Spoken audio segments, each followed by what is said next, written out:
不数色，都是1、2、3下，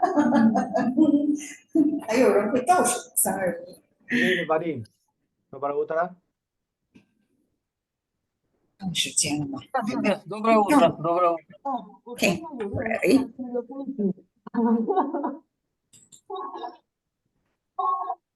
挂了啊。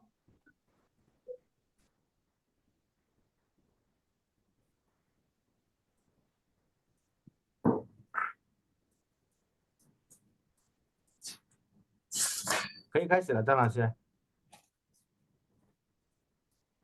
张英老师，张英老师今天他来主持。OK，好的，好的，张老师，张英老师辛苦了啊！今天也是2点钟的时候，那个外国人发定他来，有什么外国人就由他。好的，好。张英老师没问题。我们还是按照这个流程来，是吧？那我就直接开始，还是那个直接开始讲几句可以了，你自我介绍一下。好的，好的，好。Okay, good morning, everyone. I'm Zhang Ying, the Associate Professor of Wuhan University of Technology. I'm very honored to be here to present this section.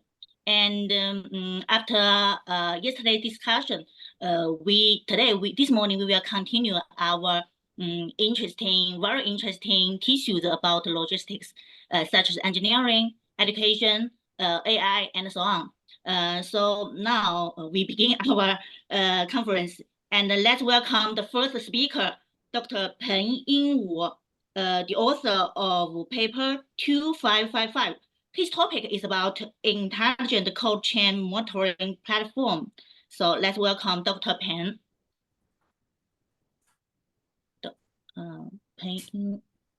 Dr. Peng. 说编号，先说一下编号。2555. Yes, I found. Yes. Okay, thank you. Yes.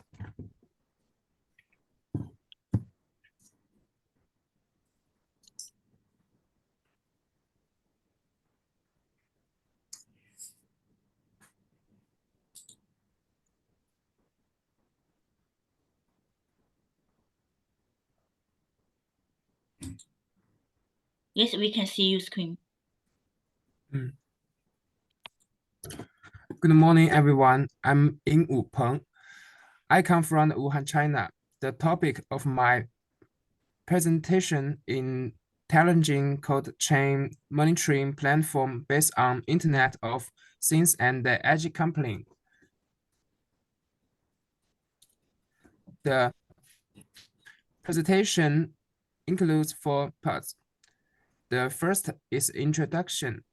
The second is design's objective. The third is the architecture of intelligent cold chain monitoring platform. The last one is the core function of intelligent cold chain monitoring platform. Pay attention to these 3 points. This paper initially examines the current application status and the future prospect of ICAILE and edge computing technology in the theme of cold chain logistics monitoring. Subsequently, when construct a technical architecture for an intelligent cold chain monitoring platform based on ICAILE and edge computing.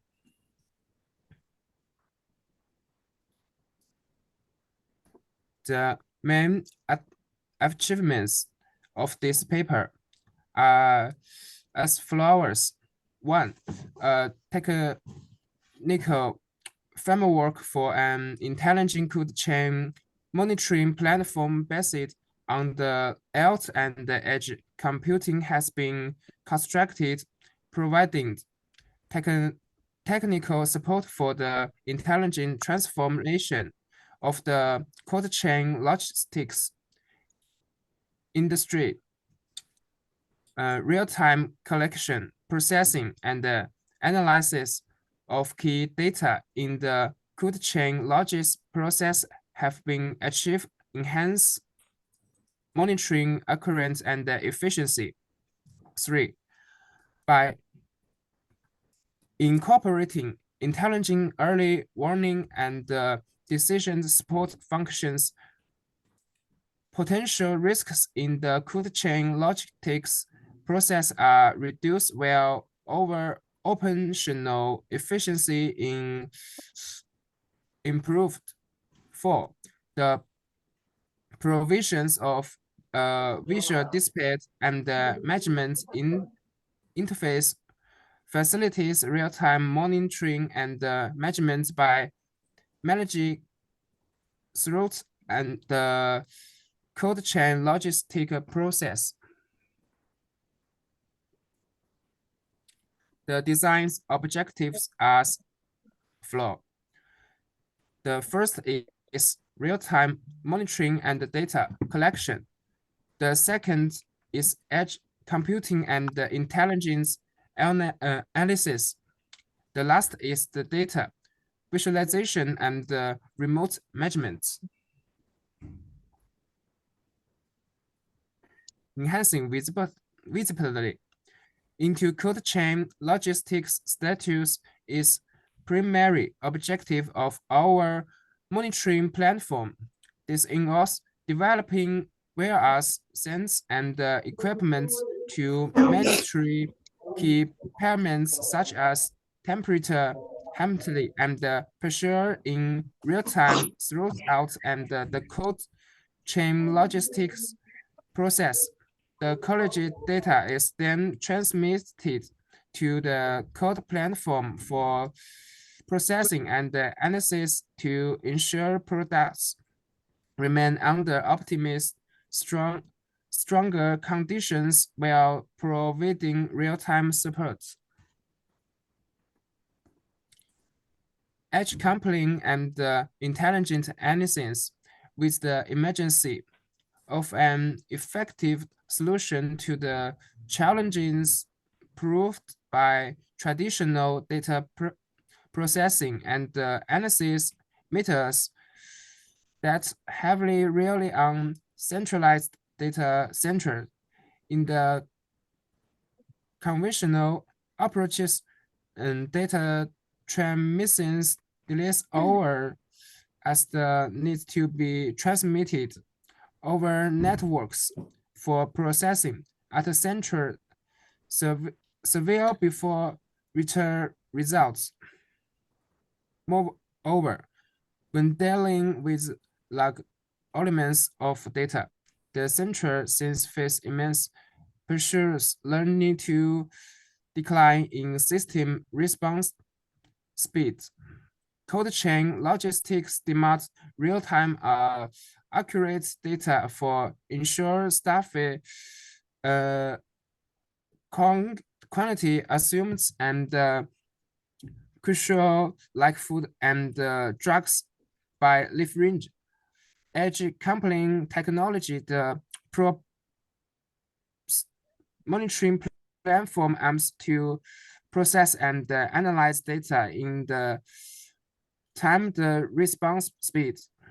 Additionally, through advanced data analysis techniques combined with machine learning algorithms, we enable intelligent production and early one compatibilities through the cold chain logistics process to provide decision making support.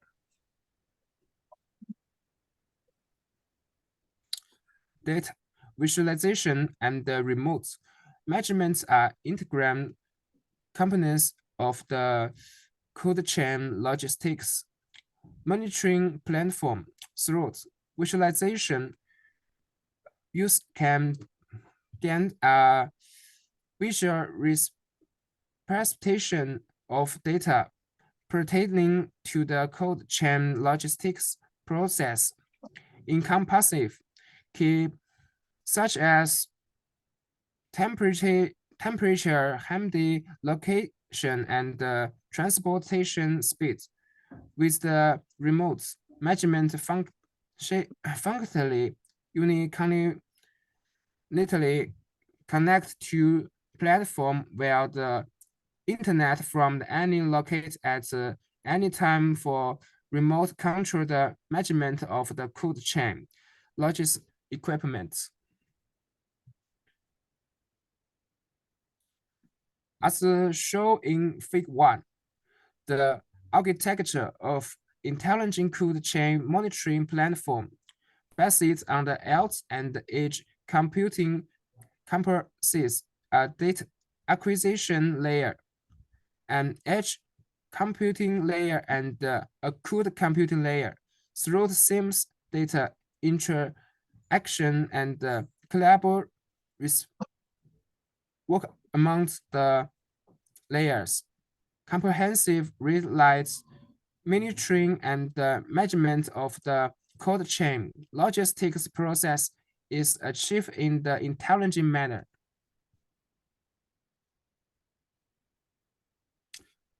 The data acquisition layer permits consistency of variety of sensors, video collectors, RFID tags, Beidou terminals, and other information acquisition equipment. Its purpose is to perceive real-time transport objects and transport status information. Within it, the vehicle's temperature sensor, data sensor, vibration sensors, and video sensors are deployed to provide real-time sense of temperature, humidity, pressure, lift, title, and gas. Vibration interesting as well as curtain and picking operation detects the some sensory sensor collect real-time information on the drift's physical condition. RFID tags are utilized for recording the type and the quantity information of objects in vehicles interior while being intelligent with physical door cease to sense and record controlling swings status in real time. Beidou terminals in Bay Area time sense of vehicles location, speed, and acceleration. The edge computing layer is positive between the data acquisition layer and the cold computing layer. Leverage edge computing technology to process and analyze data at or in close proximity to the device. The edge computing layer comprises multiple edge computing nodes, ECNS, that are developed and networks periphery near use and data source such as vehicles and roadside units, RSUS. This ECNS can relieve real-time data from the developer lawyer and locally process it, enabling rapid response times will reduce that transmissions latency. Additionally, the edge computing layer can integrate machine learning algorithms and modes for intelligence analysis and prediction of data, thereby provided decision support capabilities along with early warning functions. The code coupling layer offers a range of surveillance and functionalities.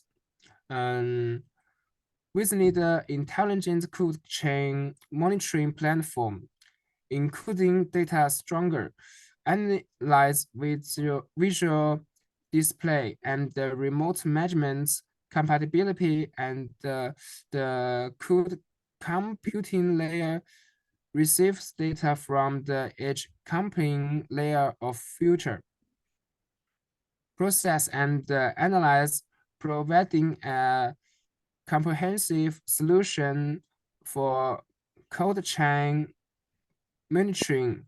Additionally, it facilitates user interface and interactive features to enable convenient remote measurements and operation. Furthermore, it calls to customized cold chain monitoring applications based on device user requirements and application scenarios by integrating various business logic and function modules such as order management, task scheduled, alarm notification, etc. The intelligent code chain monitoring platform achieves comprehension, moving, and management of code chain logistics process. The core function are flowers, flexible selection of monitored pyramids, temporary storage of collector data, temperature storage of collector data, real-time perception of code chain logic status, automatic alarm for abnormal situations, intelligent handling of controllable situation.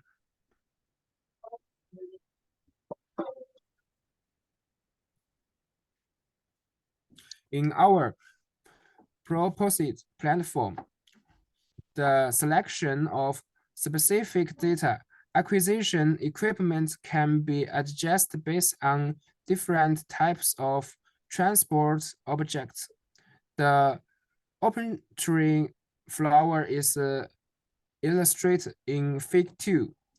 At the locating point for transport object PDA scans, backward of the transport object to obtain the code of the object, which is then compared with the catalog database stock at the ECN.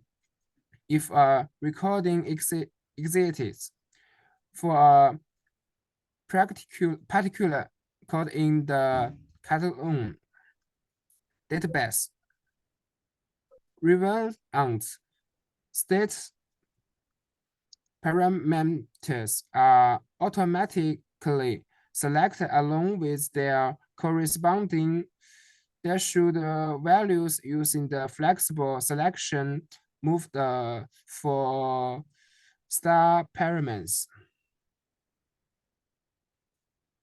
In case this is no recruiting funding for a specific object could in the catalog, database manual setting become necessary by considering actual circumstance.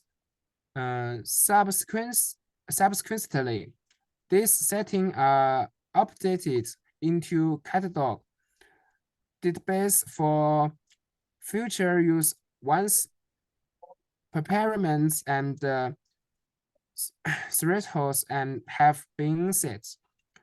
Respective data acquisition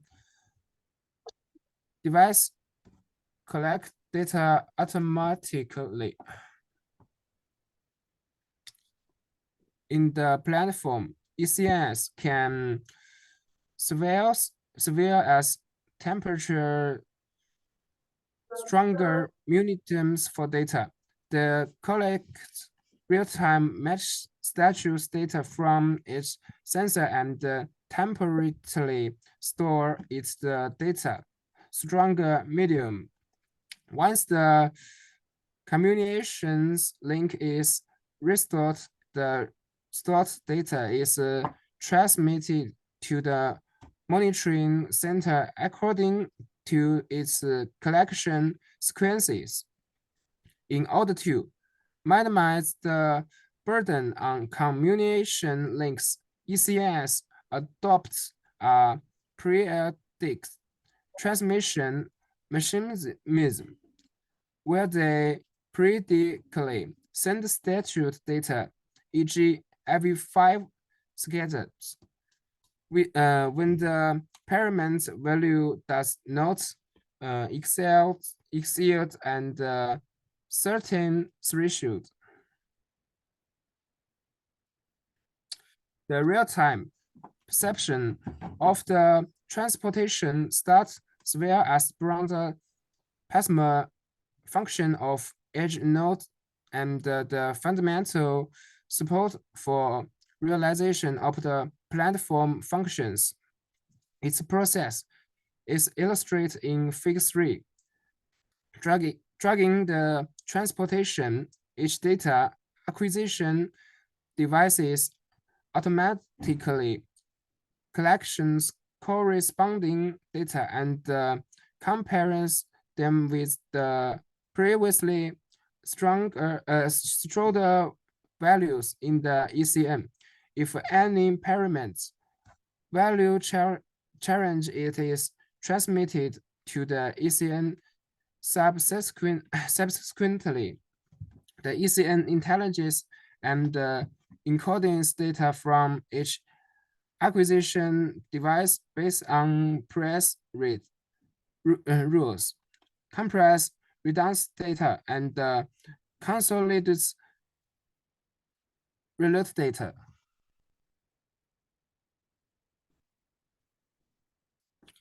After computing data integration and coding, the ECN first checks if it has reached its Excuse, please control the time. 20 minutes passed. You have only 10 minutes and try to finish soon.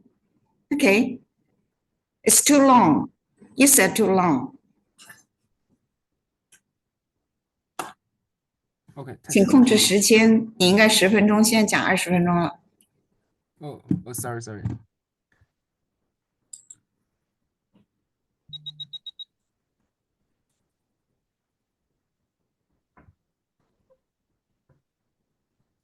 Now,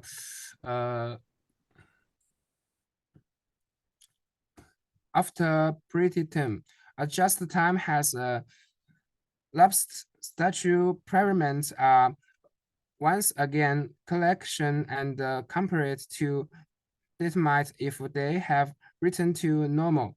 If a Brown's another controls instruction is issued and this cycle continuous units or status parameters return to normally. Once control optimization and complete processing results are transmitting to the remote move the center.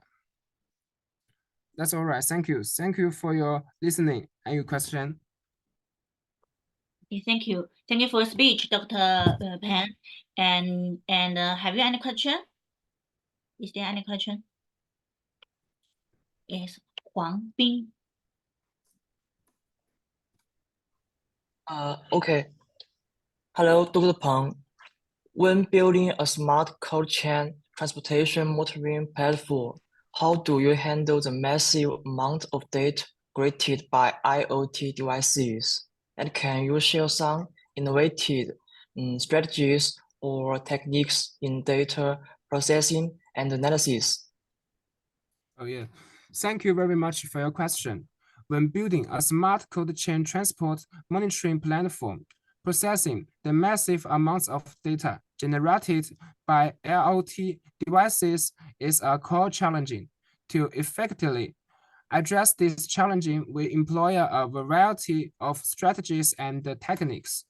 Firstly, we design an efficient data collection mechanism for data acquisition and processing. Else, devices regularly send data to fog computing nodes, which are responsible for initial data cleaning and aggregation, filtering out invalid, reduce and amount of data to the processing rates.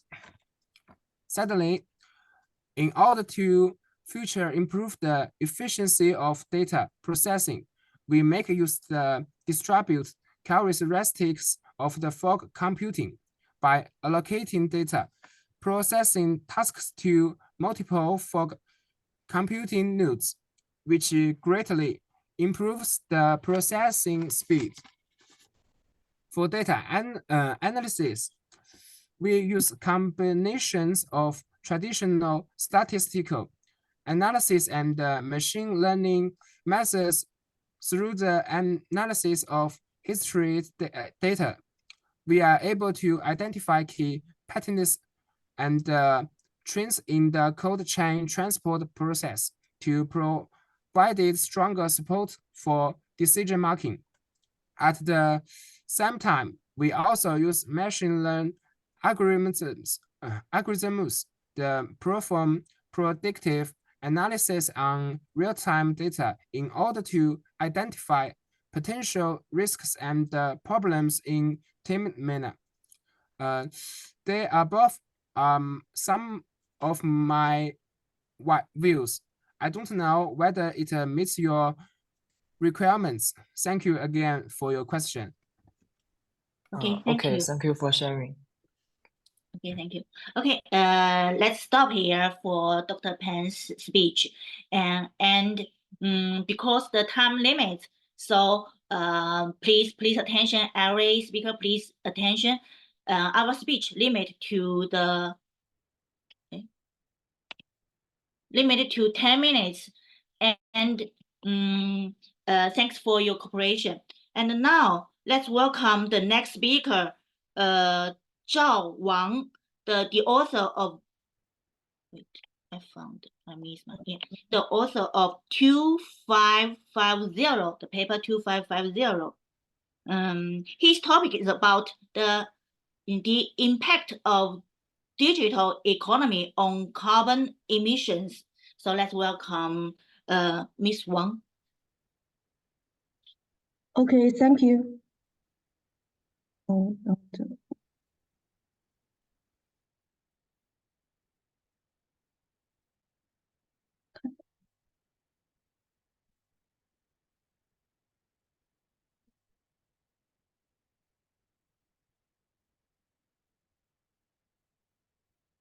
Distinguished guests and esteemed participants, now allow me to present the paper titled "A Study on the Impact of Digital Economy on Carbon Emission in the Logistics Industry Based on Empirical Testing."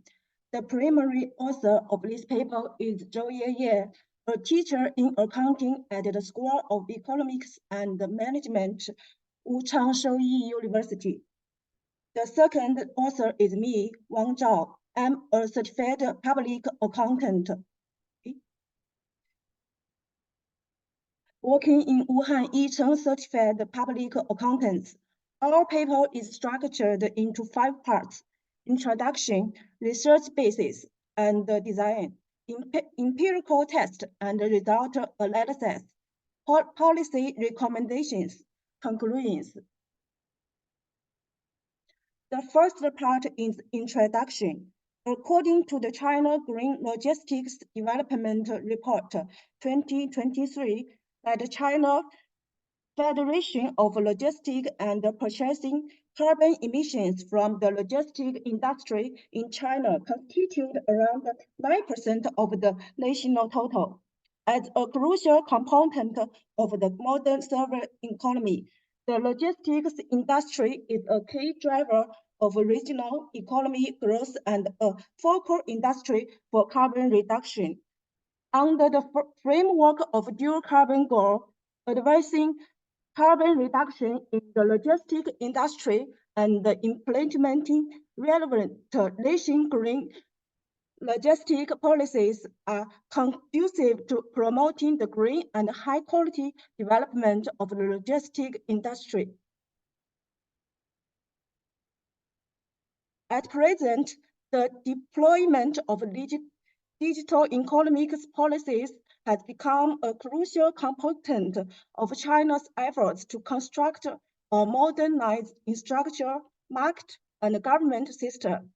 From the developmental experience of development countries using digital economy development for the establishment of digital intelligent logistics has emerged as a significant means for carbon emissions reduction in the logistics industry. How the digital economy development impact on the carbon emissions of the logistics industry. How to find an effective way to promote carbon emission reduction by using the digital economic development. Those issues need to be further studied. Based on this paper studies the impact of the digital on the carbon emissions in the logistics industry. The aim is to provide the theoretical foundation for the development of digital and intelligent logistics. 比那个流畅一些。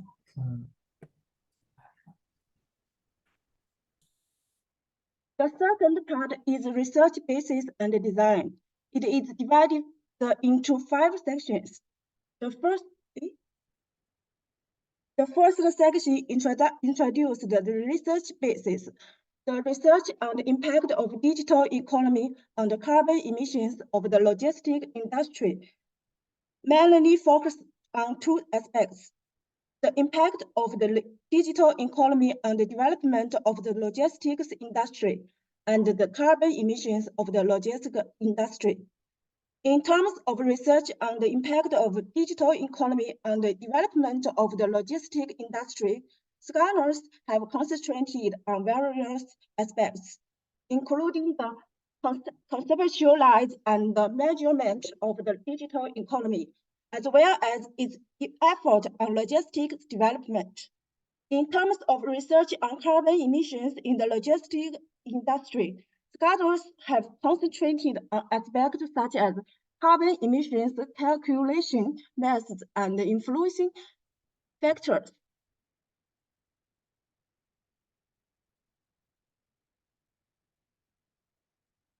Upon reviewing exciting literatures, it is evident that scholars have extensively researched the directional impacts of the digital economy and the logistics industry carbon emission.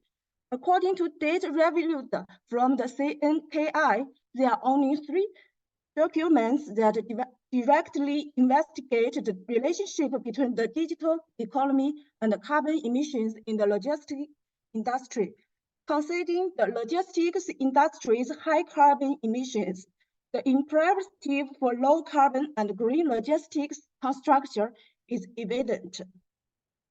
Building on exciting researches, this paper specifically analyzes the impact of digital economy on carbon emissions in the logistics industry, which hold a significant importance for controlling carbon emissions in the logistics sector and ensuring its high quality development.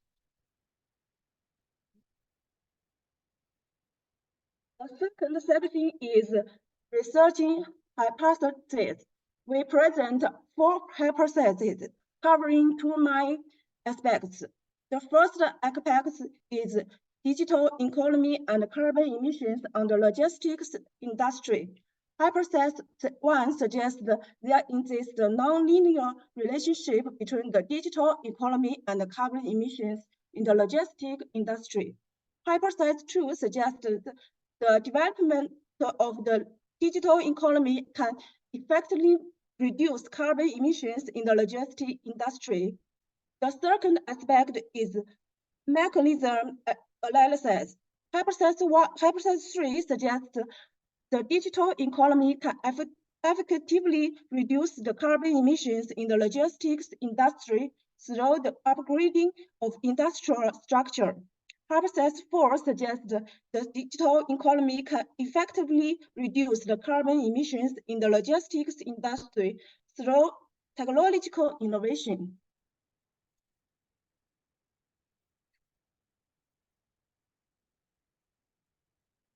The third section is model setting. The paper establishes a baseline regression equally based on research hypothesis 1 and 2 using a fixed effort models as shown below. Based on the mechanism analysis and research hypothesis 3 and 4, this paper constructs the regression equation of the mediating effort model as follows.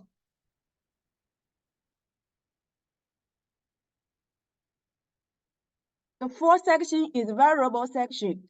The paper involves 4 types of variables, including the dependent variable, explanatory variable, mediatory variable, and the control variable. The dependent variable is carbon emissions in the logistics industry. Explanatory variable is digital economy. Mediator variables include industrial structure, upgrading, and technological innovation. Control variables include economical development level, pollution size, and the green environmental quality. Sorry, Ms. Wang, please pay attention to your time limit, because now you have 3 minutes left. Okay. The fifth section is data sources. The orange law data mainly come from official sources, such as China's Station Yearbook. To enhance the reliability of the research outcomes, the paper select data from 5 processes.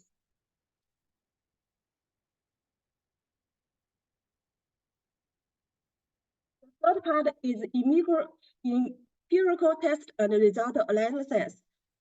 Discrepant data analysis, benchmark regular result analysis, and mediating effort test result analysis. This paper includes a two-way fixed effort model to control for individual and time efforts, and the benchmark regressive results are shown in table 1.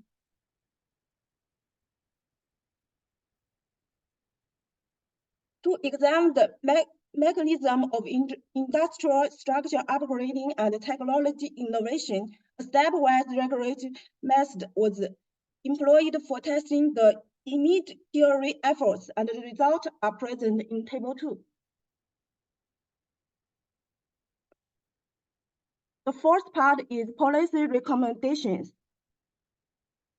This paper makes 3 suggestions. The fifth part is conclusions. Based on the panel data of 5% from 2013 to 2021, this paper analyzes the impact of the digital economy on carbon emissions in the logistics industry.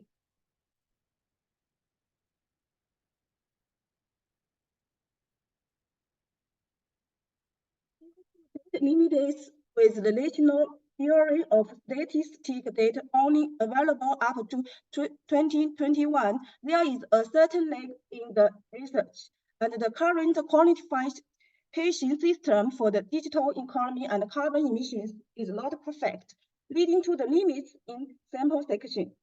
Future research should focus on improving the construction of the quantification system for the digital economy and the logistic industry carbon emission. Thank you, and I welcome any suggestions. Thank you, Miss Wang. Now logistics is a very interesting, very attractive topic worth exploring. So now, do you have any question?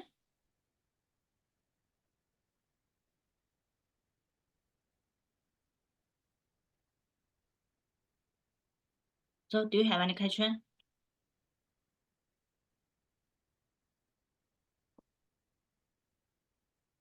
Okay.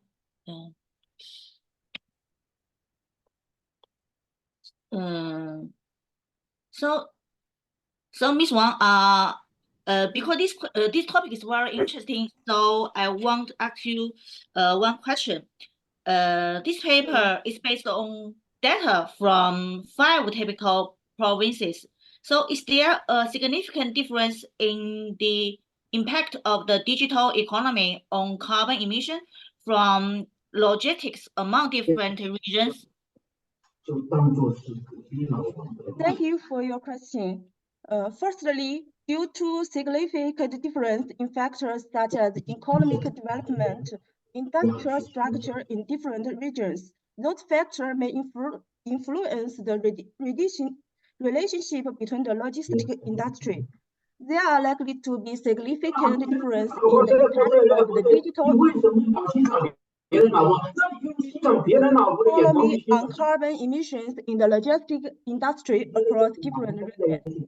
Secondly, based on the analysis of data from 5 typical provinces, it can be observed that there are significant differences in the level of digital economy development and carbon emissions in the logistics industry among the provinces.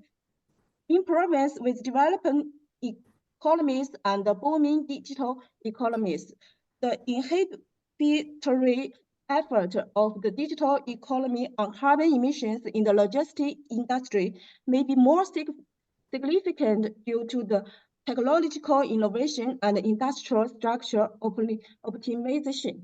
Thank you. Okay, thank you. Thank you and your answer. And let's stop here for your speech. Thank you. Now the next speaker, the third speaker is Olova Victoria, the author of paper 2660. Her topic is about high-speed railway in China and Russia. So let's welcome Miss Olova Victoria.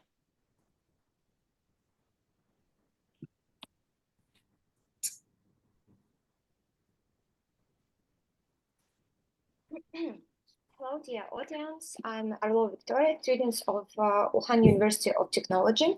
Thank you to come and to listen our research. The topic of my article is High-Speed Railway in China and Russia, a comparative analysis of approaches, achievement, and challenges. The main goal of my article is to provide a comprehensive overview of the current state of highlights high-speed railway in Russia and China. It highlights the unique path in adopting this transformative mode of transportation, and also found out progress.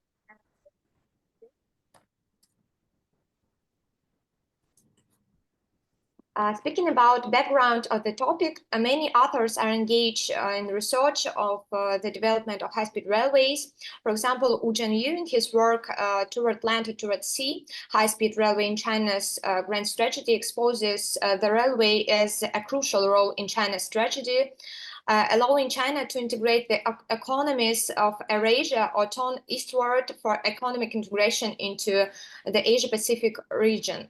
Another Chinese author is Xiao Yan. He explores the political and strategic importance of high-speed railway, their relationship for economic and social development. Such authors as Mao Wuchang have dealt with the issues of the influence of a high-speed railway on environmental component of China's development. And also studies of high-speed railway are devoted to Russian authors such as Smirnov Merkulov as well as Kampova Suvorova.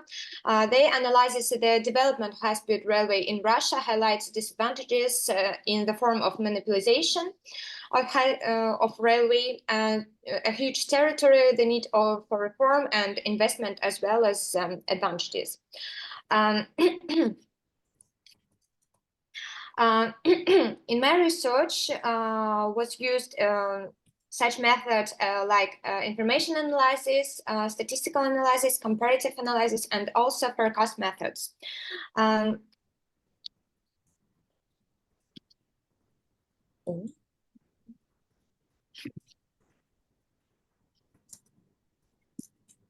Unlike Russia, China already has a fairly extensive network of a high-speed railway along the entire country. Currently, China boasts the most extensive network of high-speed railway globally, capturing worldwide attention. As evident from the table on the screen, China's history of high-speed railway dates to 20th century, but it was officially put into regular operation as planned for the 2008 Olympics on the Beijing-Tianjin road. Starting in 2008, there has been a rapid development of high-speed transportation in China.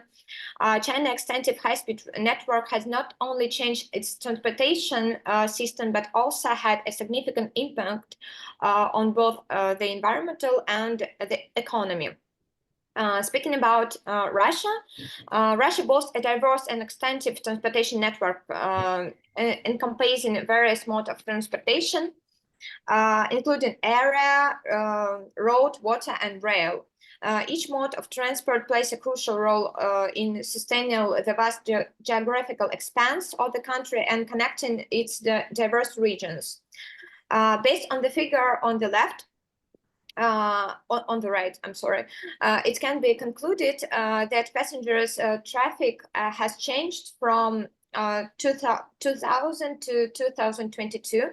Previously, most of the population preferred railway transport, but by now the emphasis has shifted toward air transportation. Russia railway system, one of the most extensive and well-developed globally. For example, the Trans-Siberian Railway, stretching from Moscow to Vladivostok, holds the record as the world's longest railway line. Railway transport is crucial for both passengers and freight transportation, providing a reliable means of travel over a vast distance within the country. However, high-speed railway development in Russia is still in the planning stage. Plans for development in Russia of high-speed transport in Russia emerged long ago. Originally, in 2013, it was envisioned that the first high-speed railway line in Russia would be the Moscow-Kazan road, which could later extend it to Yekaterinburg and then to the east. However, due to concern about profitability and visibility, our President Vladimir Putin did not approve this project. However, last year in 2023, during the opening ceremony of passengers traffic in the third Moscow Central diameter, Vladimir Putin expressed Russia's readiness to build a high-speed railway from Moscow to St. Petersburg. And he also discussed the potential future development of high-speed railway toward Adler, Kazan, and also Belarus. Examining the data presented on the figure on the left, the growth of in the number of passengers opting for railway transport can be observed from 2021 to 2023. However, at present, a large number of people still prefer air transport, possibly due to the time spent on the journey and ticket prices, which sometimes only slightly differ from or significantly higher than airfare.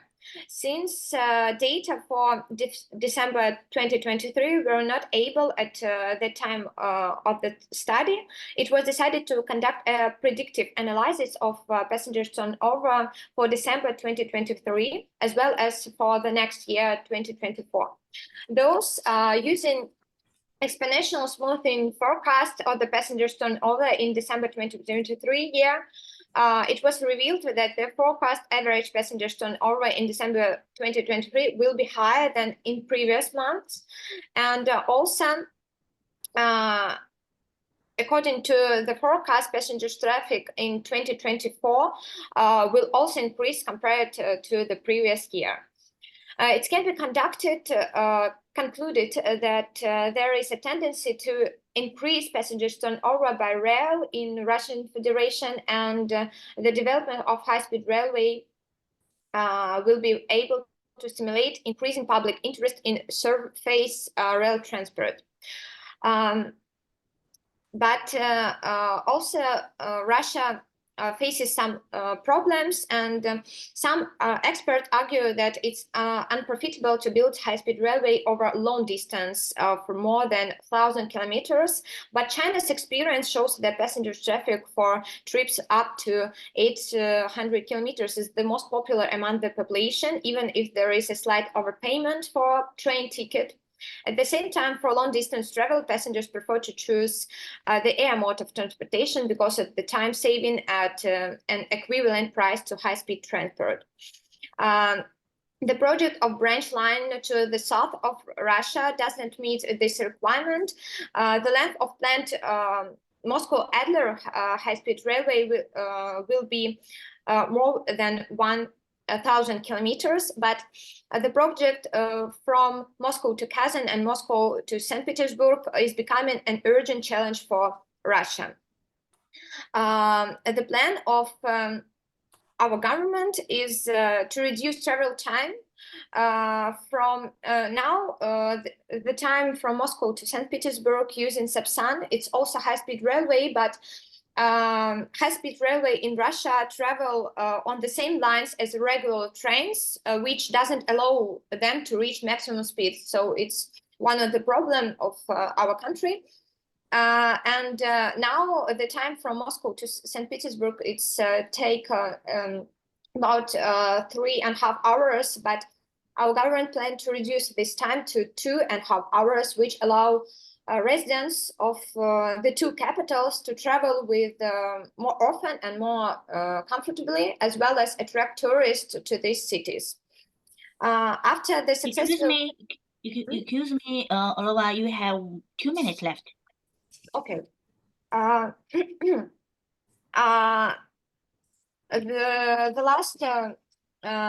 last issue I want to say, it's problems and solutions. Russia faces different problems.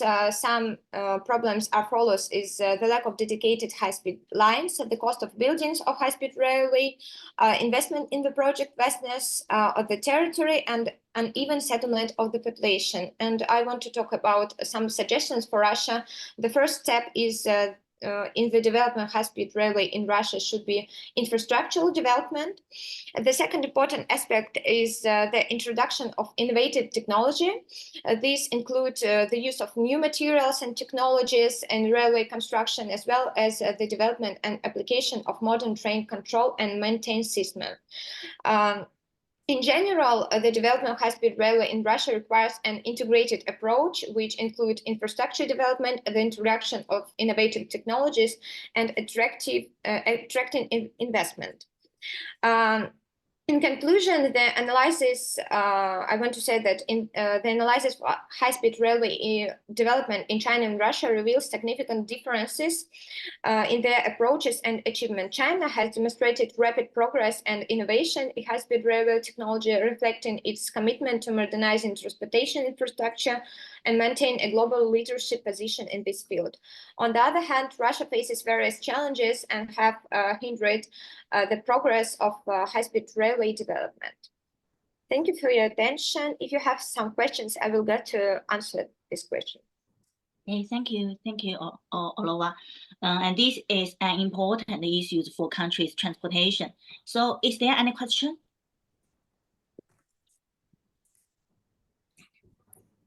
Okay, Yan Mengyao. Hello, can you hear me? Yes, yes. Okay. Good morning, Ms. Rava. Thank you for your wonderful speech. Regarding your article, I would like to inquire that how likely is the profitability of the Russian high-speed railway? Thank you for your question. The likelihood of profitability for Russian high-speed railway depends on various factors, including investment costs, ticket prices, demand for high-speed railway travel, and operational efficiency. While high-speed railway have a potential to generate revenue through ticket sales and stimulate economic development along their roads, profitability can be influenced by construction costs, maintain expenses, and competition from other modes of transportation. And also some experts argue that it will be profit in the profit maybe in 10 years after building. Okay. Okay, thank you for sharing. Okay. Okay, thank you. Another question, Zhang Zike. Thank you, Professor John. Hello, Ms. Victoria. If you don't mind, can I ask you a question for that? Are there some potential benefits and challenges of introducing a high-speed railway in Russia from an environmental point of view? Thank you for the question. The introduction of high-speed railway in Russia may have a number of environmental benefits. Firstly, it can contribute to reduce carbon dioxide emission since rail transport is more environmentally friendly than cars or aviation. Secondly, high-speed railway can stimulate a reduction in car travel and, as a result, reduction of traffic jams and air pollution in cities. However, also have some challenges, including the impact of the natural environment at construction sites, as well as the need to develop a waste management strategy and environmental protection in the operation of infrastructure. Thank you for your answer. Thank you. Because the time limit, so we have to stop here for your speech. Thank you, Ms. Olova Victoria. And now the next speaker to bring us a speech is Fu Meng, the author of paper 2577. His topic is about the distribution route optimization. Now, welcome Ms. Fu.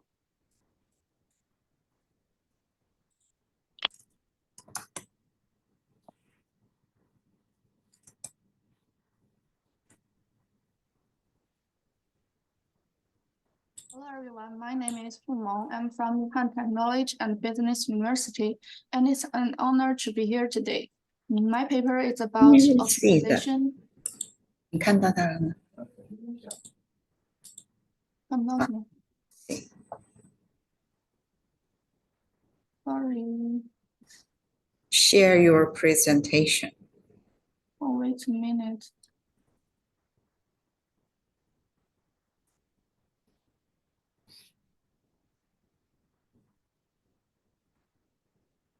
It's okay now. Yeah. Okay. My paper is about the optimization analysis of distribution paths of logistic company based on flight and mileage saving methods.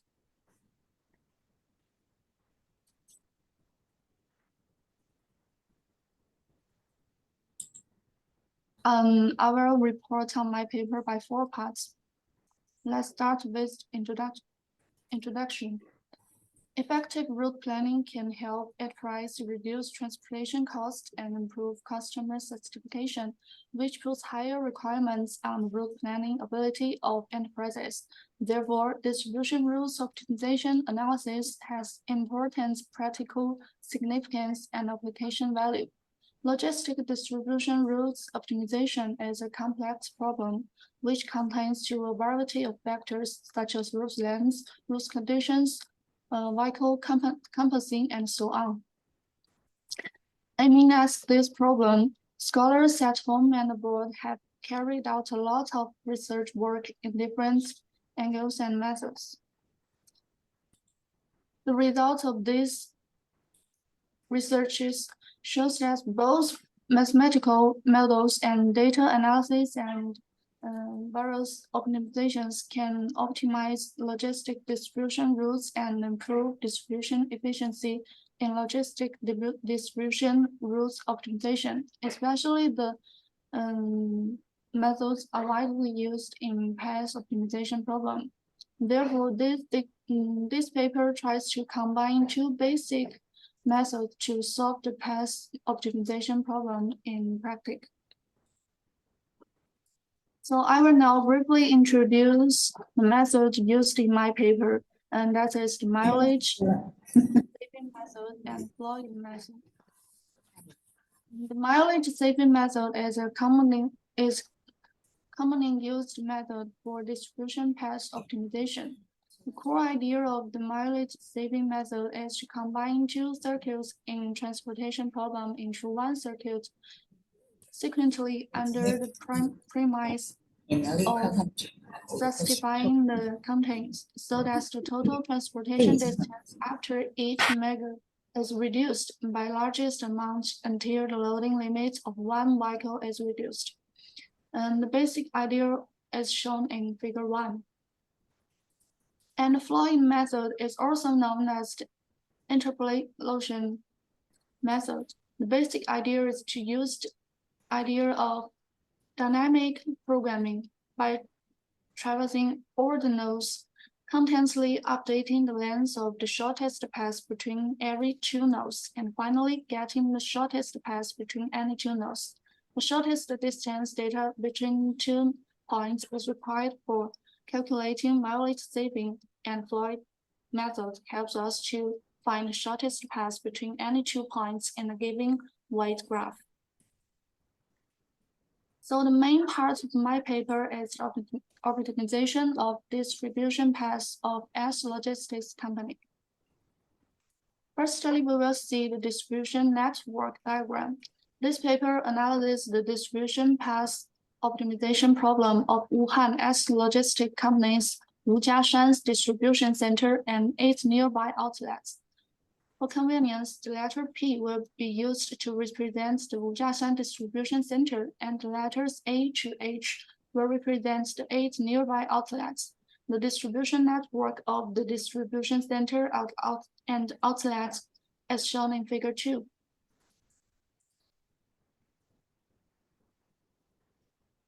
And when we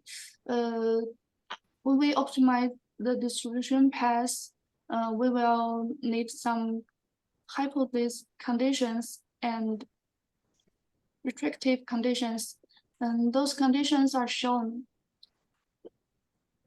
below.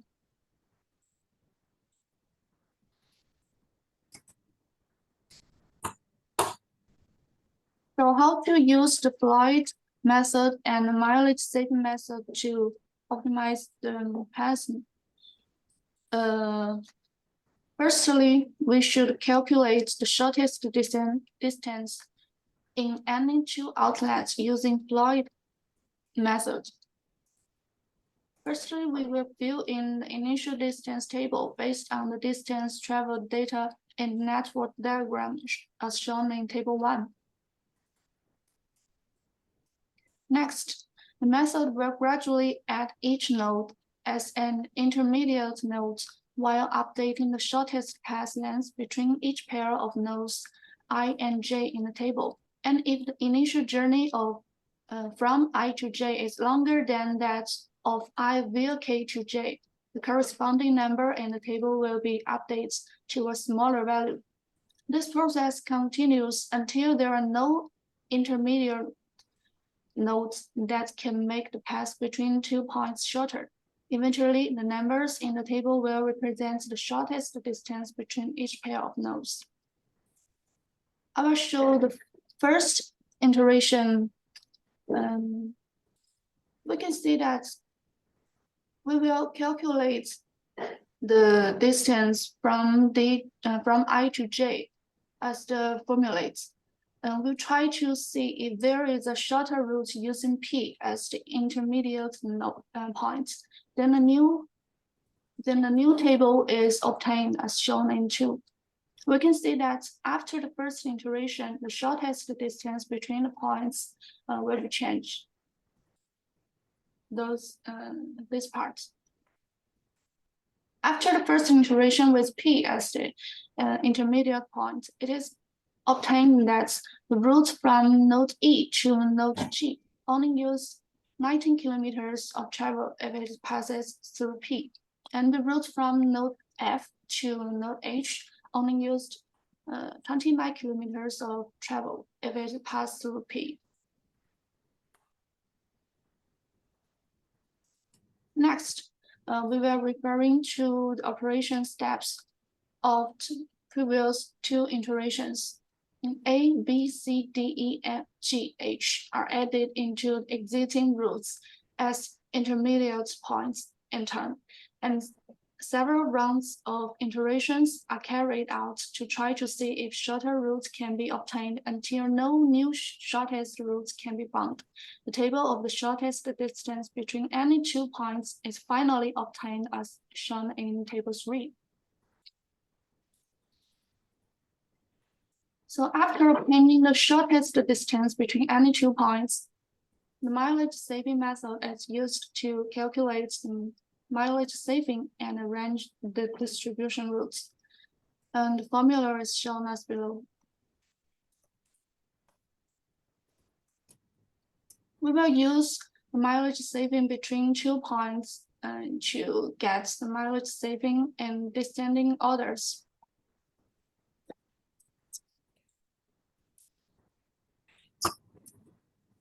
Excuse me, Ms. Fu, you have 2 minutes left. Okay.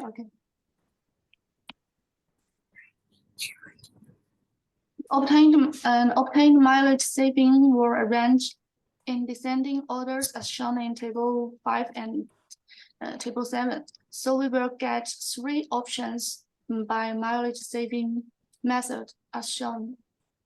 This is the option 1, and it's option 2 and option 3. And those 3 options can also reduce the cost and the mileage of the distribution path.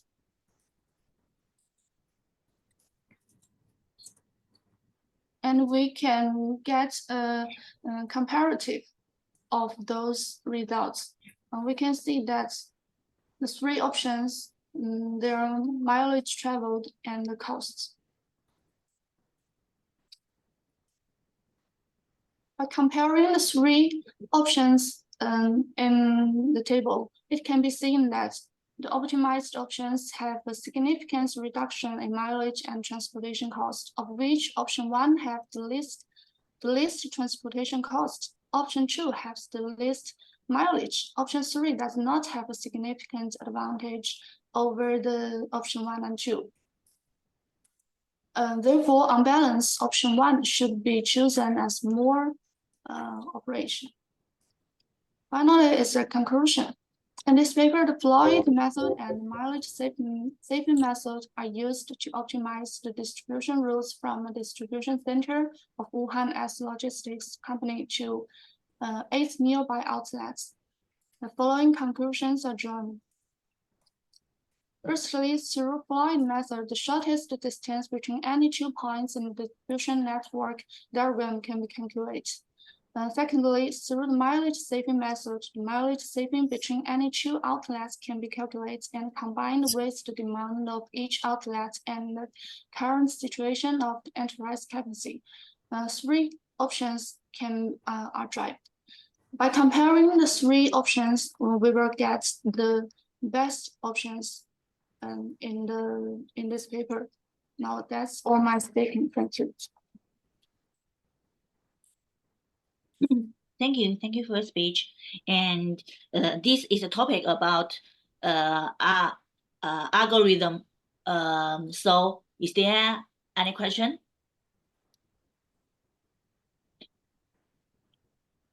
Zhou Jiahao, yes. Hello. Yes, we got it. Yes, Oh. we got your voice. Ms. Wu, thanks for your great speech. I have a question. What is the correlation between the fluid method and the middle-age saving method? Okay. Thank you for your question, Mr. Zhou. In the vehicle path problem, there usually exists a network graph containing multiple outlets. According to the steps of mileage saving method, the shortest path nor shortest distance between any two nodes in the network graph needs to be calculated firstly. This can be done by using fluid method. Once the shortest path or shortest distance between the nodes is obtained, mileage saving method can use the data of the shortest distance between any 2 points to calculate mileage saving before optimizing the vehicle path. The direct path between 2 points in the network graph is not necessarily the shortest path. There may be other nodes to make the distance shorter. Therefore, before applying the mileage saving method, it is very important to make sure that the shortest path or distance between each point in the network graph is found first, so that the mileage saving method can be used as a basis for further path optimization. That's my answer. Thank you. Okay, thank you. I got it.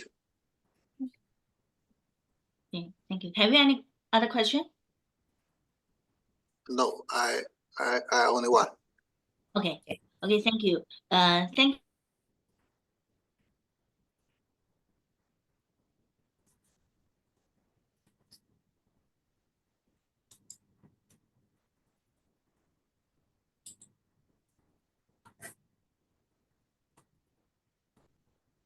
Next speaker.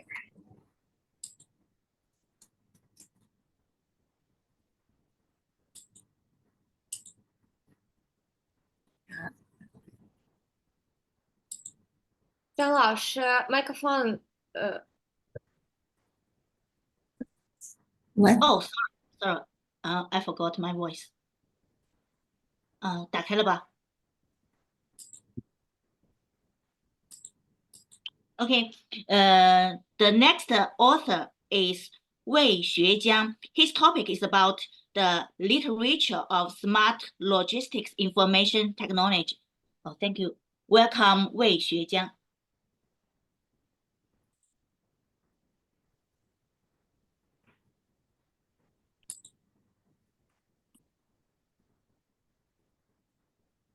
Hello, everyone. This is Wei Xuejiang.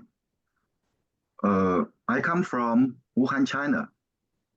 My topic is about the architecture, relationships, and relevant degree of smart logistics information technology.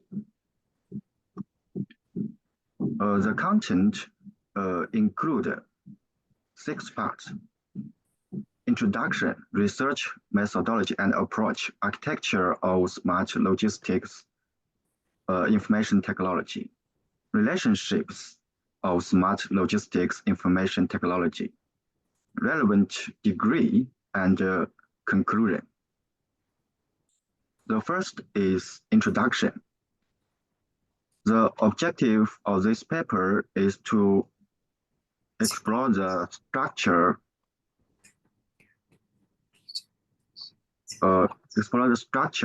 and interrelationships with information technology in smart logistics through literature analysis, aiming to provide theoretical support for future developments.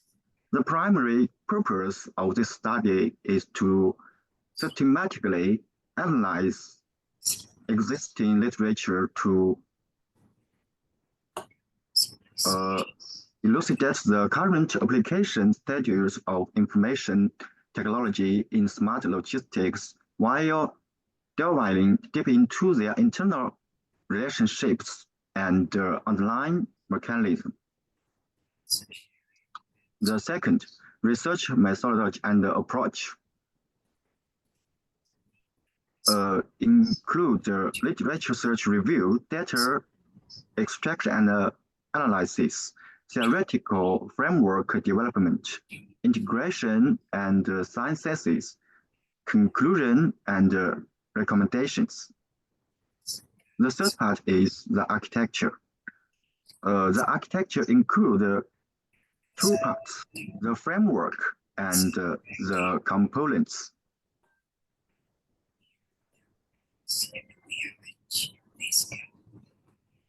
The first is the framework.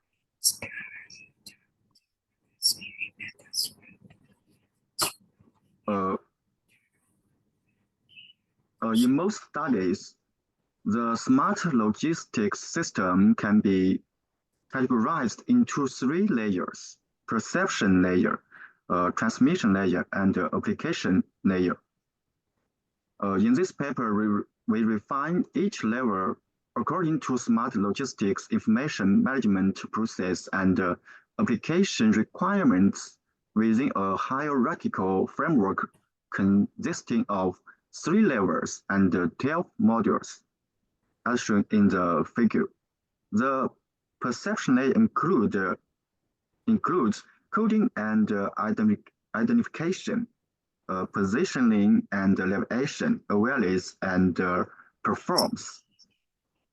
The transmission layer includes close wireless communication, local area communication, wide area communication, and the communication of things. The application layer includes data storage and processing, data mining and knowledge discovery, intelligent decision support, and data interchange and sharing. The components of smart logistics information technology is shown in the figure. The coding and identification includes coding, barcode, RFID. The positioning and elevation includes GNSS, GIS, Wi-Fi positioning, 5G positioning, UWB positioning, and SLAM. The awareness and perform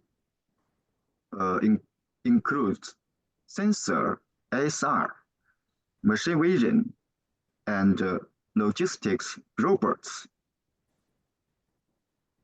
And close wireless communication includes Bluetooth, Zigbee, UWB, NFC. The local area communication includes field bus, SLH, WLAN. And intelligent decision support includes intelligent demand forecasting, intelligent scheduling, intelligent control, and intelligent management. Data interchange and sharing includes EDI, XML, blockchain. Communication of things mainly includes IoT, IOV, CPS. And the last, wide area communication includes internet, mobile communication, and trunking communication. The first part is the relationships of smart logistics information technology. The relationships are as follows: inheritance relationship, substantial relationship, symbiotic relationship, membership relationship, supportive relationship. The first relationship is inheritance relationship. We consider two technologies, TI and TJ. where TI is developed based on TJ, or some components of TJ are designed and implemented based on the principles and the structure of TJ. In such case, we can conclude that there exists an inherent relationship between TJ and TI.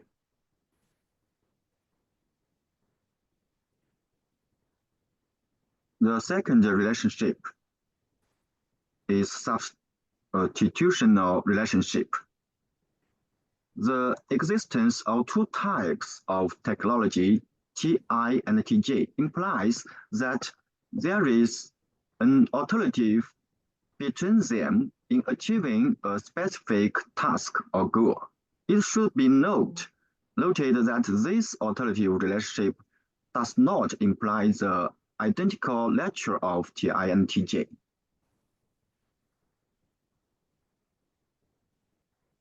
The third is symbiotic relationship.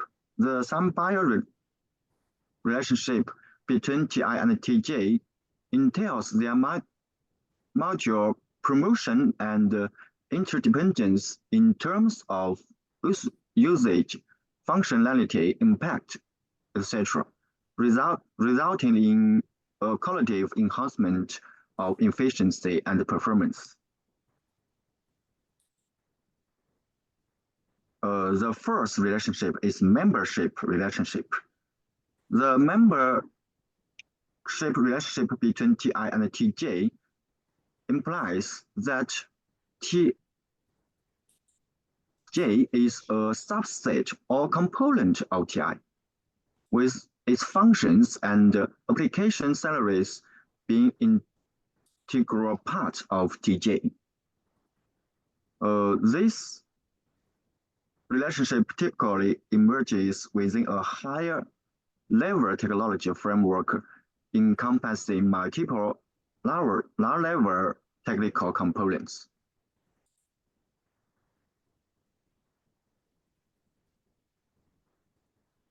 The fifth relationship is supportive relationship. The supportive relationship between two technologies, TI and TJ, refers to the provision of necessary support or assistance by TJ to enhance the function or effect of TJ.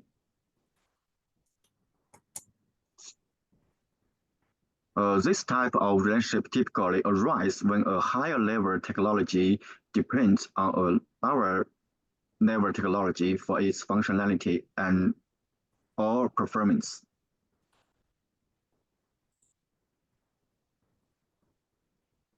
The fifth part, relevant degree. Among the various relationships, some of them is qualitative and others can be quantified.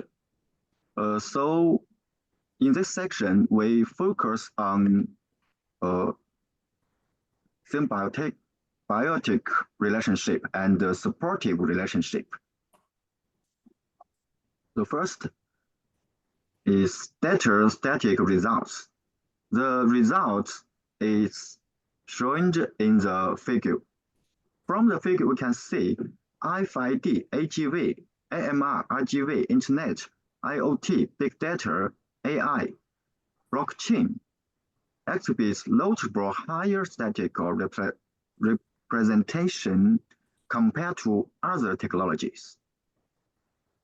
The second, we analyze the symbiosis degree. The degree can be denoted as CTI to TJ. The sigma TI using TJ represents the number of occurrences when both TI and TJ are present simultaneously. And the sigma TI denotes the number of occurrences when when only one instance of TI exists independently. Excuse me, you have 2 minutes left, sorry. Excuse me. Okay. This is the result.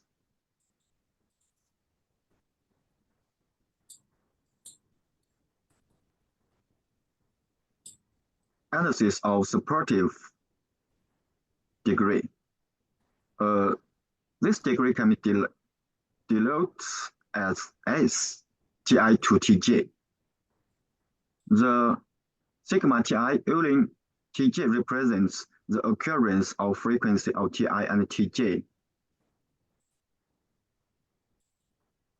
And the sigma TJ denotes the occurrence of frequency of TJ alone. And this is the result. The last part is conclusion. This paper so relies on the literature analysis. Therefore, the research conclusion may have certain deviations from the actual application status of smart logistics information technology to some extent.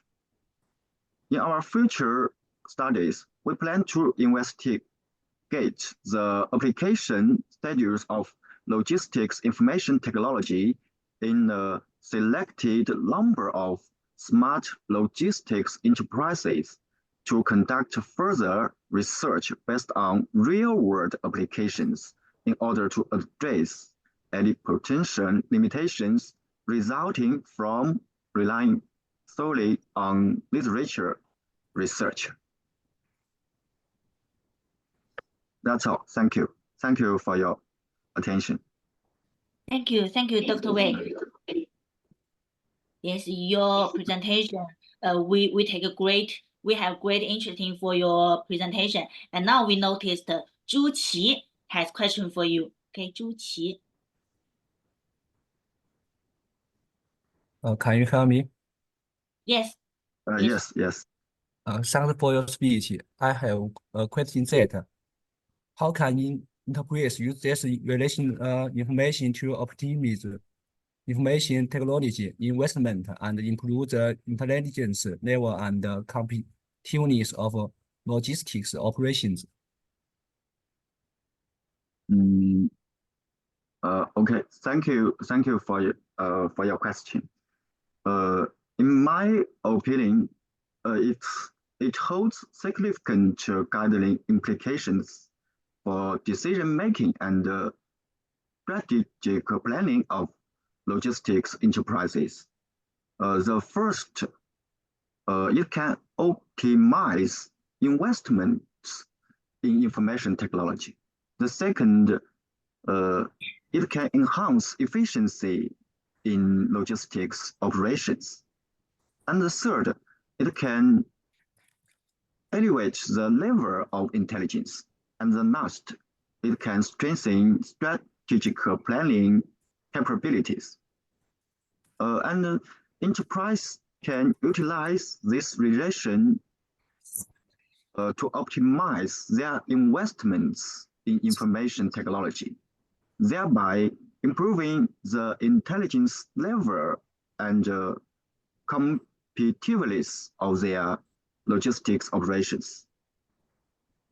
This includes establishing a model for assessing the relation degree of information technology, formulating targeted investment plans, enhancing integration and optimization of IT systems, as well as establishing mechanisms for continuous improvements. This is my opinion. Thanks for your answer.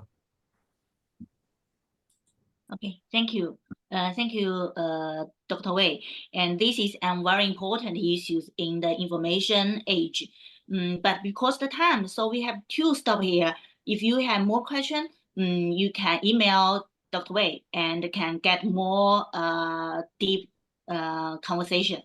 Okay, now let's, the next speaker to bring us a speech is Wu Meiying, the author of paper 2615.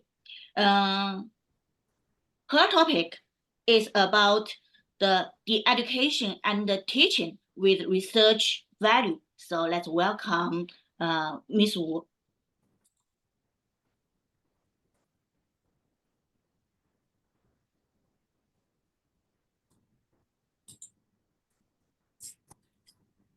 Ladies and gentlemen, good morning. My name is Meiying Wu.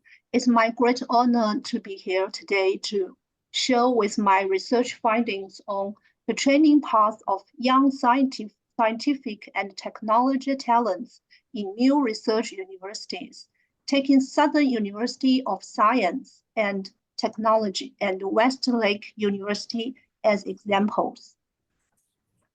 As you see, there are 4 sections of my paper. They are introduction, literature review, the training path for young scientific and technology talents in new research universities, conclusion, and outlook. Firstly, I would like to discuss why we should focus on the cultivation of young scientific and technological talents in new research universities. As we all know, the National 14th Five-Year Plan and the 20th National Congress of the Communist Party of China have emphasized the importance of technology, education, and talent. The emergence of new research universities is a crucial response to national strategic needs, enhancing basic research and application capabilities and shouldering the responsibility of cultivating outstanding talents who lead the development of the times. In the literature review section, we found that domestic and international scholars have relatively clear standards for defining young scientific and technological talents. However, there is still a lack of research on the talent cultivation part of new research universities. Therefore, this study aims to fill this gap and provide decision-making references for the cultivation of young scientific and technological talents needed in the era of new research universities. Next, I will focus on the training path for young scientific and technological talents in new research universities. Southern University of Science and Technology and Westlake University serve as 2 typical examples, which, despite their short established time, have already achieved significant results. Their successful experiments can be summarized into 6 commonalities: clearing position, combination of introduction and education, advanced management system, application orientation, interdisciplinary setting, and free academic atmosphere. In terms of clear positioning, both universities closely focus on national strategic needs, cultivating high-quality talents that meet the requirements of the times.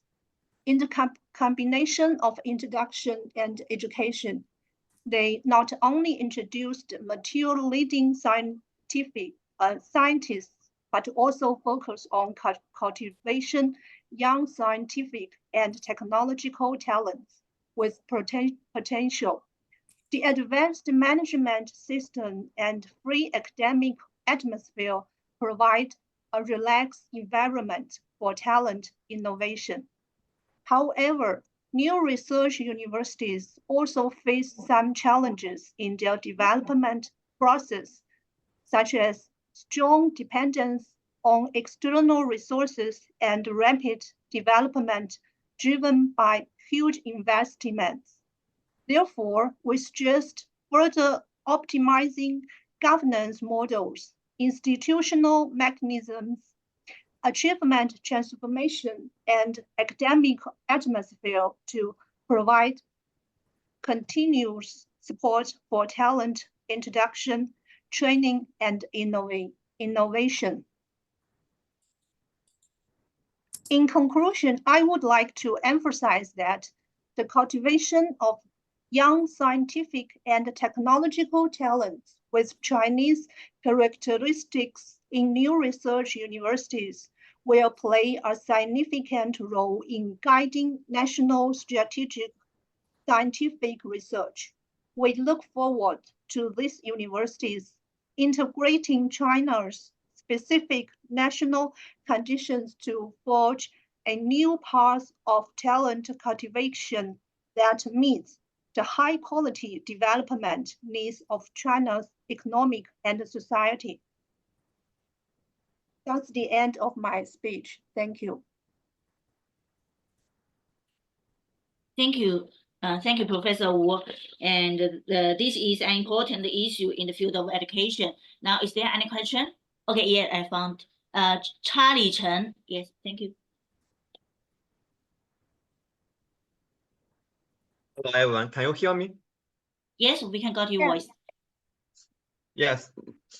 Hello, good morning. My question is, how does the governance model of Southern University of Science and Technology and Westlake University contribute to the cultivation of young scientific and technology talents? Okay, thank you for your question. The governance models of Southern University of Science and Technology and Westlake University, which emphasize diverse participation and governance, provide a supportive structure for talent development. Southern University of Science and Technology's Council consisting of influential figures from various sectors, leverages social resources for the university's benefit. Westlake University, despite being private, operates with a board of directors that allows professors to focus on academic pursuits without administrative interference, fostering a flexible and innovative environment that stimulates talent creativity. That's the end of my answer. Thank you. And so my another question is, what specific measures do these universities take to create a free academic atmosphere that encourages original research? Okay, thank you for your question. Both universities prioritize qualitative indicators over quantitative ones in their innovation systems, focusing on work enthusiasm, academic impact, representative works, and social contributions rather than just the number of papers or citations. They also provide long evaluation cycles and a stable, tolerant academic environment. Westlake University, in particular, has eliminated the 6-only models, which disregards data like paper count and impact factors, using only the final research outcomes as the basis for academic evaluation, thus creating a new academic ecosystem that supports risk-taking and original research. That's the end of my answer. Thank you. Okay, thank you very much. Okay, thank you. Thank you. That's all for Professor Wu's presentation and the communication. Thank you.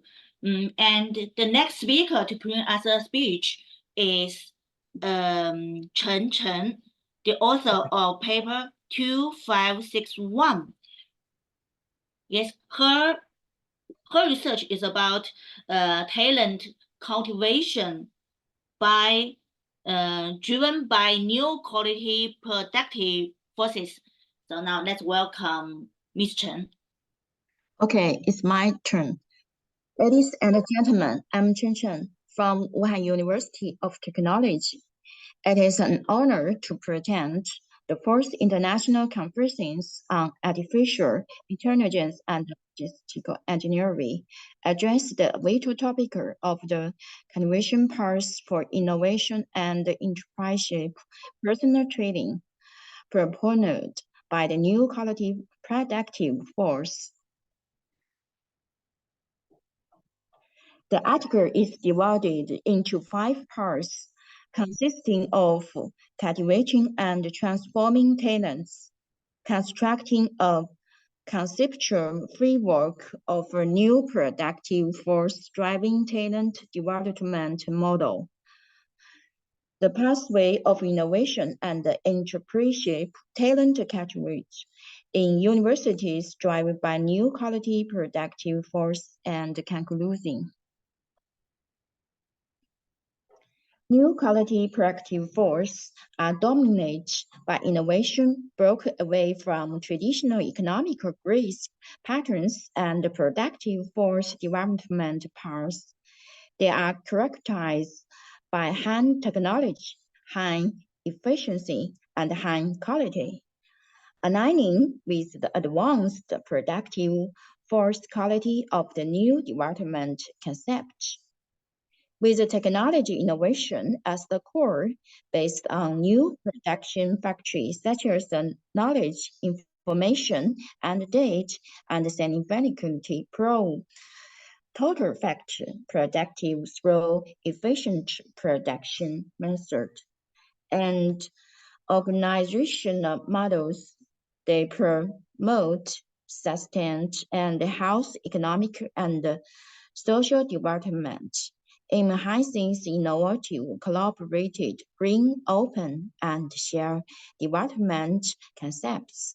They are significant for enhancing national competitiveness and achieve sustainable development.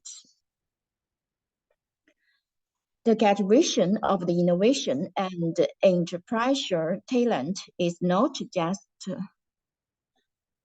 a prerequisite for economical progress. It is also a critical component in fostering a vibrant and diverse ecosystem of ideas and solutions.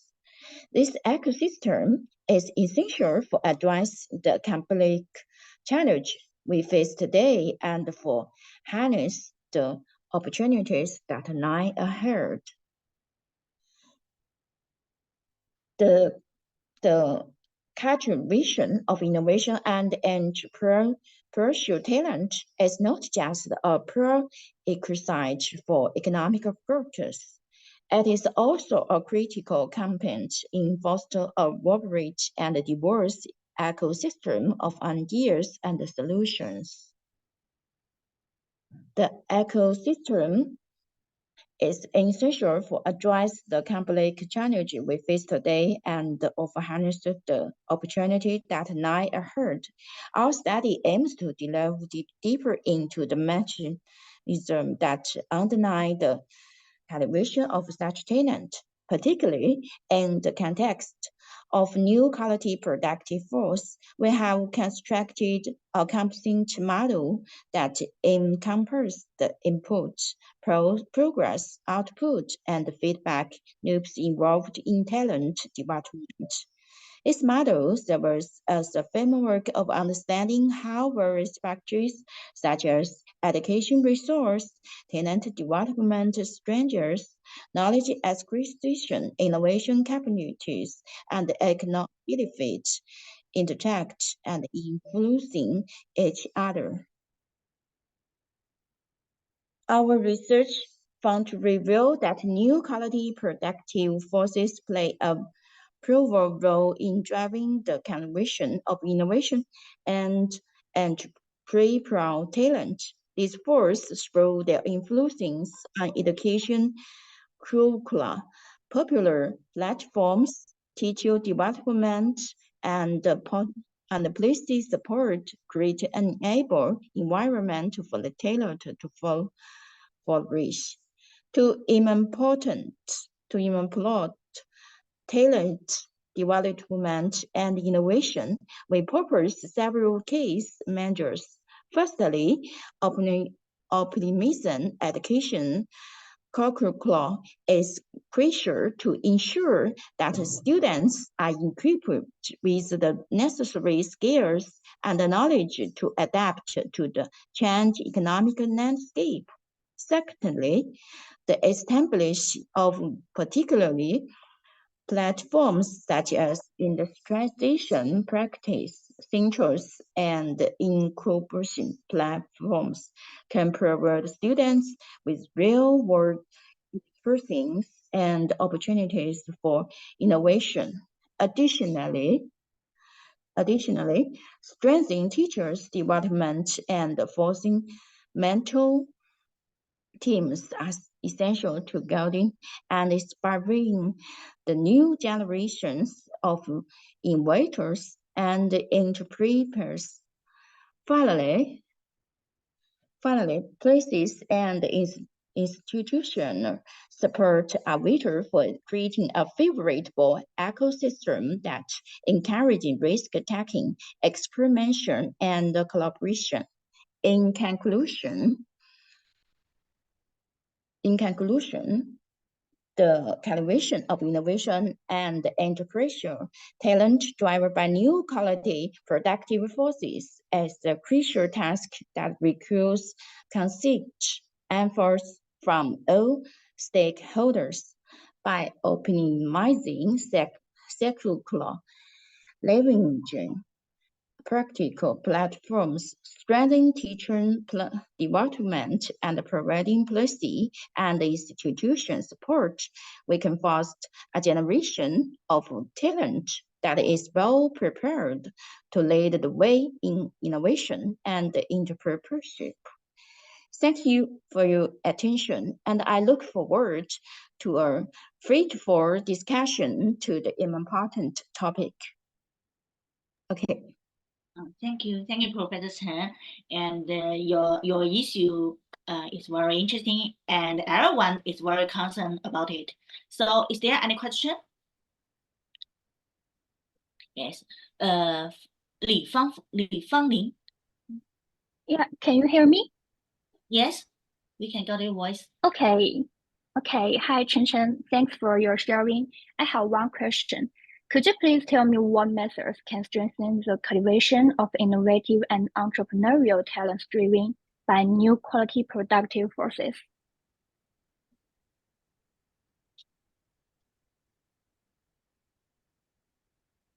Okay. Okay, that's my question. Hello. This is a good question, and I will answer it from 4 aspects. First, optimizing the innovation and the entrepreneurship curriculum system. Second, we can strengthen the construction of practical platform driven by new quality productive forces. Additionally, we are building a team of innovation and entrepreneurship mentors driven by new quality productive forces. Or in all, we can establish a multi-dimension selection and evaluation system for innovation and entrepreneurship talents. Thank you. Okay, thanks for your answer. Okay, thank you, thank you, Professor Chen. And now that's all for your presentation and the communication. And now the next speaker we are inviting is Wang Yiming. Yes, he's the author of his paper is 2600. His research topic is also on education, on higher education, considering computation task driven. So let's welcome Professor Wang. Okay. Hello, everyone. Yes, we got your voice. Oh, no, 这个。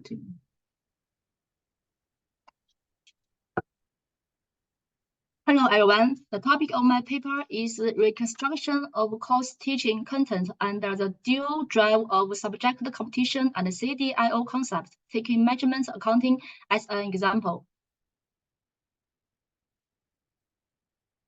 The main contents of the report includes 5 parts. The first part is the goal of talent training. The cultivation of business talents should organically integrate professional theory and practice, form a 3-dimensional training program of knowledge, skills, and practical training, and cultivate high-level compound business talents with knowledge application ability, interpersonal communication ability, team organization and coordination ability, and innovation ability. The second part is the teaching methods and concepts. This course is constructed under the dual drive of professional competition and the CDIO teaching mode. The effective development of the teaching mode under CDIO concept requires students to have subjective initiative and task objectives and the needs driving force to enable students and teachers to jointly complete the series of teaching links of conception, design, implementation, operation. The competition task provides such a driving force, like an engine to promote the development and implementation of CDIO teaching mode.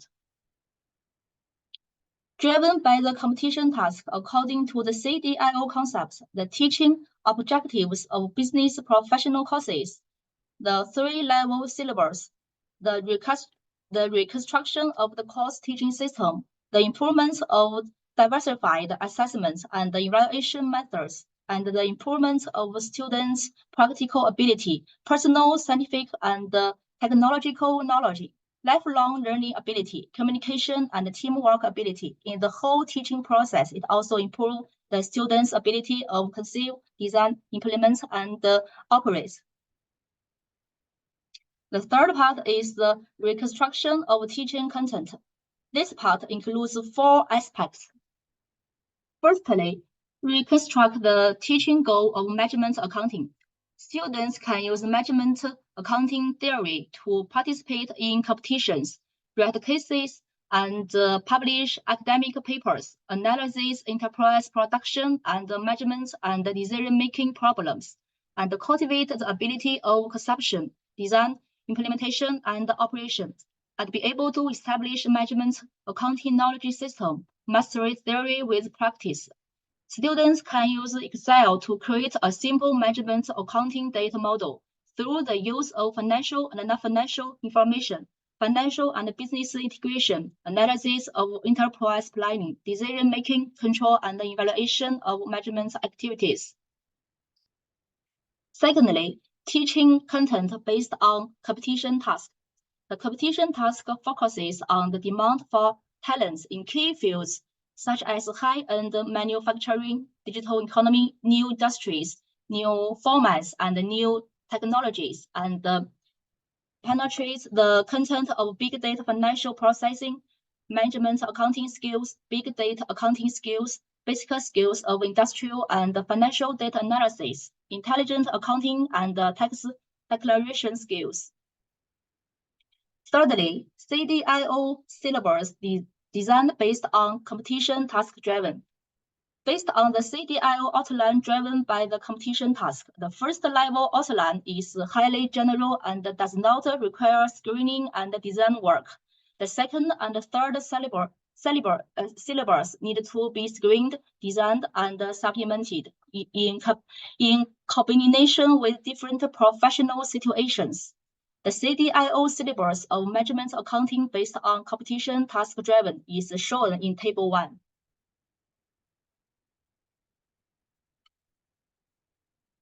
Fourthly, improve the professional curriculum system based on competition tasks and CDIO 12 standards.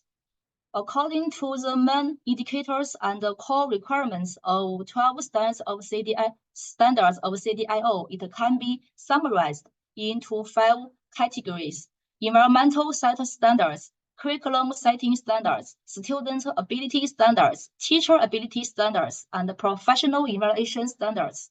Among them, standards 1 and 6 examine the training concepts and site environment. Standard 2, 3, 4, 5 examine the curriculum and the content.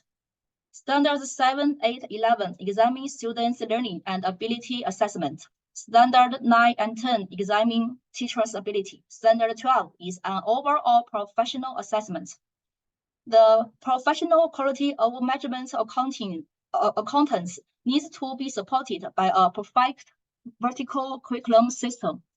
The management accounting curriculum system based on competition tasks and the CDIO 12 standards is shown in Table 2. The first part is the course evaluation. According to Table 3, the final score of each student is evaluated. The performance evaluation method is based on the CDIO syllabus and the subject competition. The technical knowledge and the reasoning ability is X1. The personal vocational skills and the professional ethics is X2. The teamwork and the communication ability is X3, and the CDIO system of the enterprise and the society is X4. The weights can be set to 30%, 20%, 25%, and 25%. Thus, the comprehensive ability of a student is evaluated. The fifth part is outcomes and conclusions. Outcomes: students collected data and wrote 7 cases for classroom discussion. The concept and design of the case improves students' autonomous learning ability, and the case base can be used for subsequent classroom learning. At the same time, students are allowed to explore excel in their spare time and create multiple experimental goals based on the relevant data, which not only lays a foundation for the study of subsequent courses, but also has an understanding of the intelligent development of management accounting, which meets the needs of the development of times. The teacher organization led the students to participate in the regional and the national competition of big data and management accounting, and won the first, second, and third prizes. Teachers have published papers on teaching reform, and the ability of teachers and students in conception, design, implementation, and operation has been improved. Conclusions: through the organization of CDIO teaching mode, course designs and optimizes the teaching of competition integration routine course. The strives to promote learning. It is of greater significance to explore the training modes of innovation talents in design business specialty, improve students' business practice and comprehensive ability, and the employment competitiveness. Now that's all. Thank you very much. Okay, thank you, Professor Wang. And this is a very important issues for our education. So have you any question? Okay, I found Deng Ziyi. Yes. Okay. Can you hear me? Yes. Can you hear me? Yes. Okay. Thank you, Mrs. Wang. And you just mentioned subject competitions. Your camera, please. Please switch on your camera.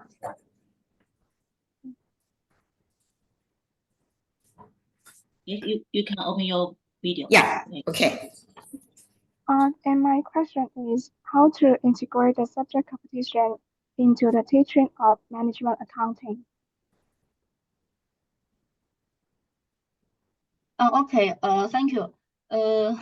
In my opinion, when formulating training programs, universities should consider subject competitions, set up appropriate elective courses, and broaden students' horizons so as to promote discipline construction and professional practice teaching.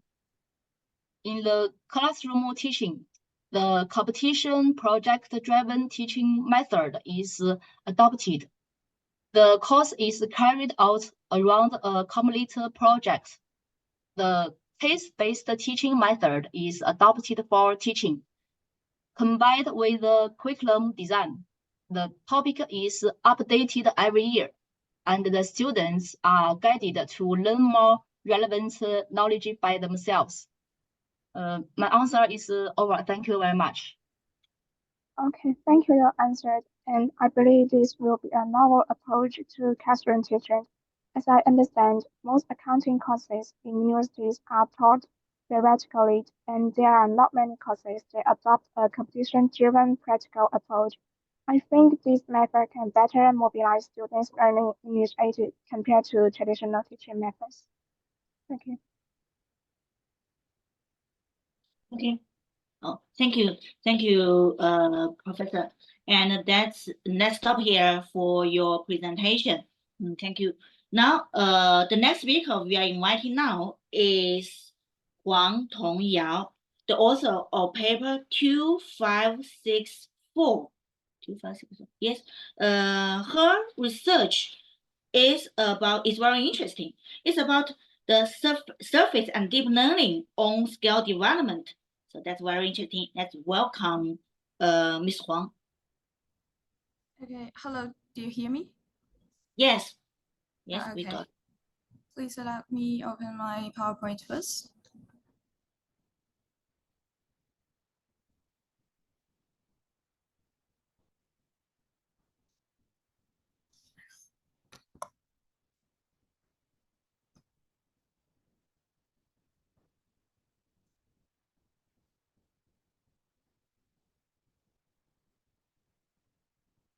Okay, is that okay? Okay, that's yours. Yes. Okay. Hello, everyone. Thank you for joining me today. I'm Tongyao Huang, the author of Exploring the Impact of Professional Identity and Teaching Behavior on Skill Development, the mediating roles of service learning and deep learning. And my co-authors are Jing Zuo and Yujie Huang. My presentation will be divided into 6 parts, which are introduction, literature review, methodology, results, and discussion and conclusion. Okay, now I will spend a few minutes to walk you through the introduction. In the ever-changing landscaping of higher education, educators and students share a common consensus about the advancement of student skills, which has become a focus. Within this focus, the professional identity and teaching behaviors are both crucial factors in cultivating the environment conducive to skill development. Professional identity refers to the student's sense of belonging and commitment to their chosen field of study, which playing a key role in shaping their engagement, motivations, and learning outcomes. Similarly, the teacher's behaviors, including their teaching strategy and interaction with students, significantly influence the learning atmosphere and students' achievement. However, the pathway through this professional identity and teaching behavior affect skill development have not been fully explored. So especially in relation to the mediating role of service learning and deep learning. Okay, that's the introduction, and let's move on to literature review. we have covered three aspects. The first part is relationship between professional identity, teachers, teaching behavior, and learning depth. Students with a high sense of professional identity are more likely to adopt deep learning strategy, seeking to understand concepts and structure personal understanding because they believe that they have the potential for growth and development within the professional fields. Conversely, if students have a weaker sense of professional identity, possibly due to a lack of self-concepts and emotional investments related to their profession, they might be inclined to adopt service learning strategy, such as just simple memorizing repetition of the informations to cope with the examination and assessment. At the same time, constructivism learning strategy emphasize that learning is an active, constructive process within the teacher's teaching behavior play a crucial role in students' construction of knowledge. Teachers can facilitate the occurrence of deep learning by presenting challenging questions, encouraging exploration and reflection, and supporting collaboration learning among students. Based on this, the following hypothesis is proposed, as you can see on the screen. And the second one is learning depth skill development. Constructivism learning theory posits that learning is an active, constructive process where students integrate new information into their existing knowledge structure. At certain stage of students' development, they may rely more on service learning strategies such as rote memorizing and fact review to accommodate their current cognitive structure and skills. So based the theory as mentioned above, the two theory hypothesis 5 and hypothesis 6 has been proposed in our essay. And the last one, the mediating role of learning depth, as mentioned above, constructivism learning strategy proposed that learning is an active process of construction wherein students develop their knowledge and comprehensive by engaging with their surroundings.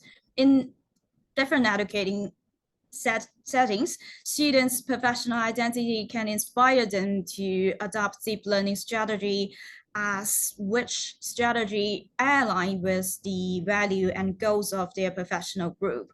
Meanwhile, students may also adopt service learning strategy to meet short-term academic requirements or conform to expectation of their professional roles. As you can see on the screen, the 4 hypotheses that we mentioned, that we proposed, is according to the literature review.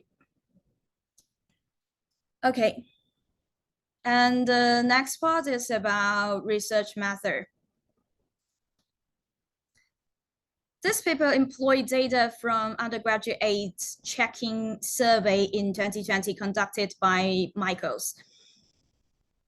The survey comprehensively checked the enrolled students of commission school for various aspects such as training outcomes, study investments, professional cognition, course experiments, teachers, and academic guidance. This study selects the original data of freshmen, sophomore, and juniors with a valid questionnaire accounts of 8,931. About the independent variable, The first independent variable is professional identity, and the second one is teaching behavior. About the dependent variables is students' skill development, and about the mediating variables are service learning and deep learning.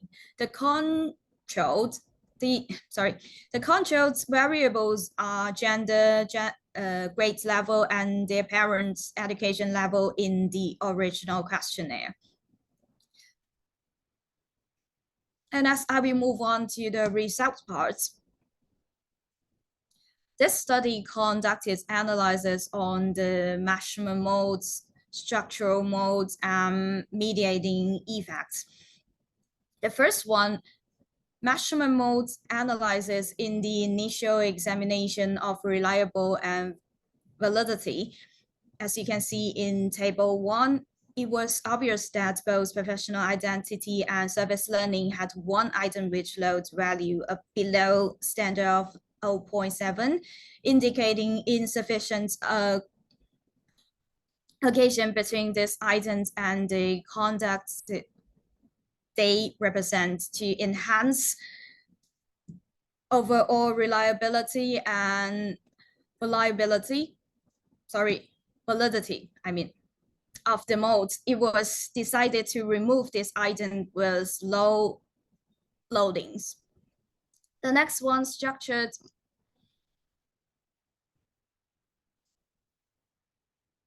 mode.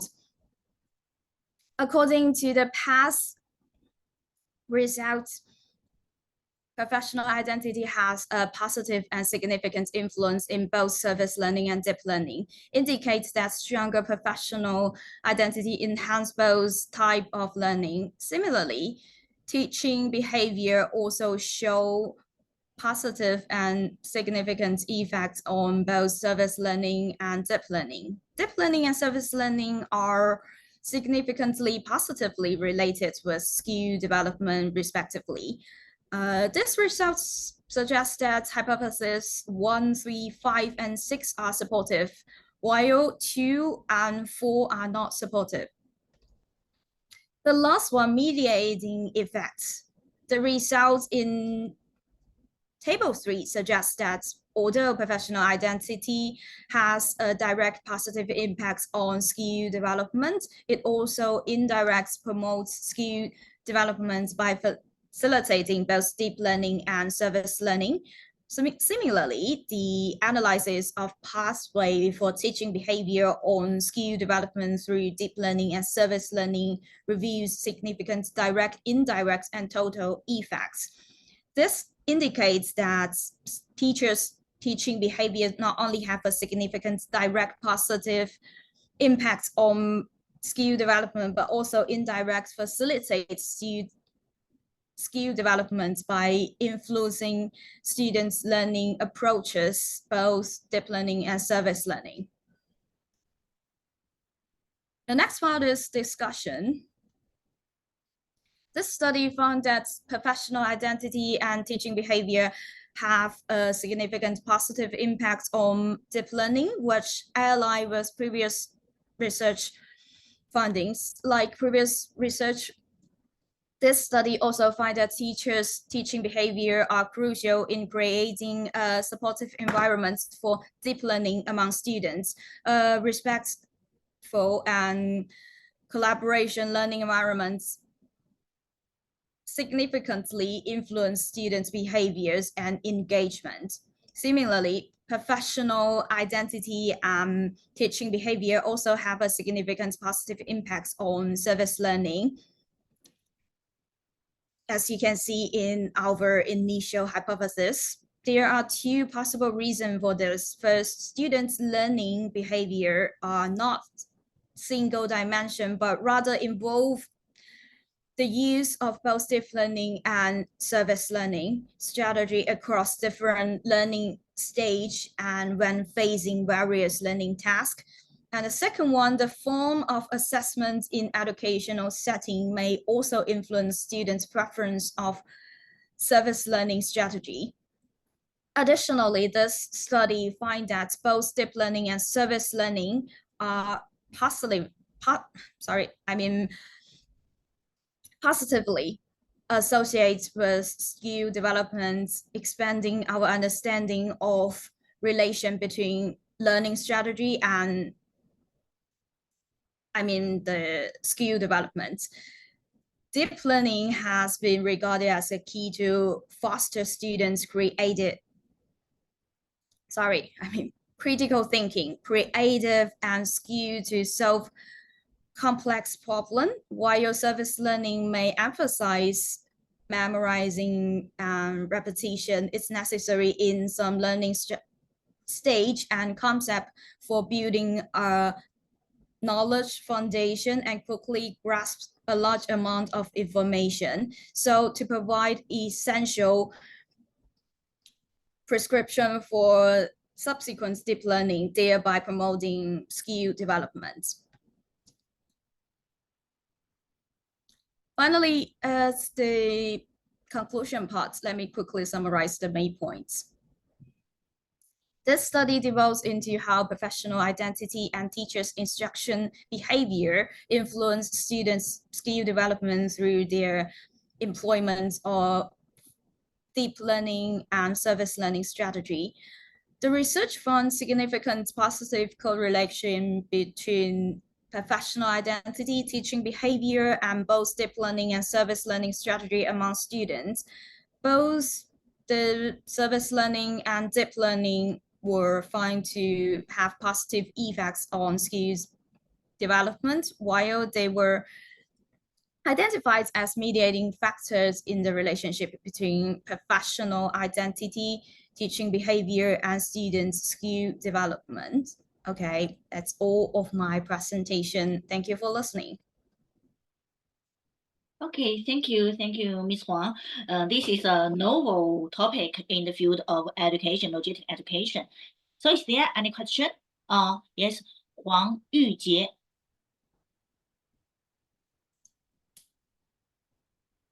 Yes, Yujie Huang. You can ask your question. Hello. Yes. Hello, Ms. Huang. May I ask you a question? Yeah, please.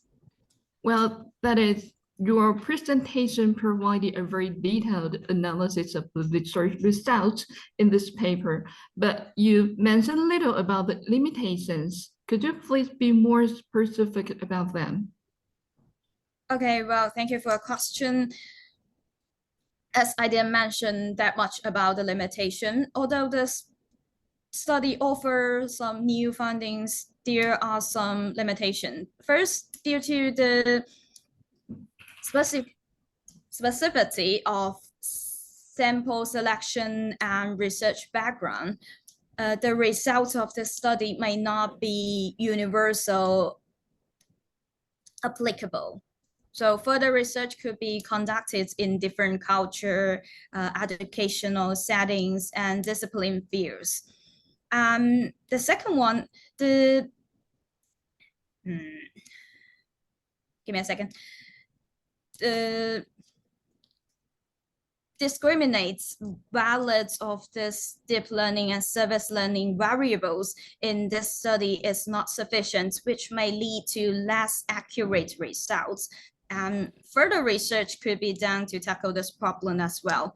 That's all of my answer. Thank you. Thank you for your answer. Okay, thank you. Okay, thank you. Let's stop here for Ms. Huang's presentation. Thank you.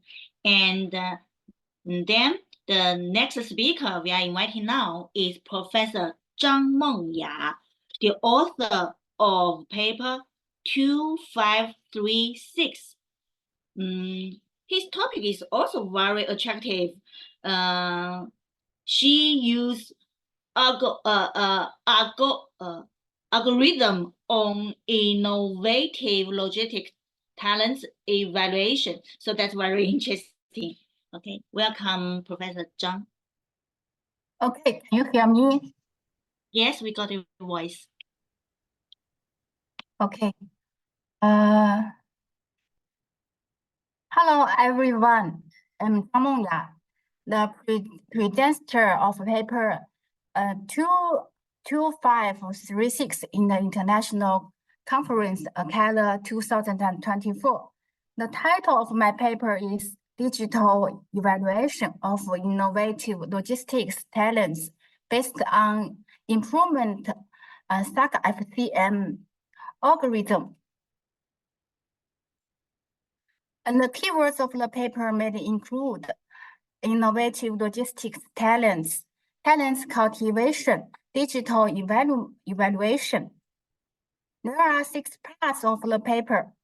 Besides the introduction and conclusion, the second part is training objectives for innovative logistics talents. The third part is the training system, where the first part is about construction of digital evaluation system. The fifth part is digital evaluation.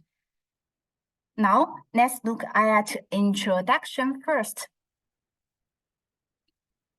The report of the 20th National Congress of the Communist Party of China proposed that education, science, and technology and talent are the fundamental and the strategic support for the comprehensive construction of the socialist modernized country. And the digital education is related to the construction of China's high-quality education system, the satisfactory education of the people, and the strategic action of achieving educational modernization. The existing evaluation methods for logistics talents are too single, and the logistics talents evaluation method based on the transcripts cannot reflect the advanced abilities and the comprehensive qualities of students well. So, under the empowerment of digital education, the use of core digital technologies such as big data and artificial intelligence to implement multi-dimensional and dynamic evaluation of logistic talents, real-time grasp of students' learning dynamic and ability improvement points plays a crucial role in talent cultivation. Let's take a look at the second part, training objectives for innovative logistic talents. With the emergence of technologies such as cloud computing, big data, Internet of Things, and artificial intelligence, the logistics industry has entered a new stage. The goal of cultivating innovative logistic talents is to cultivate industry-leading talents with high moral education, rich basic knowledge, strong comprehensive abilities, and to promote high-quality development of logistics. Next is the content of the third part, innovative logistics talent training system. Based on the training objectives of innovative logistic talents and enterprise research, this paper proposes a tripartite talent cultivation system consisting of knowledge dimension, ability dimension, and the quality dimension. The practical basic course focus on general education. The theory course emphasize interdisciplinary. The major course emphasize the characteristics and the timeliness of logistics. And the innovative course focused on technology leadership and practical complex problems in the logistics industry can improve the quality of cultivating innovative talents. Based on enterprise demand research, the abilities of innovative logistics talents have been integrated into 6 major capabilities: learning ability, executive ability, technological innovation ability, communication and expressing ability, teamwork ability, and leadership. The comprehensive quality of students includes ideological and moral qualities, scientific and cultural qualities, health qualities, aesthetic education qualities, labor qualities, and expanding qualities. The first part is about construction of digital education system. We can see the traditional talent evaluation method based on transcripts can only showcase students' learning outcomes in the curriculum, while many extra curriculum learning experiences, such as science competitions, club activities, practical activities, and research experience cannot be well reflected. Digital talent evaluation is the use of artificial intelligence and big data to collect multi-dimensional data on the learning process and the outcomes of students, dynamically analyze their behavior to ability, and abstract the full picture of their abilities. Specifically, the first step is objective data collection. The second step is subjective labor generation. The last step is data analysis and presentation. The fifth part is about digital evaluation of logistics talents. This paper collects multi-dimensional data on students' learning processes and the outcomes from digital management system of university, and use the improved SAGA-FCM algorithm to perform cluster analysis on the entire sample data of existing students. The evaluation is then rated at levels 1, 2, 3 to 4. Select important indicators for subjective labor rating based on RFM. Recency, frequency, monetary models. The millions of RFM indicators is learning ability, executive ability, technological innovation capability, communication and expression ability, teamwork ability, and leadership. Firstly, calculate the Euclidean distance between 2 sample points. Secondly, calculate the average distance L of all sample points, and then calculate the density value of the sample. By operation, the initial cluster center can be obtained, and then according to the SAGA-FCM clustering analysis algorithm, the range of values for students' subjective abilities labels can be determined.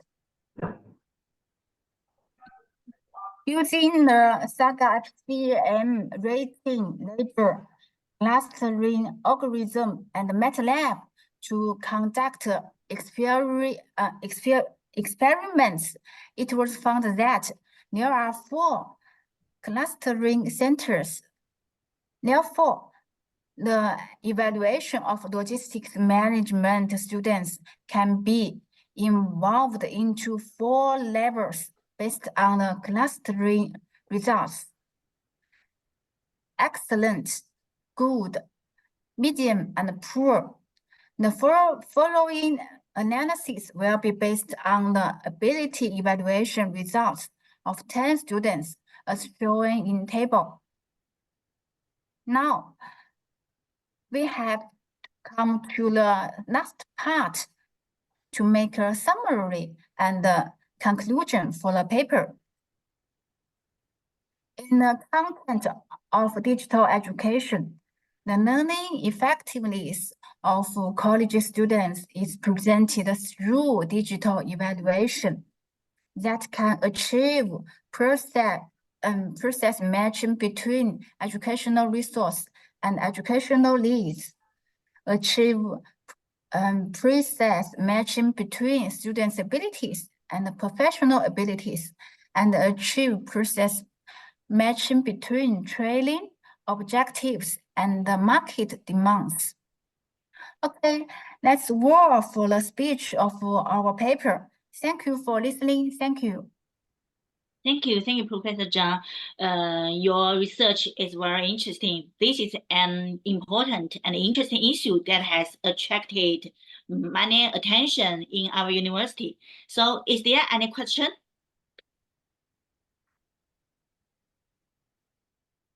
Okay, yes. Yes. Hello, dear Mrs. Zhang. I thank you for your speech. I think your research is very meaningful, and I want to know how to collect students' data. Okay, thank you for your question.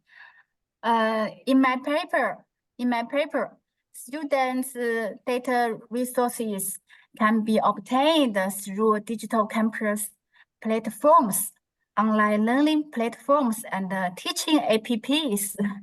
Teaching apps used during classes, such as Xiaoya platform and the Chaoxing platform.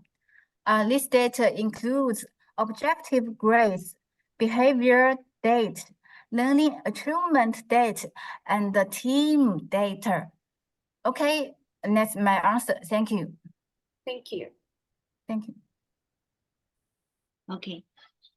Thank you. Thank you. Because the time is limited, so the discussion of this report will stop here for now. And the next presentation for us is Zhou Yuancheng. Is Zhou Yuancheng, the author of paper 2608. Yes, Miss Zhou. Miss Zhou's report is also on the logistic education. He used some method to the smart course in university. So let's welcome Miss Zhou. Okay, can you hear me? Yes.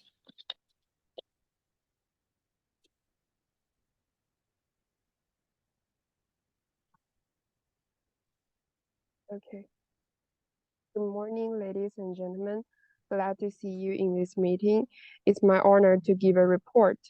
My topic is exploring novel practices in international Chinese language education, a case study on the development of smart courses in universities.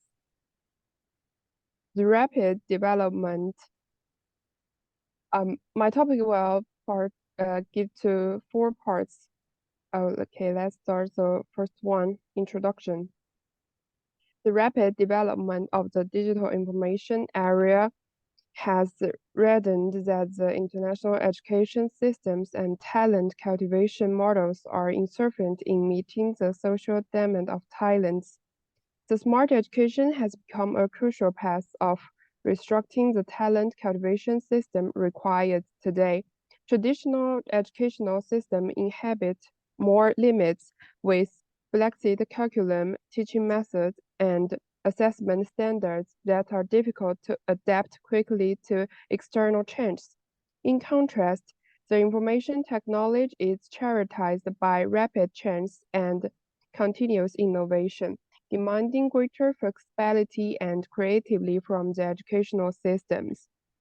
Students can be educated via online and offline process if ICT is properly managed. Smart education through the application of advanced information technology can efficiently transmit knowledge and cultivate students' skill and abilities. As shown in the picture, by leveraging data analysis and intelligent management, it can accurately grasp students' learning situations and needs and provide them more personalized and specific teaching solutions, thus better meeting the talent demands in the digital information area. Since its inception in 1915, Chinese language teaching for foreigners has evolved into a pivotal educational elevator. With the rapid development of the globalization, there are more and more cultural exchanges between China and foreign countries. In this background, the rapid development of international Chinese language education has laid a solid foundation for Chinese culture to go global. Presently, over 300 Confucius institutions has been established across more than 100 countries.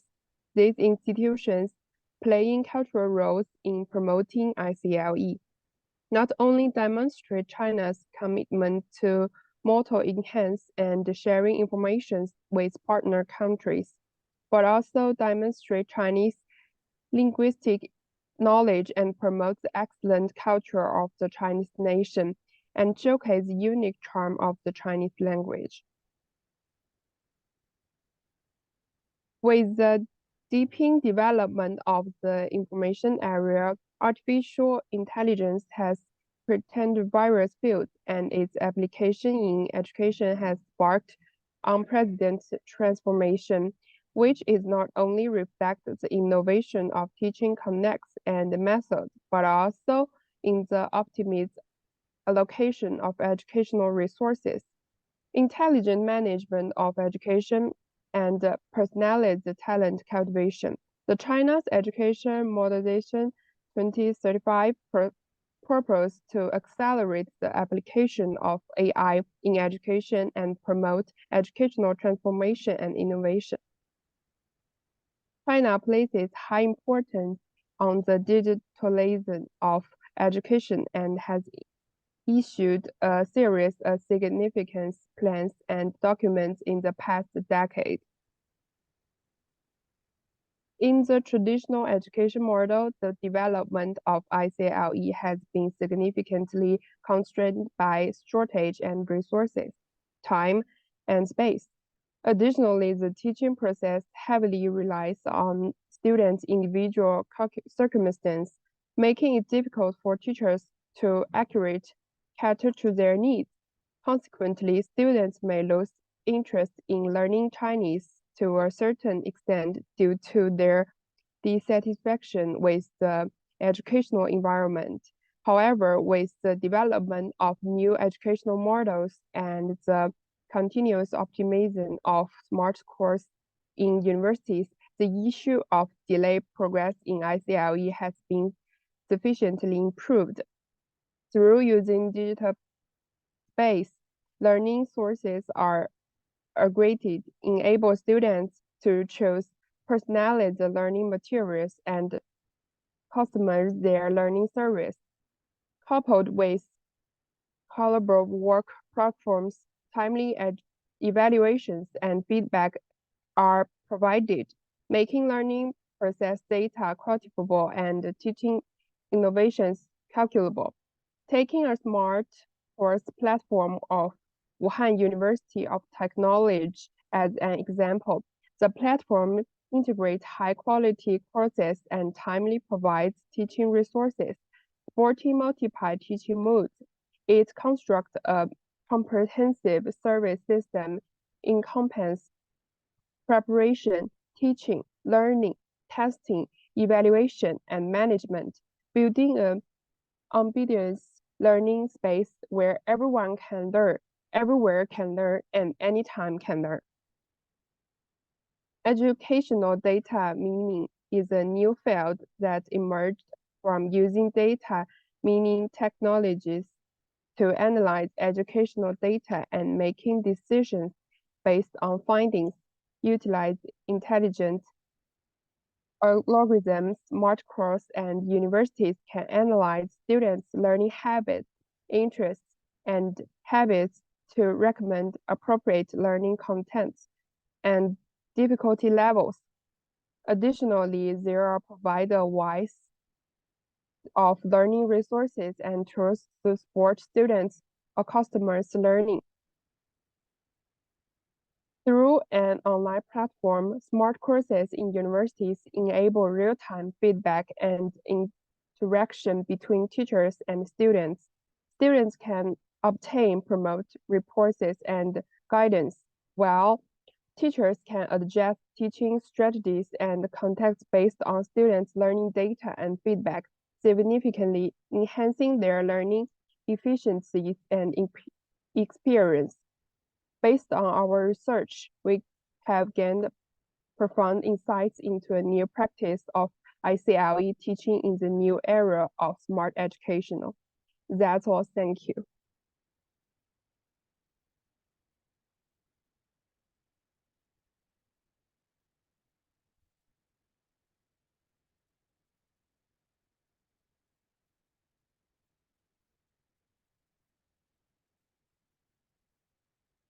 So sorry, I forgot my voice is closed.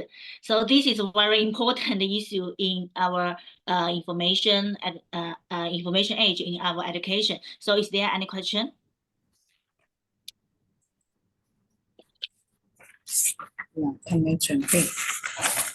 If no, I'll Okay. raise. So what do you think are the advantages of online education development for the international performance of Chinese language? Smart education as an important support for educational modernization utilize advanced technologies such as big data, code computation, and artificial intelligence to break through the geographical and resource constraints of traditional education models. It achieves optimal allocation of educational resources and intelligent management of the educational process, improve the efficiency and the quality of education and teaching, and provides strong support for cultivating innovative talents. Okay, That's my thank answer. you for your answer. Okay, thank you. Okay, thank you. Now let's stop here for your presentation, and thank you. The next speaker to bring us a speech is Miss Zhen. Sorry. Yes, Zheng Zhilan. Yes. Yes, thank you. And her speech is about AI. That's very interesting. AI in blended learning. So let's welcome Miss Zheng. Okay, so did I share the screen?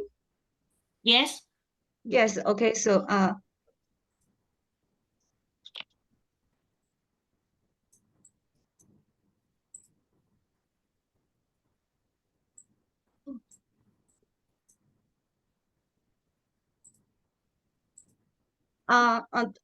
dear professors, doctors, my name is Zheng Zhilan. I'm very glad to present my research at this international conference. The title of my research is Application of Artificial Intelligence in Blended Learning Mode and its Role in Improving Learner Autonomy. My presentation is divided into 5 parts: introduction, literature review, the design of blended learning mode, the methodology and results, conclusion. As a valuable piece of social structure, human beings should have a new appreciation for learning, constantly accepting new knowledge, updating old knowledge, and adapting to the pace of scientific and technological progress. There's no denying that the knowledge acquired from teachers is far from meeting the needs of one's future career. Only those equipped with excellent autonomy can be tuned to learning society. The ability of learning independently is a necessary guarantee for people's long-term development, a gift of a lifetime. Therefore, cultivating students' learning autonomy has become an essential goal of education reform at all levels. With the rapid progress of science and technology, the development of AI has also embarked on the fast lane, blooming in various fields, injecting vitality into the development of entire economy and society. Nowadays, the innovation of AI, coupled with its integration with other disciplines, brings tremendous changes to the world. In the era of dominated by technology, how to apply AI into language learning to solve problems such as limited authentic learning environments, insufficient learning motivation, and poor autonomy, and explore ways in the innovation of language learning needs to arouse the attention of researchers and educators. The study reviewed literature about learner autonomy and blended learning. Learner autonomy refers to one's competence of handling his or her own learning during the learning process, setting goals based on actual situation, clearly selecting suitable learning materials, controlling learning pace, employing scientific strategies, monitor process, and then making correct evaluation of learning autonomy. The theoretical foundation of learner autonomy is cognitive constructivism, meta-cognitive theory, and humanism theory. The dimensions of evaluating learner autonomy generally falls into three aspects: meta-cognitive ability, ability to use resources, and psychological characteristics, as is shown in this figure. Blended learning integrating learning resources through utilizing information technology combines the advantages of online and traditional offline teaching. It clarifies the value of teachers' leading role, meets learners' personalized needs as well. The third part of the presentation is the design of blended learning mode integrated with AI. The principles of the blended learning mode are principle of systematicness, principle of interactivity, student-oriented principle.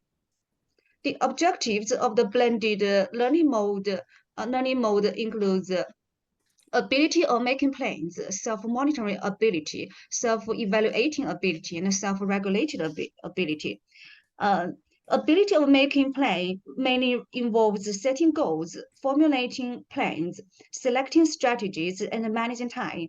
Teachers help students make an analysis of themselves and then have them set achievable goals and make scientific and specific plans. At the same time, students should also be taught various learning strategies and the conditions each strategy can be used so that they can make choices of strategies by themselves based on specific tasks. Self-monitoring ability, students can be guided to effectively monitor the learning process through task notes, through taking notes and making assessments and make self-correction through evaluation and feedback. Self-evaluation ability, teachers take the responsibility of helping students compare learning outcomes with established learning goals, finding out the completed goals and unfinished ones, and evaluate the quality of their own learning. The final ability is the self-regulated ability. Given the essential role of self-regulation in autonomous learning, appropriate guidance can be provided to help students eliminate external interference, regulate their learning behavior and emotions, and overcome various difficulties, thereby ensuring the continuous progress of autonomous learning. Based on the principles and objectives of blended learning, the study designed a blended learning mode integrated with AI elements that is conducive to enhancing learner autonomy. As is shown in this figure, the model includes 4 elements: students, teachers, online and offline environments. This model demonstrates that the common educational goal in both online and offline education environments is the focus of teachers and students over the entire process. With the help of AI, teachers design teaching procedures, arrange activities, provide assistance if necessary, monitor and evaluate students' learning, while students independently make plans of learning, select learning materials, participating activities, online and offline, self-regulate their own behaviors, evaluate their performance, and make reflections with the help of AI. In this mode, students are no longer confined in the passive learning state, but actively participate in the selection of learning resources, the implementation of various tasks, assessment of learning. The fourth part of the research is about the methodology and the results. To investigate the effectiveness of the learning mode, the study conducted an empirical study comparing results of the pre-test and post-test between the experimental group using the blended learning mode and the conventional control group using conventional learning mode. Quantitative research method is adopted in the study. The questionnaire survey investigates the development of learner autonomy in different learning modes. The test before the experiment showed that there was no significant difference in their autonomy, hence they can be regarded as homogeneous research subjects. The teaching experiment spans over a period of 12 weeks. Statistical analysis indicated that there was a significant difference in learners' autonomy between pre-test and post-test. The experimental group made significant progress in their metacognitive ability of using resources, and the psychological characteristics. The final part of the research is the conclusion. Learner autonomy is not only the basic ability for human survival, but also life learning awareness. This study constructed a blended learning mode integrated with AI and investigated its role in improving learner autonomy through an empirical study. It indicates that learners can improve their ability of learning independently and actively through taking full advantage of AI and combine online learning platforms with various learning activities in offline learning. This study is helpful in the promotion and application of blended learning mode and AI learning in the internet era, and provides enlightenment for subsequent related research, facilitating the innovation and development of higher education. However, given the fact that all the research results were obtained from the questionnaire surveys, quantitative research, such as case study, can be incorporated into future study to get more vivid information and a detailed process description, so that people can have a better understanding of the changes in learner autonomy. That's my introduction on my research. Welcome any question. Thank you, Professor Zheng. And this is a very great issue in the field of AI. So any question? Okay, Professor Wei. Okay. Hello, Professor Zheng. Hello, Professor. Thank you for your presentation. May I ask you a question? Yes. Okay. In recent years, with the development of AI, deep learning technology, AI technology has been adopted in various aspects of society. Could you briefly introduce some recent researches relevant to the application of AI into education, please? Okay. Thank you for your question. In recent years, AI in education is increasingly receiving widespread attention from the educational world. Scholars mainly study how to make learning possible in any situation, online and offline classrooms or workplace, thus becoming a lifelong learning. The research combines knowledge related to AI with a range of learning disciplines to create adaptive learning environments and flexible, compatible, personalized, and efficient educational AI tool, which can help people open up the black box of learning, allowing them to gain a deeper and more detailed understanding of how learning occurs. The core of AI education is to achieve precise and clear calculation of educational, psychological, and social knowledge. Some research is relevant to the role of AI in education. It has been found that information technology is helpful in improving students' learning efficiency. Multimedia textbooks enhance the quality of learning materials. Simulates teaching promotes teachers' career development during online interaction with experts. Okay, that's all. Okay, thank you. Thank you. Thank you. Thank you. There is too little time, so discussion, we have to stop here. And now, the next speaker, that is also the last speaker in this morning, Deng Haitao, the author of paper 2591. His research is about the training of technical personnel for rail transit. So let's welcome Deng Haitao.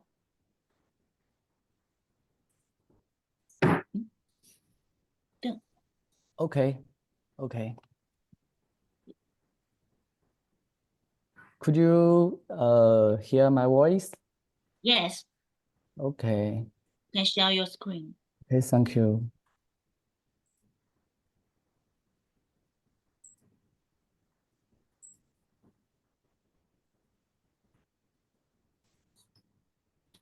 Okay. Hello, everyone. The topic of my presentation is research and discussion on training of technical personnel for ASEAN rail transit. This is the table of contents. 1. Introduction. China's half-span railway in the largest half-span railway network in the world.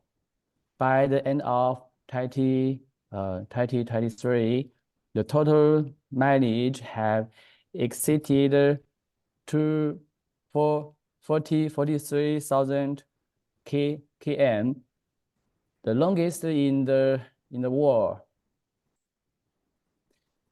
of which the total mileage of lines with a speed of 300 km per hour exceed 14,000 km. Accounting for more than 66% of the world, it is expected that about 60,000 km of half-speed rail network will be completed by 2035. This is a map of Thailand's railway network with the continuous advancement of globalization. The development of the transportation industry has also become the focus of attention of the government. Some ASEAN countries went to send students and on-the-job works to China to learn related measures and technologies. So it is necessary to build a suitable personal training system for students and different technical types and different natures. 2. Categories of technologies in different environments. Railway is a huge system maintaining in normal transport of railway lines requires multi-technical work of different disciplines, which can be summarized into 5 categories. metro, light rail, tram, and other urban rail transit has become an indispensable travel tool in people's daily life, and the regular maintenance of urban railway transit inspection works come into being. According to the technology category can be divided into 4 categories. 3 forms of personal training. Combined with the current demand for rail transit tenants in different ASEAN countries and the consideration of future long-term development, the training of rail transit technical talents can be divided into the following 3 situations. 1, school training student type, pastor training apprentice type, mixed culture. 4, training content and cycle plan. This is the curriculum system design of school training. This is the training course system design of allowing the pastor training.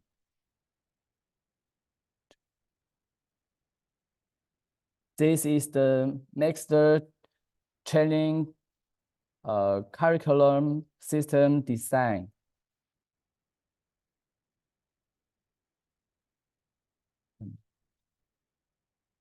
Five, conclusion. The answer, to ensure the sustainable development and the reliable operation of rail transit in ASEAN countries, the chain cycle and the core system of relevant technical personnel are analyzed and studied in advance, which can provide favorable conditions for the parallel follow-up of operation and maintenance technicians in terms of quality and quality. Thank you, everyone. That's all. Thank you, Mr. Deng. So is there any question? Okay, Shang-Jie. Yes. Hello, Mr. Deng. Thank you for your speech. I have a question. My question is that what type of work are applicable this training form and the course system? Hello? Hello? Have you listened to my question? Oh, please see question again. Okay, my question is that what type of work are applicable this training form and the course system? Okay, thank you for your question. The training forms listed in my paper are applicable to all types of rail transit technical jobs. And the course system is built on the example of signal maintenance and required works. Okay, thank you very much. Okay, thank you. Thank you. Okay, thank you, everyone. Because time is limited, and now we delay several minutes. So this morning we have discussed many interesting issues, but the time limit. So So the discussion have to be stopped here for now. But if you have more questions, you can send an email to author. We believe after discussion, we can take more interesting research. Okay, so this morning, this section stop now.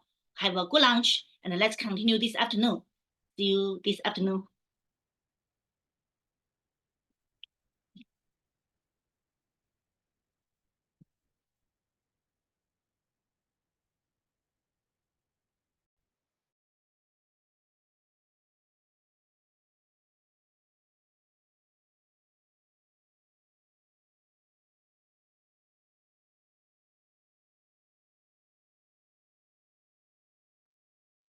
Professor 张，要不要再结个尾？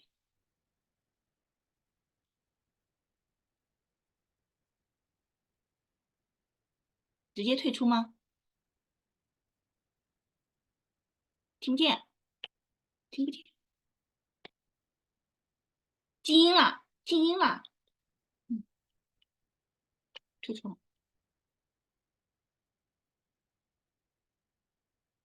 停止视频。张老师，我退出了啊，听不见，您静音了，拜拜，拜拜，嗯。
hello again, Dinka. I'm ready to start. 下午的老师可以准备开始了。不错，是不是我的网上问题？今天我也写了我自己的来。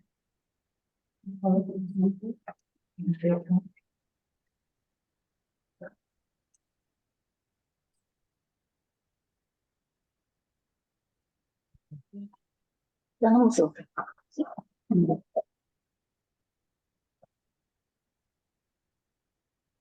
哎，说你上来哦，说你在等待还是你上来？我这个小时，第一个，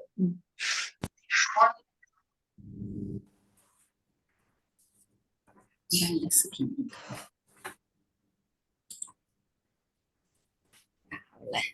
好了。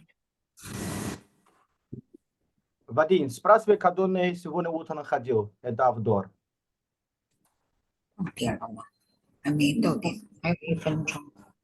Сегодня утром там Булгакова, по-моему, хотела. Он сейчас есть? Сейчас, я сейчас спрошу. Ее нету. 下午可能老外多一些，多写一些评，到时候就整理的时候，要不然 Есть? Я вас не вижу. Ага. Окей. Бинго, куда мы запустим? Александру Булгакову. Первой или потом? Сейчас Вначале можно. запустим? Пусть будет, если он Окей. сейчас есть. Okay, Alexandra, then you have to prepare your presentation and you will be first in our section, okay? Thank you. Our report, Vyacheslav Zosimov, will be Share screen. Please share screen. Hello, I am a and, reporter of this show your paper. Yeah, presentation. Vyacheslav Zosimov is with us. Okay. So I think one moment. We have we continue our conference. We start our next section. This is the last section in our conference. We have several presentations here. Please respect all presenter. Please respect the time limit. Time limit is no more than 10 minutes. 10 minutes on your presentation and about 2-3 minutes on answering question section part. Okay, so we may start with a presentation of which should be before yesterday, but some technical problem. This presentation will be on our section. This presentation named Assessment and Support of Critical Multi-Level Infrastructure Security Using Information and Cognitive Technologies. Presenter Vyacheslav Zosimo. Please, you have 10 minutes to present your paper and to speak about your presentation. Thank you for this opportunity.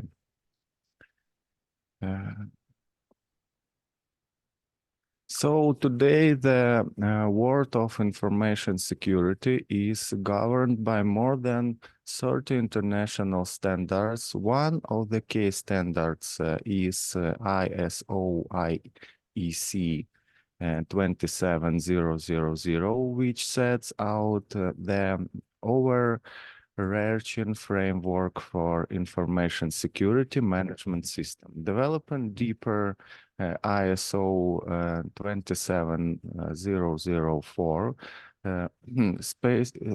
specifically provides detailed guidance on how to measure the effectiveness of an implemented information security management system.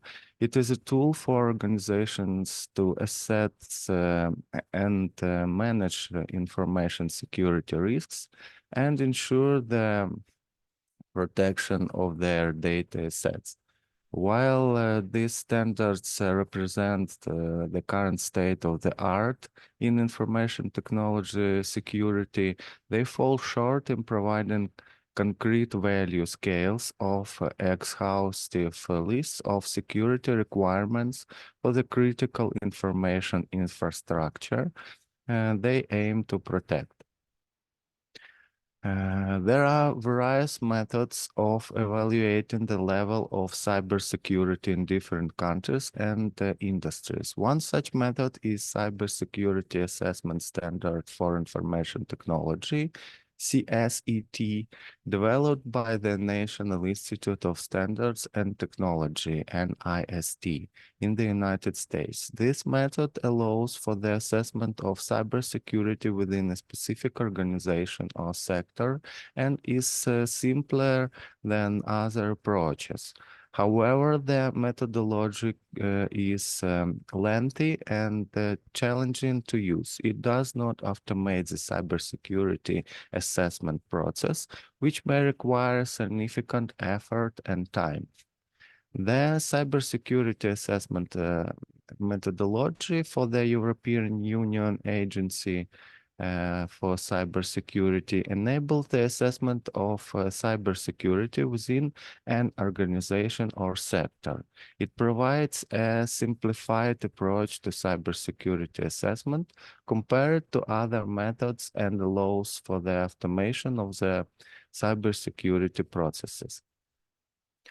Based on the study results, it can be concluded that significant attention is given to research on the security of critical infrastructure objects against potential threats. Based on this paper proposes a method for assessing and maintaining of the security status of a critical information infrastructure facility using information and cognitive technologies. As shown on slide, our information logical model is stratified into three distinct levels, each presenting a different aspect of critical infrastructure ecosystem. At the top level, our focus is on direct cognitive control and the software and hardware components. Here, the functional sustainability FS is determined by a function G that factors in direct cognitive control SP and environmental factors SC. We also incorporate the maximum threat level, ISBL and CSBL, into our assessment. The decision maker, denoted as DM, is central to this level with their role captured in the functional RBTL, reflecting the culmination of software, SW, hardware, HW, the medium level phase emphasizes the intersection of environmental factors with the software and hardware components. It mirrors the top level structure, but focuses on the operation environments specific and its interaction with cognitive control at this stage.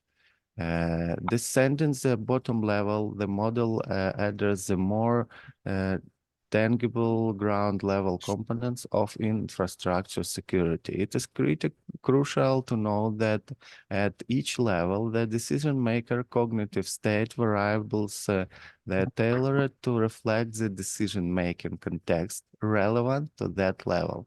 For example, at the top level, SP is influenced by factors like productivity, PR, reaction time, RT, decision time, DT, and concentration, C. For any set of random variables, Bayesian belief network, the probability of joint distribution is calculated from conditional probabilities according to the chain rule as follows, Formula 1. To calculate the probability that a variable takes on a value on BBN consisting of vertices, the formula is used, Formula 2. Here the simulation is overall values of the variable A1 to AN, taking into account Formula 1 and Formula 2 for calculating the probability at the vertex B takes the form So these formulas are enough to perform direct inference on a Bayesian network. This network represents a probabilistic model that incorporates various cognitive and environmental factors affecting the decision-making process within an organization. At the core of this network is the security node, which is influenced by both information security IS and cybersecurity CS. Surrounding this central node are variables that present the cognitive state of the decision maker. On the outer tier, we have nodes which stand for physical and emotional fatigue, emotional tension, emotional arousal, stress due to emotional tension, and changes in business conditions, respectively. These factors are reflective of the decision maker's cognitive state and are directly influenced by the environmental node E, which represents the states of the product environment. In the second outer tier, we observe nodes which are associated with the decision maker's exhaustion, productivity, perception of information, reaction time, decision-making time, and concentration.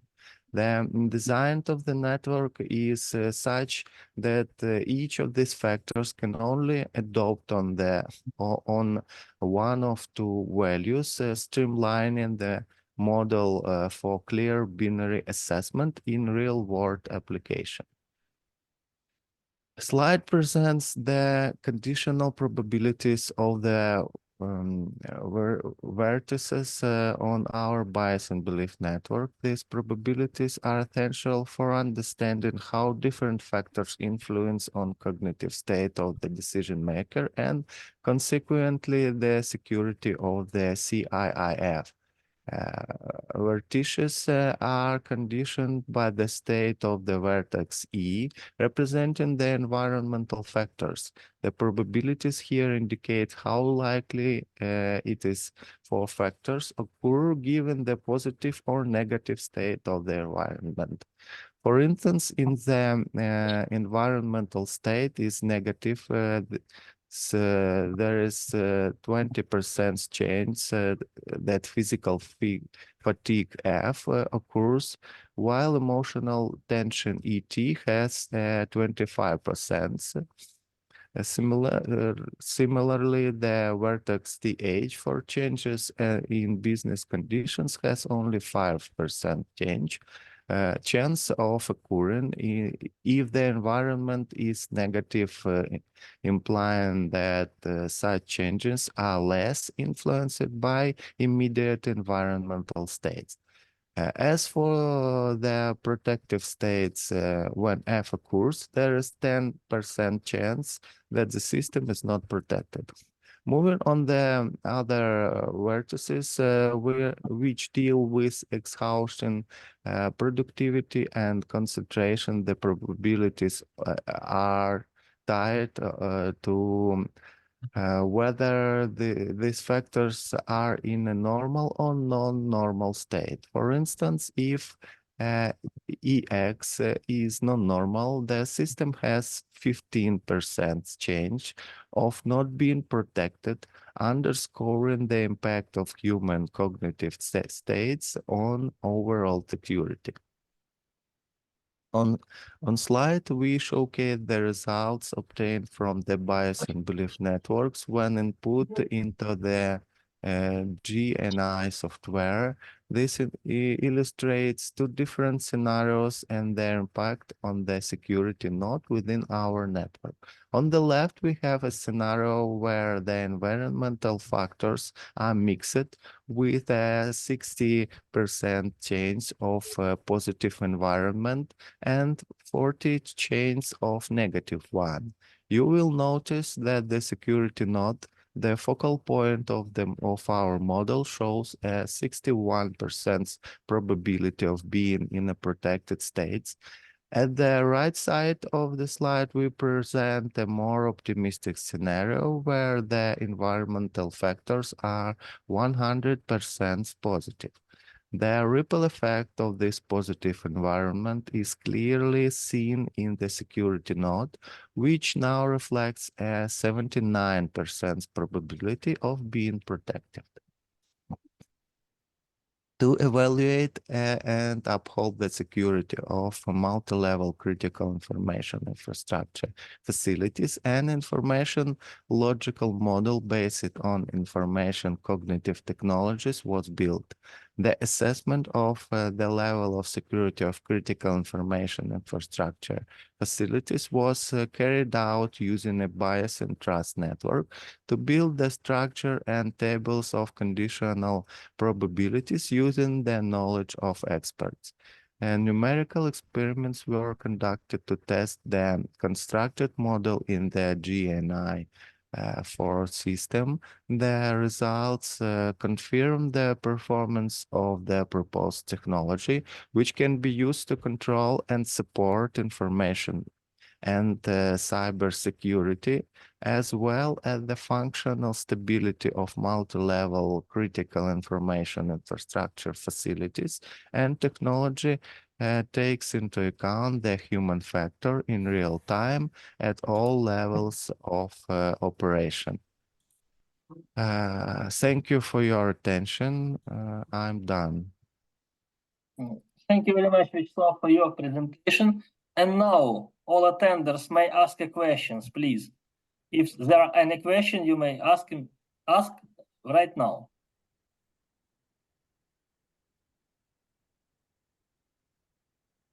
Okay. I have a question for you. The question is the next. Please explain, please concretize, how do you choose the factors which are have influence on the security level? In this paper, we try to choose the factors which are depends on human factor. I thought about that. It's about emotional tension, emotional arousal, and stress, and so on. So we were trying to model the system where one of the weakest factors are human, who can be like a weak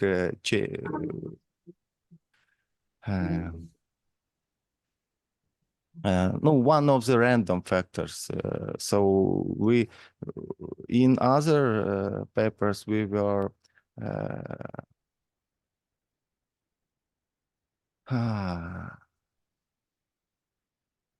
we were trying to model the factors, technical factors, and now we were trying to model human factors. So we take them from psychological and so on. Thank you very much for your answer. Any more questions, please? Okay, if there are no any new questions, so thank you very much for your presentation. And we switch to next our presentation. This is first our presentation according to our schedule. And our next presentation, but this is a first according to the scheduling, is a paper number 2608, Informative Engineering Education, a morphological approach to enhancing analytical and creative skills. Now, Dmitry Rakov. Is here Dmitry Rakov? Yes.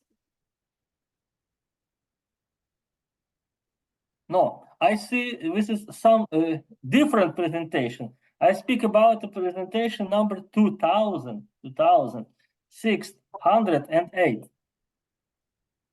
And as I see, your presentation is next one. Okay, if Dmitry Rakov is absent here, we may switch to the next presentation, 2548, empirical study of second language, writing anxiety and writing proficiency among English measures. Please, you may start the presentation. Respect the time limit. Okay, good afternoon, everyone. Thank you. My name is Zheng Ying. I'm from Wuhan Technology and Business University. So today I will have an introduction about my paper, Empirical Study of Second Language Writing Anxiety and Writing Proficiency Among English Majors. So first, I will have an introduction about my research background. Research on foreign language writing anxiety began in the 1970s, and the question believes the anxiety is most harmful affective factor influencing the learning outcome of second language acquisition. So writing anxiety has been identified as a significant construct for understanding the factors that influence students' development of writing skill. Second is my research purpose. So this study are to investigate the overall state of college English majors writing anxiety and its influence on writing proficiency, and to explore the difference in writing proficiency among students of different writing anxiety levels, and to find out the potential sources that lead to writing anxiety. And then I will introduce my research object and method. So the author investigates 226 junior students in English departments from Wuhan Technology and Business University, and using random sampling survey method. The author used the second language writing anxiety inventory designed by Chen as a tool to measure students' level of anxiety in English writing. Another research tool is a half-open interview as a supplement to the questionnaire survey results. And the English writing proficiency of the students is measured by their TM4 writing scores. And next, I will have an introduction about my data analysis and findings. And one, that's reliability and validity of the questionnaires. After collecting the questionnaires, the data were analyzed by using sparse 26. We have collected 201 valid questionnaires. And as shown in table 1, the alpha coefficient was 0.786, indicating good internal consistency. And as is shown in table 2, the KMO coefficient was 0.819 and was significant and with good reliability. The above tests indicate that it's feasible to use the data from this questionnaire in conducting further analysis. Number 2, analysis of second language writing anxiety inventory. Then the author conducted a descriptive analysis of the findings to find out the overall situation of writing anxiety among English majors in college. Table 3 shows the descriptive statistics of subjects' score on the SLWAI. The mean score was 81.27 with a standard deviation of 7.86, indicating that the subject's overall English writing anxiety is at a high level.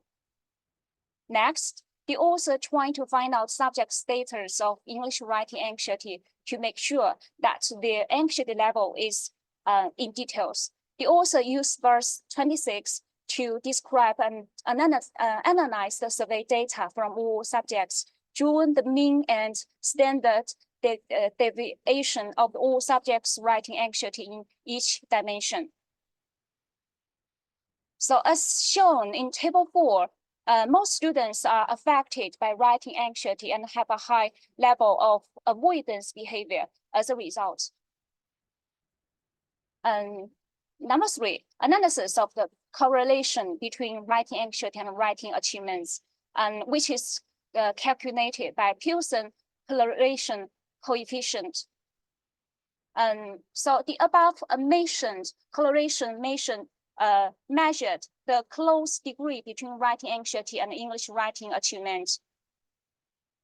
As is shown here, that is significant negative correlation between writing anxiety and English writing achievement, but this cannot prove both of them have stable covalent relationship. A linear regression analysis can illustrate whether there is any quantitative dependent relationship between them through an accurate linear function relation. Therefore, the author took the English writing anxiety as a predictor variable, the TM4 writing scores as a dependent variable, and use a linear regression method to further investigate the relationship between them. Okay, then is the analysis of the interview. The author conducted a half-open interview with 10 subjects of high writing anxiety, and the findings are as follows.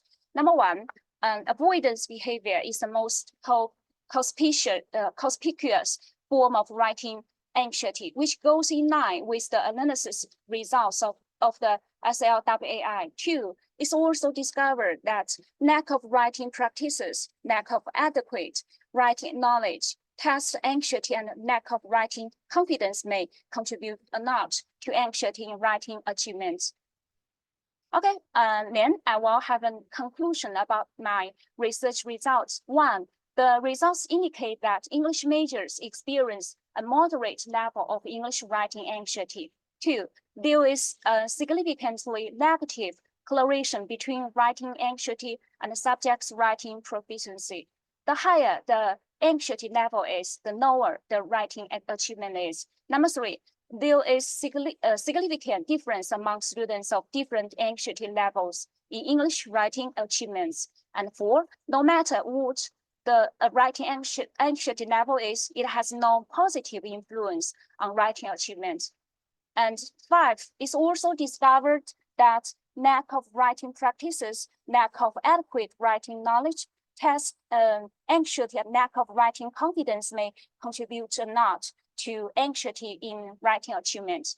And finally, I will give pedagogical implications. First, increasing writing strategy training.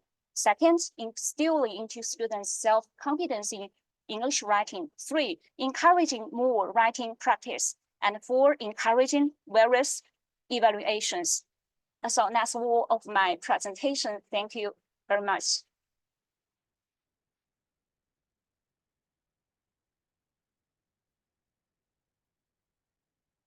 Okay, thank you very much for your presentation. And now, please, I see Sao Jing would like to ask a question. Please, you may ask a question. Okay, hello, Ms. Zhang. Can you hear me? Yes. Okay, thank you. So we can see that in your research, the result indicates that there's significantly negative correlation between writing anxiety and subject's writing proficiency. Therefore, my question is, what are the differences in writing proficiency among students with different writing anxiety level? Thank you. Okay, thank you for your question. The results indicate that English majors experience a moderate level of English writing anxiety, which is common and general. There is significantly negative correlation between writing anxiety and subjects' writing proficiency. The higher the anxiety level is, the lower the writing achievement is. And there is significant difference among students of different anxiety levels in English writing achievements. That's my answer. Okay, thank you. And as you have mentioned just now, there is a negative correlation between writing anxiety and subjects' writing proficiency. Does writing anxiety promote writing performance in a certain way? I want to know. Okay, thank you. According to the impact of anxiety on learners, scholar divided the language anxiety into two parts: facilitating anxiety and deliberating anxiety. And the former can play the role of incentives and urges on the appropriate level to foreign language learners and promote them into to overcome anxiety. The latter has very strong negative impacts on language learners through worry and self-doubt. or directly by reducing classroom participation and producing too much psychological resistance to language learning. So our research showed that anxiety has deliberating effect on language learning and achievements. That is, no matter what the writing anxiety level is, it has no positive influence on writing achievements. That's all. Okay, thank you for your answer. I have no question now. Thank you. Thank you for answer. Is any more question? Okay, so thank you very much for your presentation. And now we switch to our next presentation in our list. And next presentation is presentation number 2575. This is a presentation, Practice of Integrated Blended Teaching of Tax Law, CPA Perspective, into CARS Methodological and Political Education under OBE concept. This is Tin Song. Tin Song is present here. You must start I'm your here. presentation. Yeah, okay. Can you may hear? start. Can you hear? Can you hear Yeah, me? yeah. Okay, okay. Okay, I will share my screen. You may start.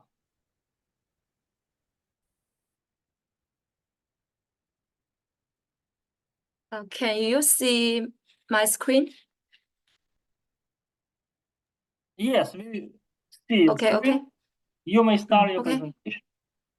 Okay, good afternoon. My name is Song Ting. I'm from the School of Management, Guangzhou City University of Technology.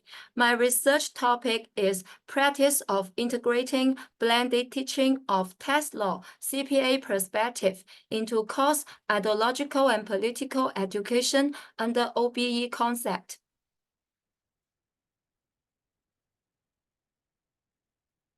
The first part is the introduction. In the field of education, a mix of in-person and online teaching is now widely adopted by higher education institutions to facilitate synchronized learning for students both in physical classrooms and virtual environments. This instructional approach transcends physical barriers and time restrictions.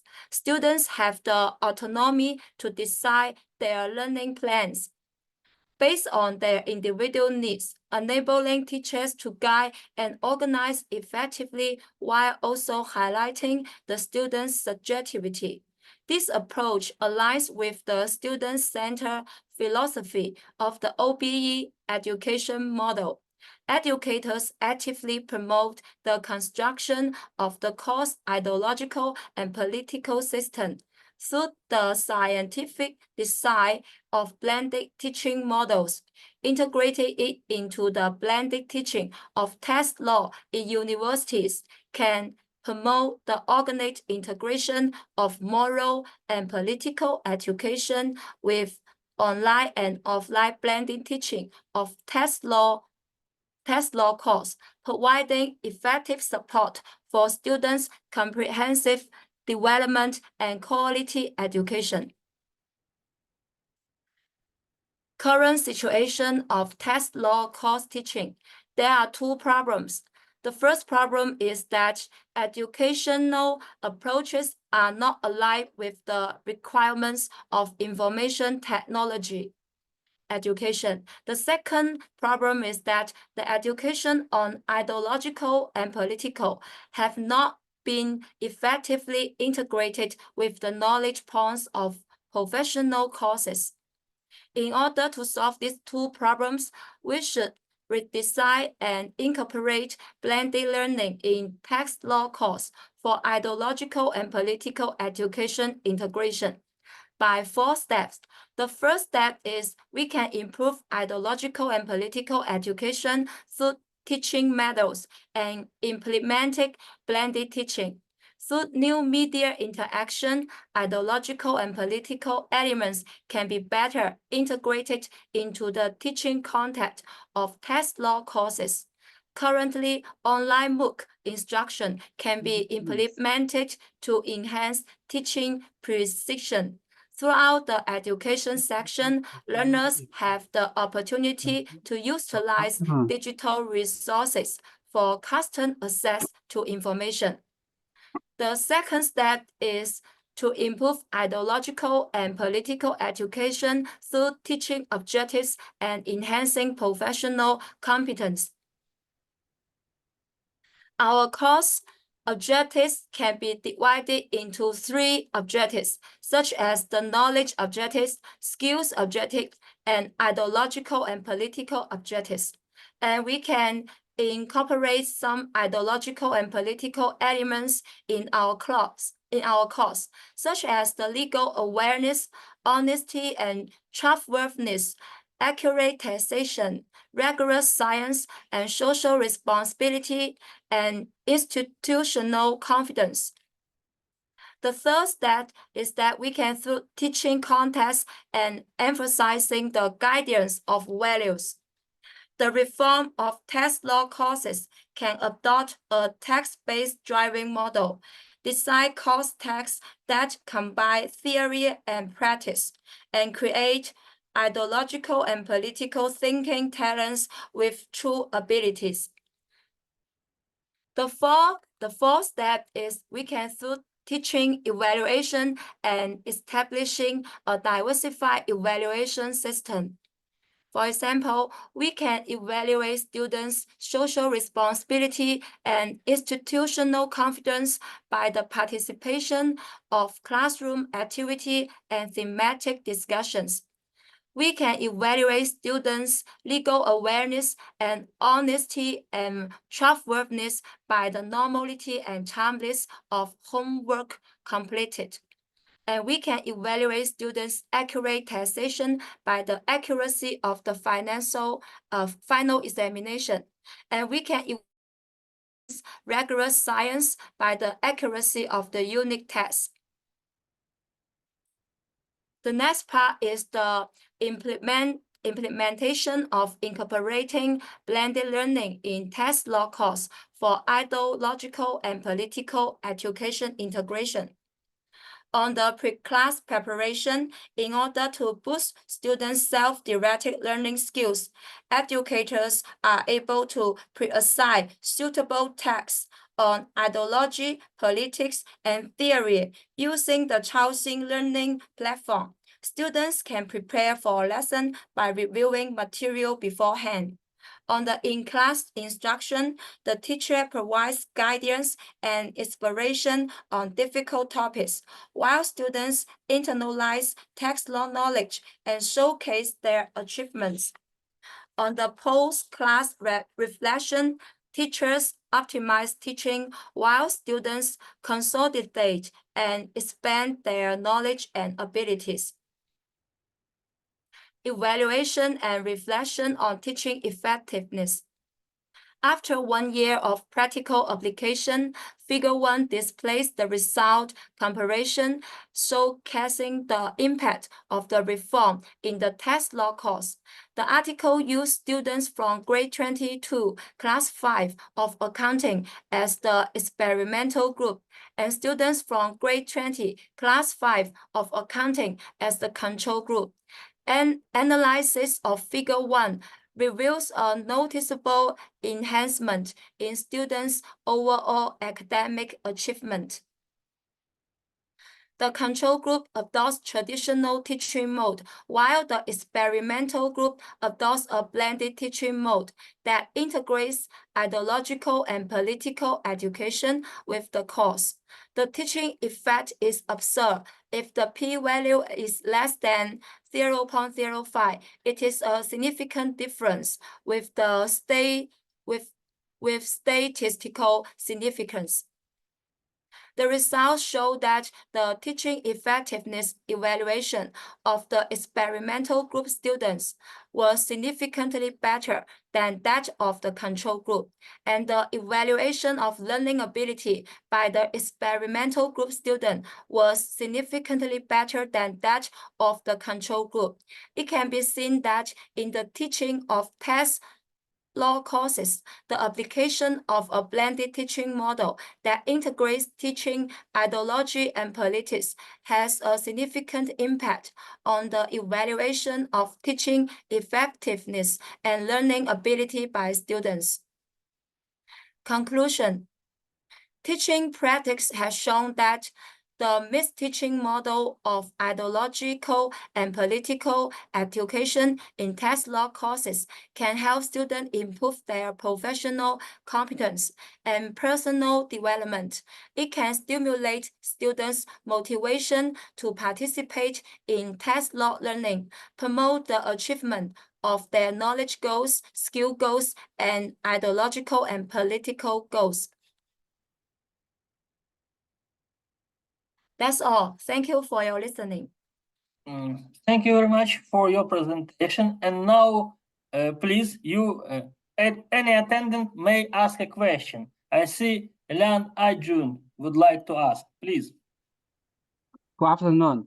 Because I am not in the field of education, I would like to ask what the concept of OBE means.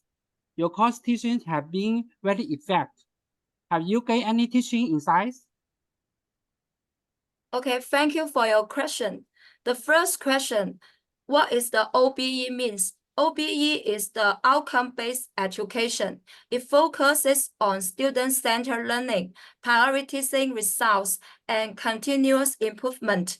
The education approach implemented in this context emphasizes the importance of aligning teaching design and evaluation with student learning outcomes, focusing on not just what students are learning, but also how they are learning and their level of understanding.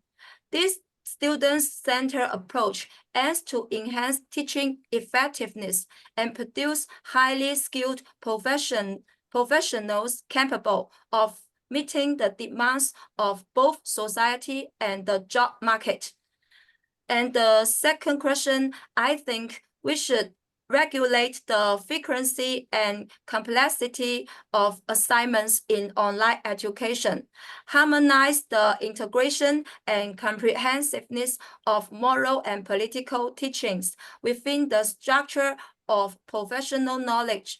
And the educators must model professional ethics and possess a solid understanding of moral and political principles. Thank you. Thank you. Okay, any more question, please? No, thank you. In this case, thank you very much for your presentation, for answering all questions. And now we may switch to our next presentation according to our scheduling. This is the presentation has number 2571, Enhanced Objectivity in Grading Economic Term Papers, an application of fuzzy interference system. Presenter Natalia Mutovkina. Is Natalia present here? I don't see. So in this case, we have to switch to our next one presentation. It's presentation number 2647, University Library Collaboration and Corporate Financial Performance, a Literature Review and Synthesis. Lingli Zhu. Oh, I see. I'm here. Can you hear me? Yeah. You may start your presentation. Okay.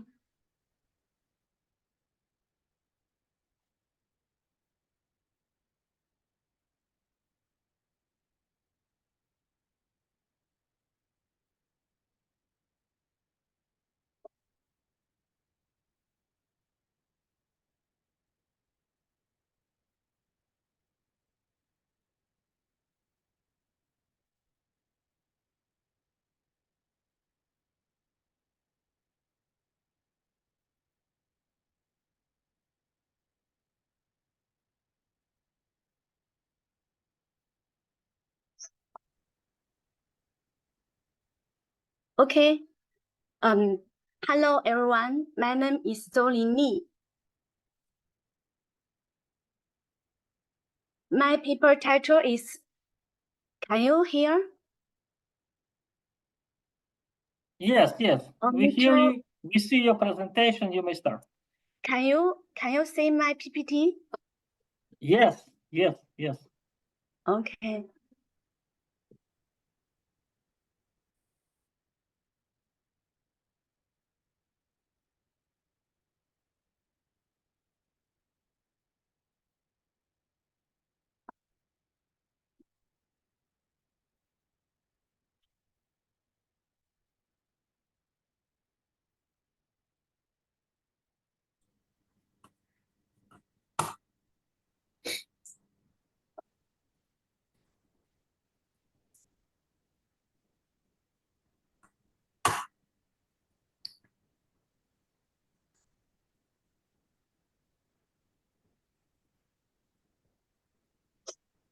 I'm sorry. I have some problem. I can't see my PPT. And you have said slideshow.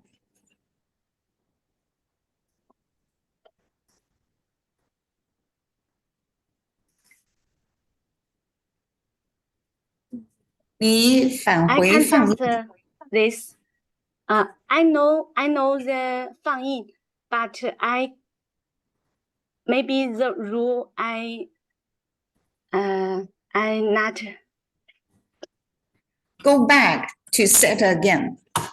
Go Reset. back. Okay. Go back.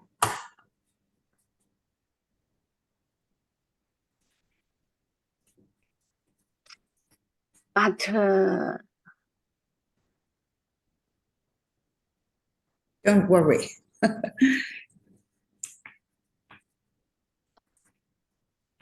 I try again. Try again.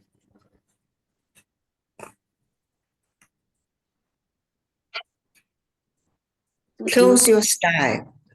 Close your slide and choose the share again.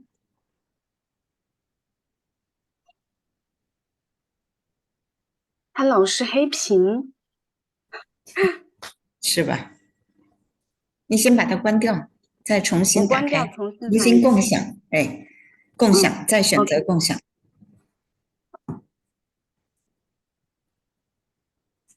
稍微等一下，可能网速有点慢。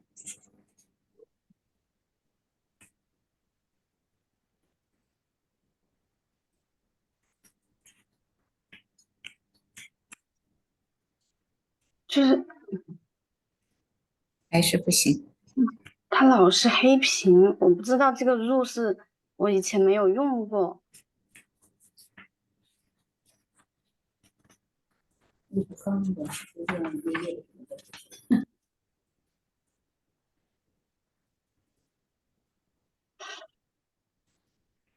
Maybe you can try and let the next one speak first, and you can try. Okay. Okay.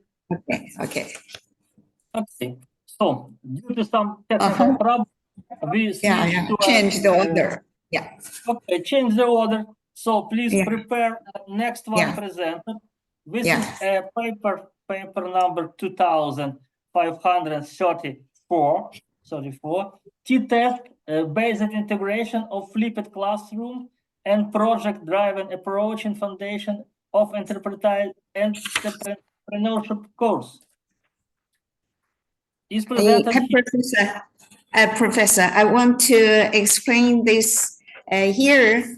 The author of the paper 2534 is get his doctoral defense in another country. She cannot speak now. So next one, please. Only one he can absent. You have to absent. No problem, Okay, no problem. next one. So next one is paper number 2583, Leading Asian e-commerce intelligence warehousing, GD's practice and experience, increasing net profit growth rate.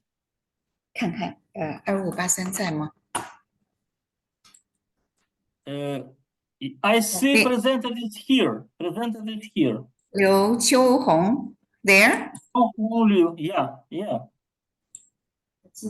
Paper 200, yeah, I see. 看看是 205. 刘秋红在吗？ 2500. 哦，他写了2853。对，在这。I see. 好像是的。我昨天说过他的。刘秋红 ，please。他进来了，嗯，然后那个屏坏了，那个女的进来了。刘秋红 ，please。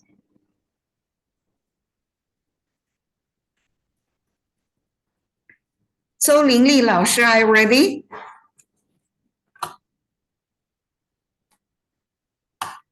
周玲丽老师，弄好了吗？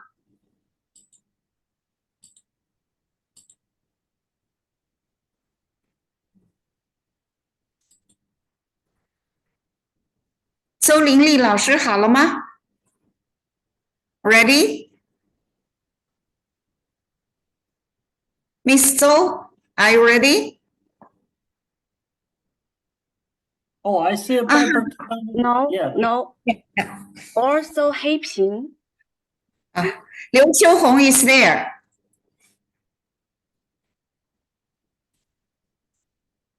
Okay, you may start your presentation, please.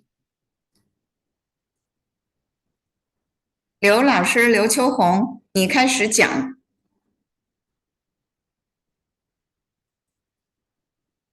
但是听不见吗 We don't hear you.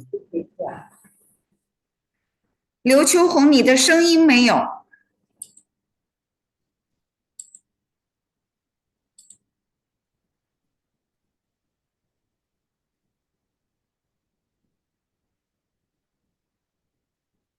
刘老师 ，Miss 刘。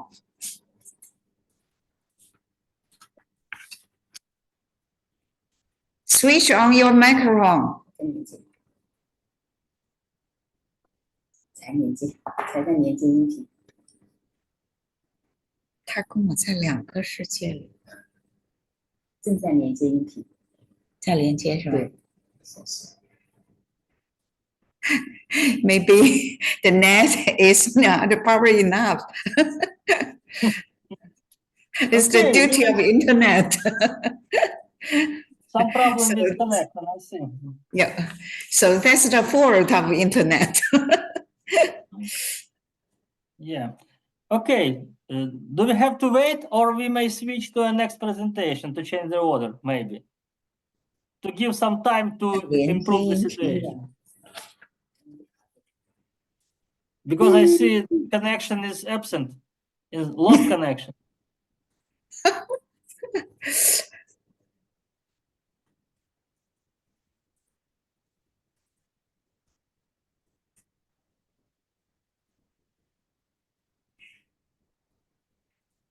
Yeah, again, some technical problem. So I think let's switch to the next paper. This is a paper 2531, traffic flow characteristic of toll station section based on Nash model. 回兰香在吗？2531在吗 Tanju Huang, please. Hello. Yeah. Okay. Yeah. You may start your presentation. Okay, it's your turn. Okay, this is Mr. Huang Kanghui. I will share my screen first.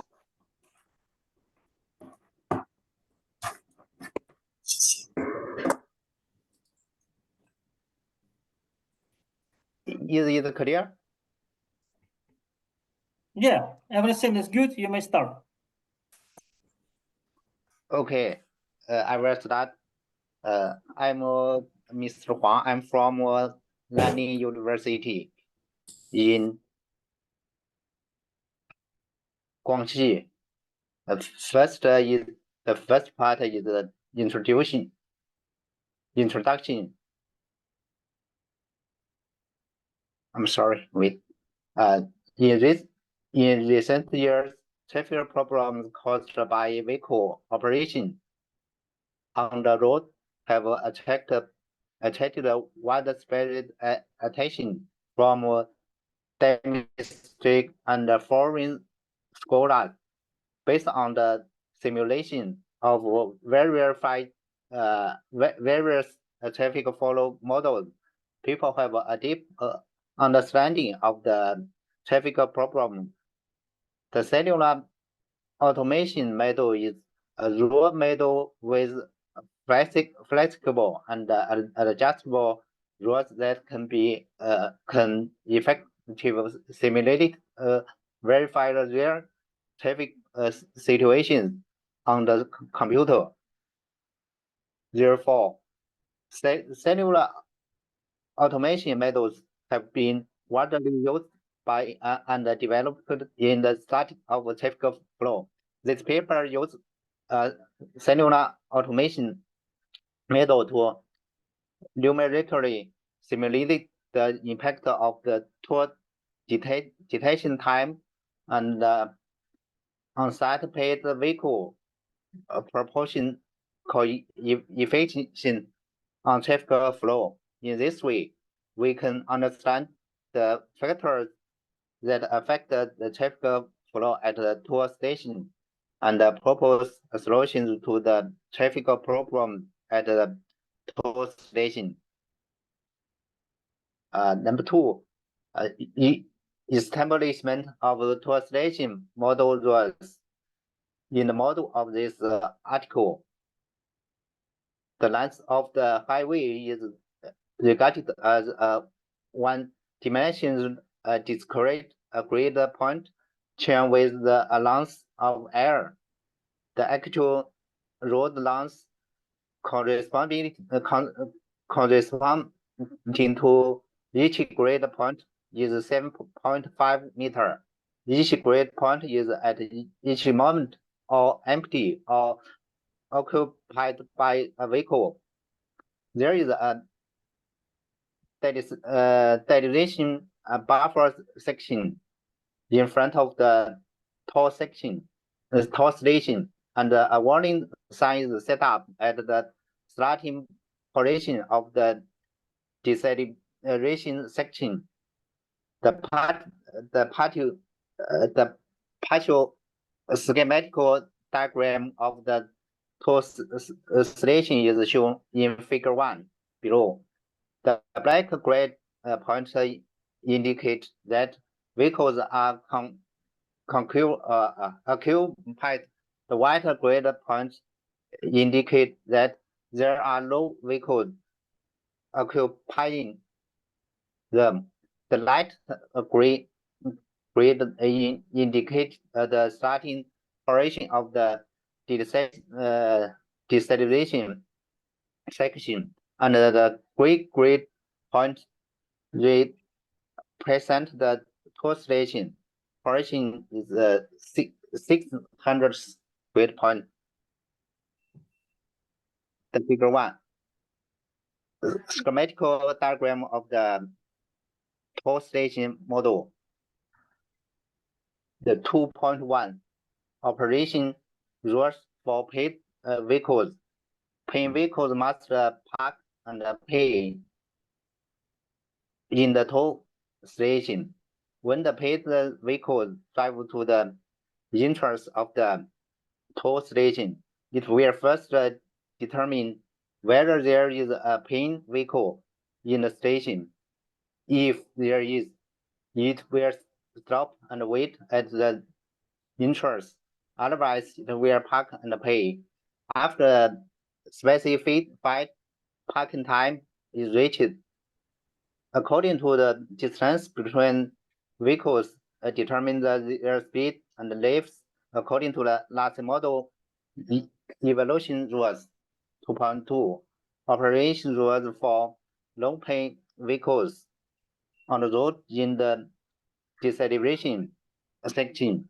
When a long-paying vehicle driver drives near to a toll station, the first determine whether there is a parking service for paid vehicles in the station. If so, it must stop and wait. Otherwise, it continues to determines speed according to the last model evaluation rules based on the distance between vehicles and leaves. 2.3. Corrected update rules for last model vehicle state evaluation. This article is modified based on the evaluation rules of the original last model and add 2 rules for determining the delay probability and the time feedback of the vehicle. Use T, F, Vmax, and P to represent the vehicle's detention time and the proportion efficient of the paid vehicle, the vehicle's maximum speed, and the random delay probability respectively. V, N, and the Xn are is respectively the nth vehicles on the lane and the moment, speed, and operation. Sn plus 1 is the operation of the n plus 1's vehicle on the line and the time t.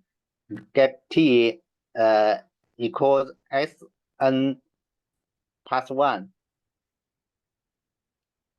Subtract Snt plus 1 is the number of the cells between the nth vehicle and the immediate vehicles in front of it at time t.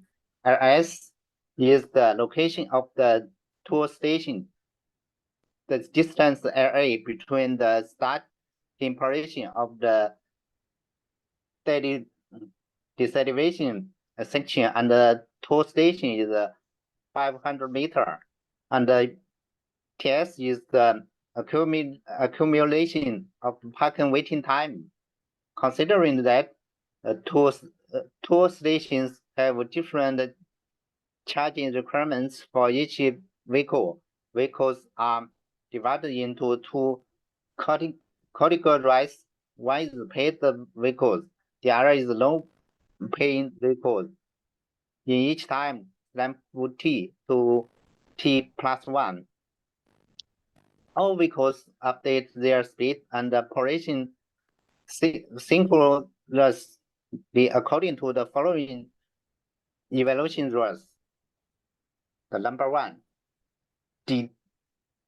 determine vehicle delay probability P for vehicles dividing driven on derivation section. The delay probability take the larger value P0 is 0.8. In other case, the delay probability takes the smaller value P is 0.25. The number 2, determinist takes celebration progress. The formula is the number 1. The number 3, determine this takes the celebration progress. The formula is number 2. The number 4, random deceleration progress with probability P. The formula is number 3. Reduce number 5, reduce SLAMP 3 and SLAMP 4 till convergence. The formula is number 4. Number 6, time feedback. If X1, Xn equal Ls and Ts smaller than T, and it is a paid vehicle, there is the formula is number 5. Otherwise, Ts is 0. The formula is number 6.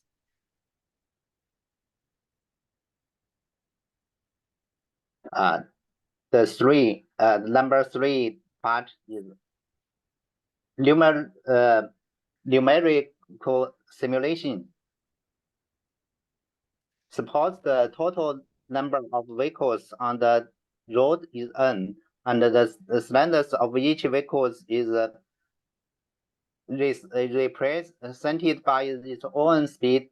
Vmax is the mass speed of the vehicle taken 5 grid points per second, and the corresponding actual vehicle speed is 135 kilometers per hour. The calculation formulas for traffic flow density, origin speed, and average traffic volume are as follows. The number 1, vehicle density. The formula is number 7. Number 2, average traffic volume. The formula is number 8. The 3, average speed of vehicles. The formula is number 9. During the numerical simulation, periodical boundary conditions are used at the initiation on site. Paid vehicles and low-paying vehicles are randomly distributed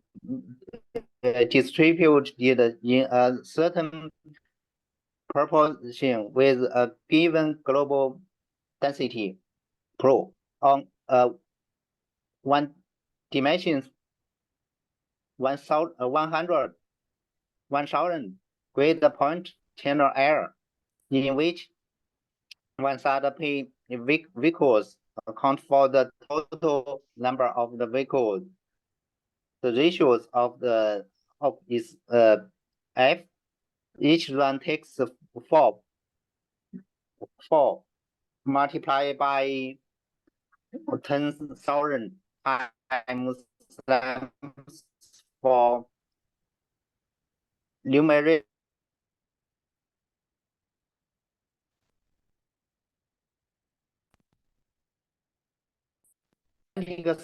are not performed at the beginning. T0, each subsequent time stamp of T is 2 multiplied by 10,000. Excuse me, Mr. Huang. The time is too long. Keep the time. Over 2 minutes now. Sorry. Okay. So I will complete as soon as possible. Okay.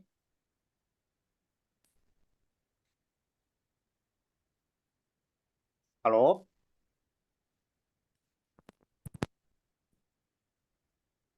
Hello. Yeah, we may hear you. No problem.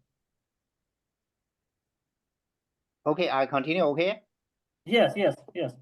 But you have 2 minutes to finish. Oh, okay. I try my best to complete.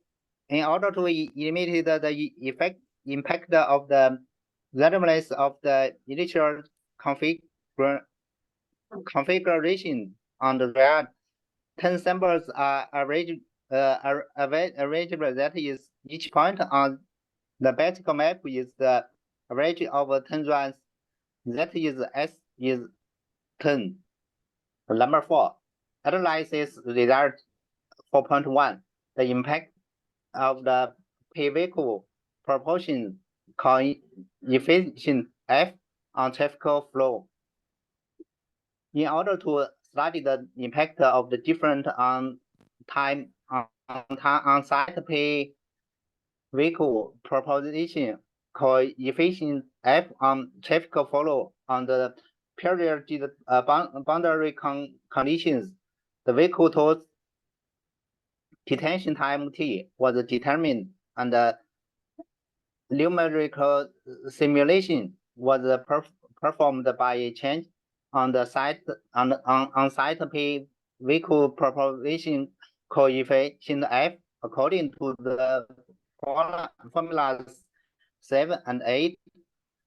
The basic diagram by the simulation is shown in figure 2.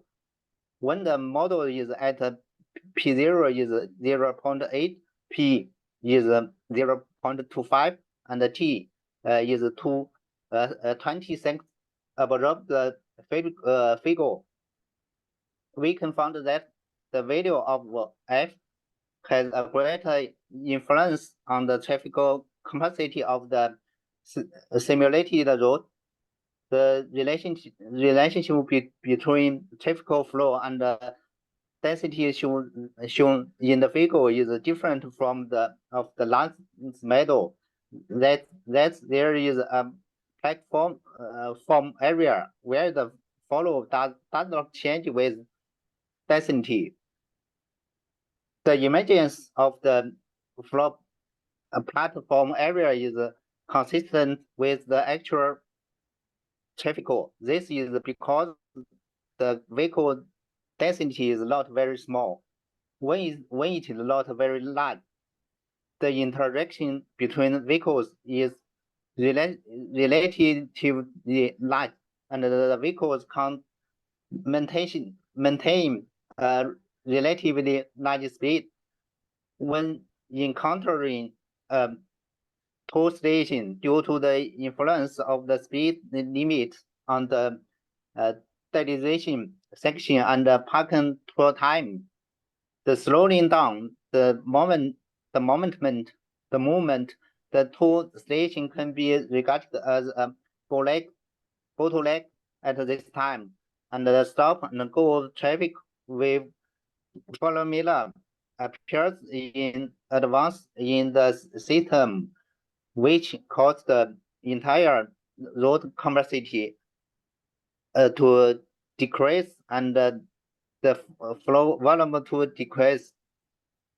The number 4.1, the impact of paid vehicle population can efficient F on traffic flow. This is figure 2.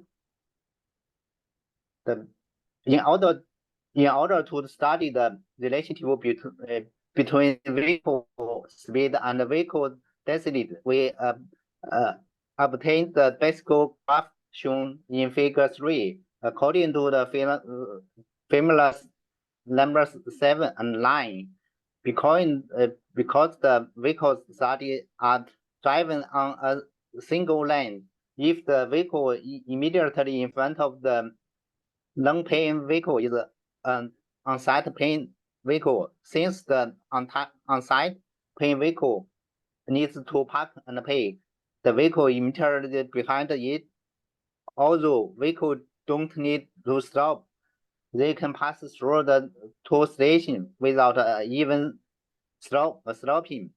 However, due to the restriction of line conditions, the vehicles immediately behind are also forced to stop and wait, which causes the average speed on the lane to drop sharply as the vehicle density increases to a certain level. It reaches a saturation state, and the traffic flow no longer decreases, such as shown in figure 3.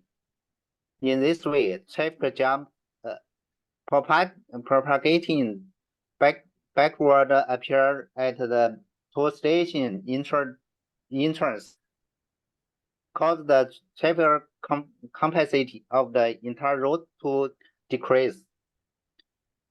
The figure 3, this people 4.2. In order to study sorry, we have to finish your presentation. It's over time now, you know. Please make it to an end. Okay, this paper is the impact of rapid parking detention time T on traffic flow. The next screen is the figure 4. This paper Sorry, sorry. Excuse me. The professor said you have to stop now. It's too long. Thank you. Thank you. Okay, I'm sorry. Okay. Thank you very much for your presentation. And now I see Zilan Zheng have a question. You may ask, please. Yes. Hello, Mr. Huang. My question is that this paper is based on NAS model. Where is the NAS model reflected in the paper, and what work did the author do? Thank you.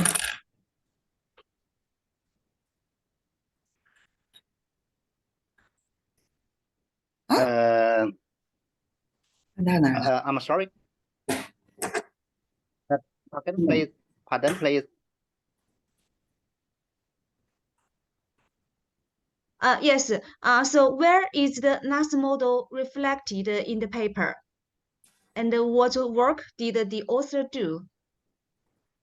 Okay, the item 2 and 4 of the vehicle evaluation rules in the paper are the vehicle evaluation rules of the last model. That's the deterministic celebration progress, deterministic deceleration progress, random deceleration progress with probability P and population update progress. The author of this paper and the operation rules for paid vehicles and low paid vehicles based on the last model. That's item 5 and item 6 of the vehicle evaluation rules are modified the vehicle evaluation rules. Thank you. Thank you. Thank you very much. Thank you very much. Any question, please? Any more questions? No. Okay, in this case, thank you very much again for your presentation. And now, as I see, we may return back to a presentation number 2647. This is Lingui 2, University Industry Collaboration and Corporate Financial Performance, a literary review synthesis. Please, you Give may her start. a chance to try again. Try again, yeah. Try again. For a second time. I'm sorry, I also have problem now. So next. Okay. Next. Next. Okay, maybe paper 2583, leading Asian e-commerce intelligence warehouse and so on. Kunzong Liu, are you ready? Okay, can you hear me? Okay, you may start, in this case, your presentation. Okay.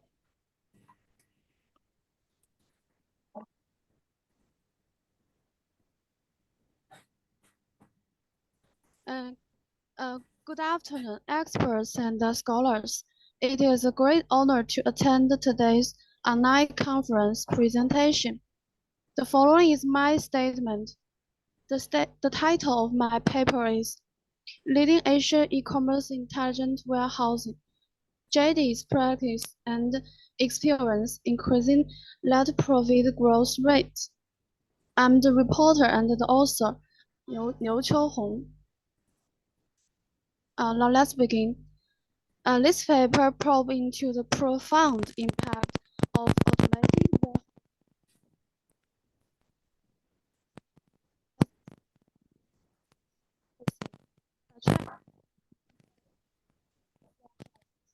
inventory turnover days. Problem with your sound. What? 可以呀，怎么又不行了？ What problem? Can you hear me? Yeah, we may hear you. Okay. Yes, I can hear. Continue, Okay. please. Continue. The data is analysis such as the number of intelligent warehouses, inventory turnover days, customer satisfaction index, and net profit of JD in the past 6 years. Microsoft Excel software is used to conduct correlation analysis. Research has shown that incorporating more intelligent warehousing practices can have a positive impact on both inventory turnover and customer satisfaction, as well as contribute to an increase in the net profit growth rate of enterprises. So e-commerce companies should upgrade their warehousing system, optimize logistics, latest research methods to remain competitive. Additionally, moving towards an asset-light approach and leading low carbon will make a difference. Valuable references provided for e-commerce companies by this research help them to be positioned undefeated in the world's market competition. This statement is divided into 5 parts. First, introduction.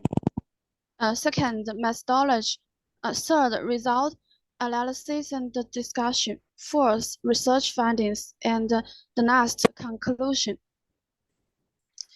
Introduction. According to the 35-year plan, the state encouraged the optimizing logistics resource allocation and warehousing and distribution management through information technology to achieve energy savings.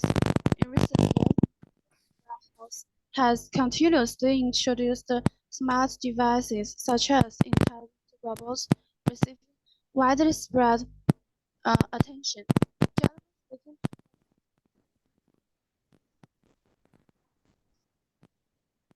Now let's talk something about the company profile.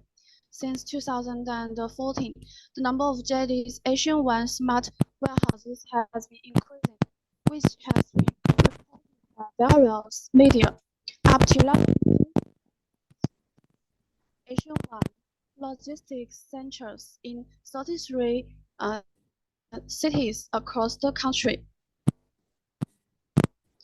And this is the innovation points.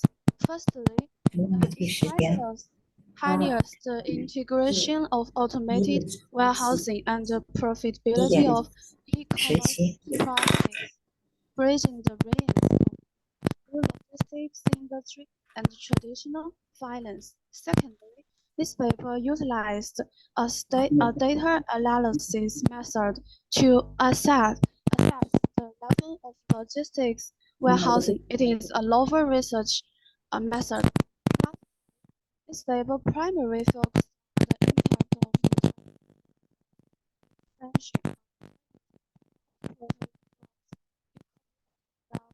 of variables such as inventory turnover days and the customer satisfaction index.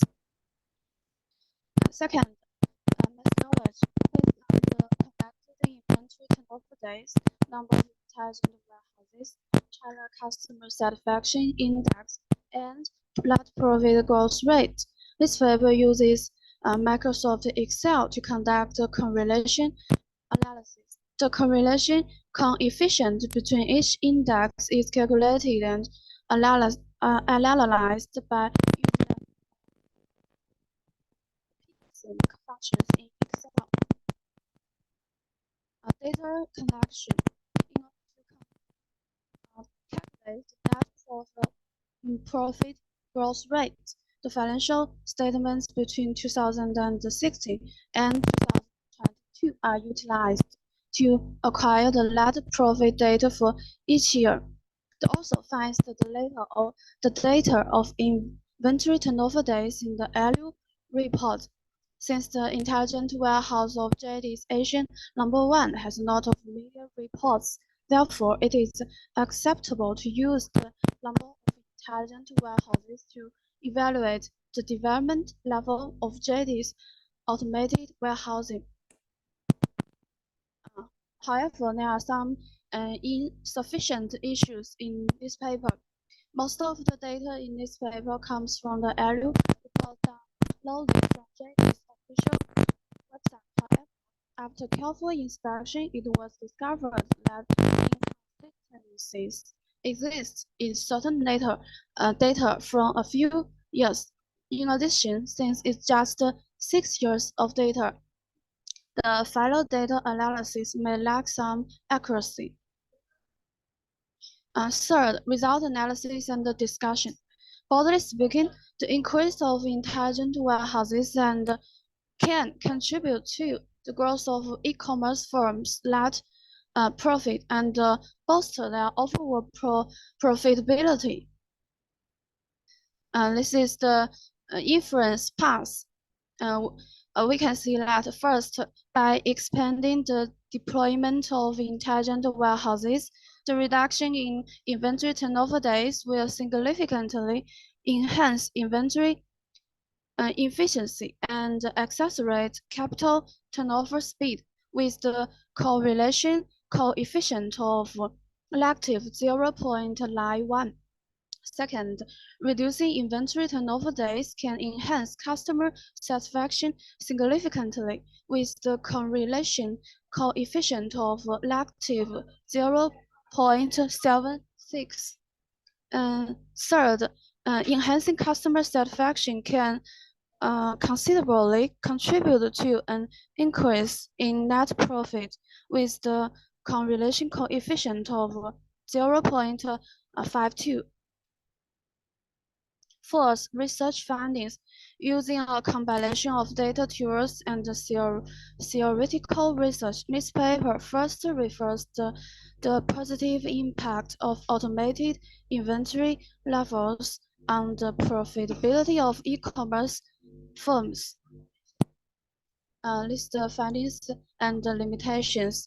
The paper first refers to the positive impact of automated warehousing levels on the profitability of e-commerce firms.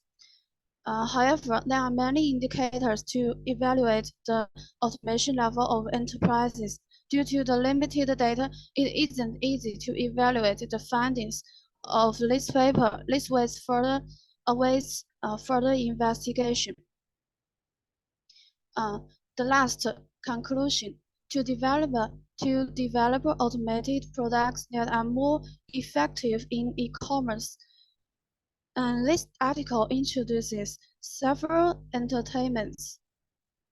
First, actively researching new technologies and developing smart products. Second, optimizing the logistics system. Thirdly, innovative research methods. Fourthly, asset-light operation. Finally, low-carbon operation. Thanks for your listening. I expect to carry out a thorough study with experts and scholars. Thank you. Thank you very much for your presentation. As I see, there is present attender who would like to ask a question. Please, you may ask a question.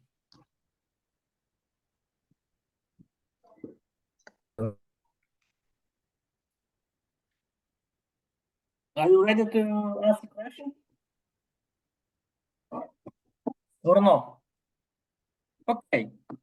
In this case, I may ask a question. Please answer how does GD's practice and experience in leading Asian e-commerce intelligent warehouse contribute to increasing the net profit growth rate?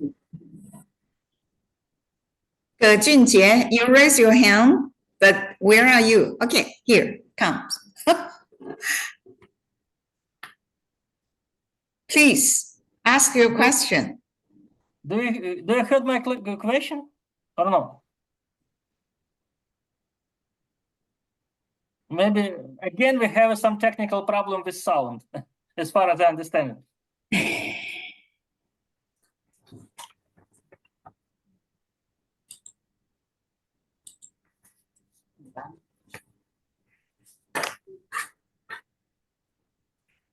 So I think we have to speak. Thank you very much for your brilliant presentation. And after this, we have to switch to our next one presentation. Next one presentation, it will be presentation 2604, exploring innovative practice in logistics, professional practice teaching from the perspective industry university research collaboration, Bo Lee. I see Bo Lee is present here, and you may start your presentation. 就算了，说放下。俊杰，我想是哪一个的学生？陆老师。俊杰，曹晶晶。这是谁啊？曹晶晶。他说什么？周林玉怎么跑进去了？谁啊？周林玉他共享屏幕了，就刚才那个断了那个女孩子。对。葛俊杰是想提留错红的，那肯定是网断了。对，奇怪，就是怕这样，结果还 There was 偏 some 偏。 confusion between order of presentation. I think with next one, Bo Lee should be in our case. Oh, okay. You may see your presentation. You may start your presentation. My voice and vision clear? Yeah, everything is good. Okay. Good afternoon, judges. I'm the second author of the paper, Li Bo, and the topic of the paper reported today is exploring innovative practices in logistics, professional practical teaching from the perspective of industry-university research collaboration. The presentation of the paper will take place in 4 sessions, namely background and the significance of the study, research ideas and the innovation points, data and cost analysis, as well as conclusion. First of all, background and the significance of the study. The logistics industry belongs to the tertiary industry and is known as the third source of profit for enterprises. The logistics profession involves management, economics, engineering, and other disciplines, making it an interdisciplinary field. According to the statistics from the China Federation of Logistics and Purchasing, the total social logistics demand in China has shown a steady growth trend from 2019 to 2023. In 2023, the total national social logistics volume was 316 trillion yuan. The vigorous development of the logistics industry will undoubtedly require more logistics talents, and the universities are the cradle of talents cultivation. As of November 2022, there were 313 universities offering logistics management and 104 universities offering logistics and engineering majors in China. Logistics majors are classified as applied disciplines aiming to cultivate applied technical talents, and most of the universities offering such majors are teaching-oriented. Next, research ideas and innovation points. The first part mainly introduces the current stage of practical teaching in logistics major, explained from 2 aspects. The first aspect is the current situation of domestic academic research and innovation development in China. The second aspect is development status of production, teaching, and the research in practical teaching of logistics major. The second part discussed the problems existing in practical teaching of logistics major, which mainly include four issues. Firstly, the conservative curriculum systems of practical teaching. Secondly, the severe shortage of double qualified teachers. Thirdly, outdated practical teaching equipment and facilities. Fourthly, insufficiently innovation competitiveness. The third part proposes confounding situation to the problems analyzed above. Firstly, building an industry education research incubation investments practical teaching system for the logistics profession in the context of the new humanities. Secondly, strengthening the training of dual qualified teachers. Thirdly, comparison among cases. Fourthly, establishing research platform type practice spaces.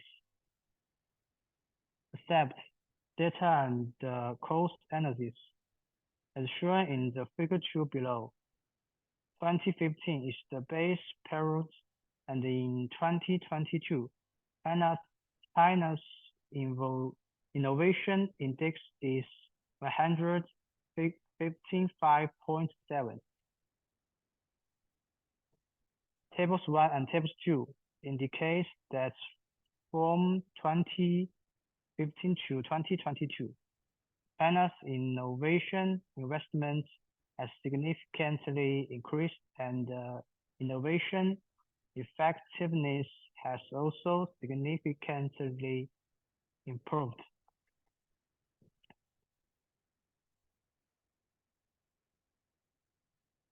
Against the backdrop of significant developments in national innovation capabilities, the innovation competitiveness of collaborative innovation between industry, academic and research has also been enhanced.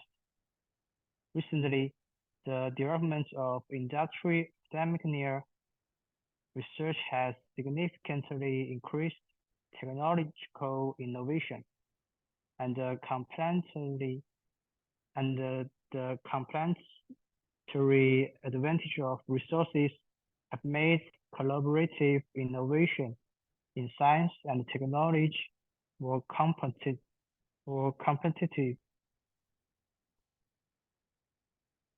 About the cost analysis, building industry education research incubation investments practical teaching system for the logistics profession in the context of the new humanities.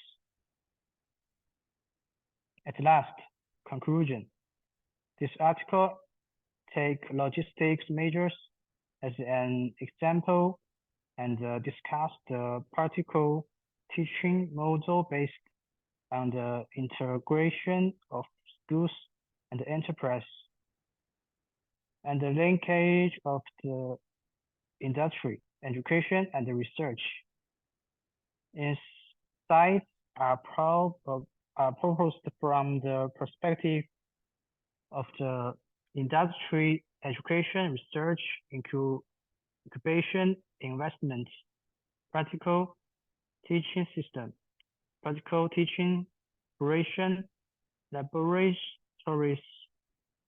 research platform, type practice spaces, and the construction of dual qualified teachers teams, which are helpful for improving students' practical ability, innovation ability, comprehensive quality, and problem-solving ability.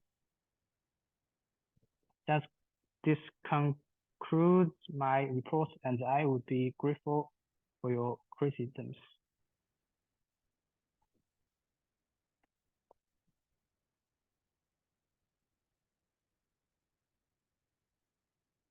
My report is over.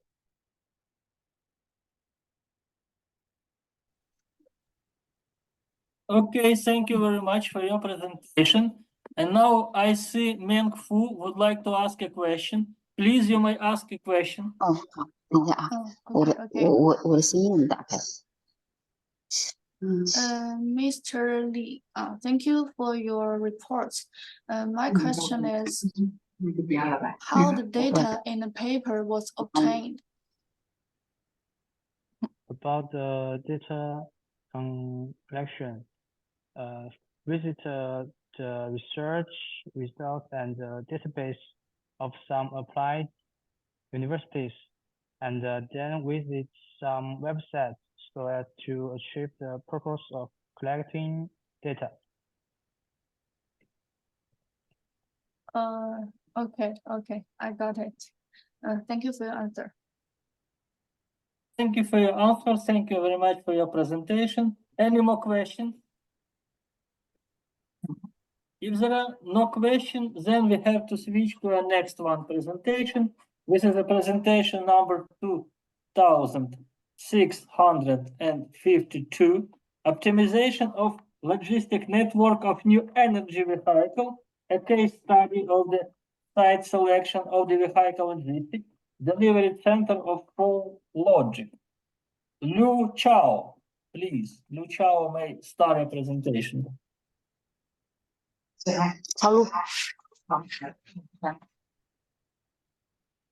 Chao Lu. Can you see me? No, we don't see you. Please on your camera. 我打开视频了呀。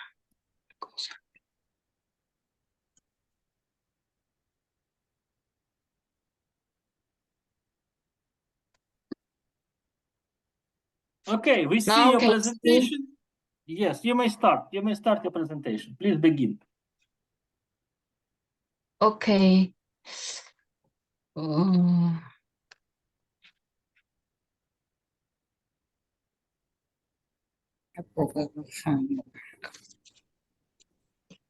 Hello everyone, good afternoon. I'm Cao Lu, come from the Wuhan Technology and Business University.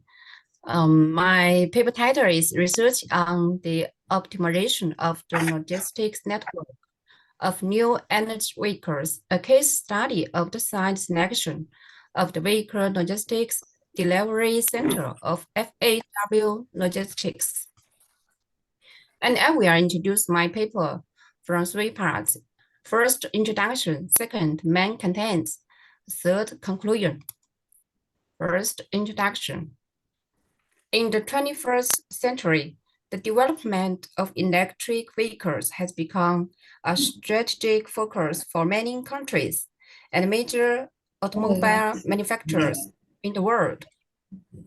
To cope with energy and environmental challenges, and the world's new energy vehicle industry has entered a period of comprehensive upgrading.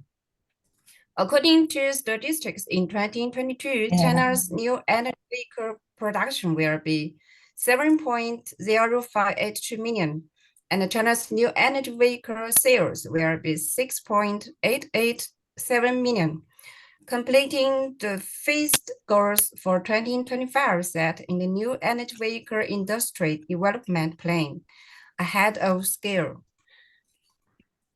After decades of hard work, FAW Logistics has laid out a complete vehicle logistics network in the country.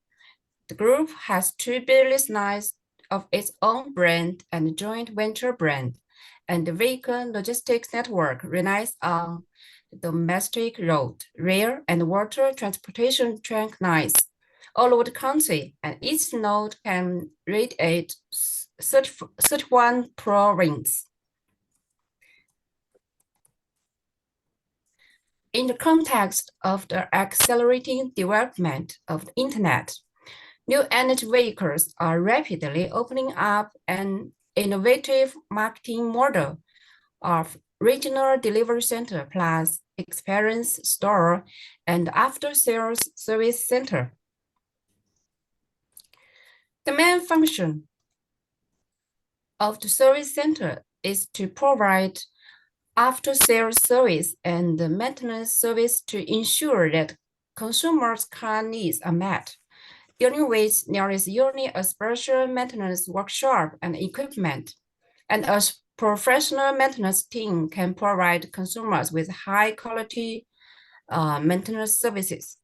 In this new retail model, the layout of related logistics networks needs to be further explored, and the key is the location decision of the delivery center.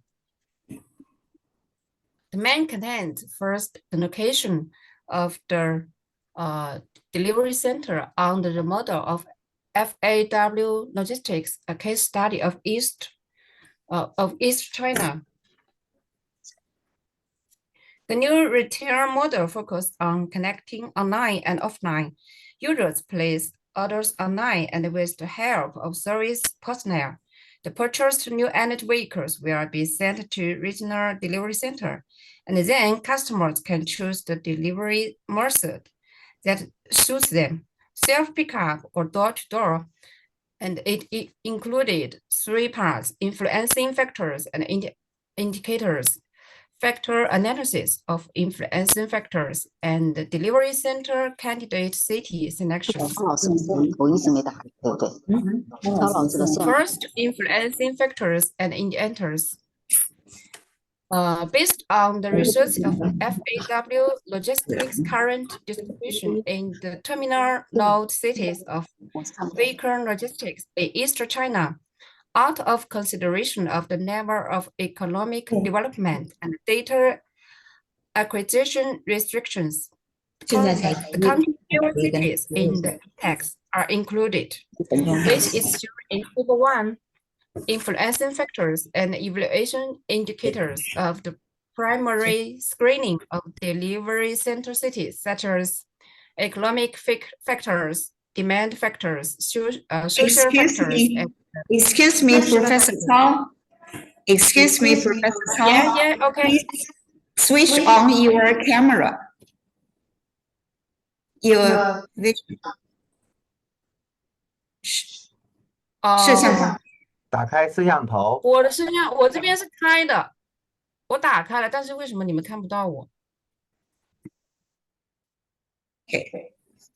可能是技术性的问题。还是看不到吗？我这边是开着的。啊，没有。实在不行就算了，没事，你看一看。Okay, continue. 怎么对呢？哦 ，OK。Second, factor analysis of influencing factors. The factor analysis was carried out with the sample of 10 indicator data of all 64 cities mentioned above in 2022, and the factor scores and the rankings based on the sample were obtained as in Table 4.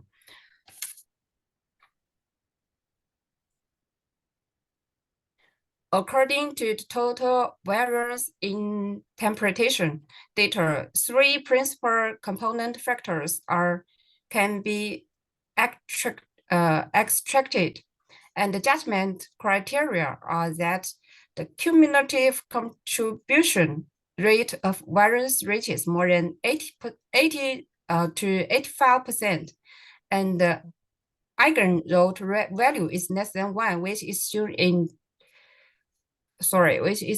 table 4, this table.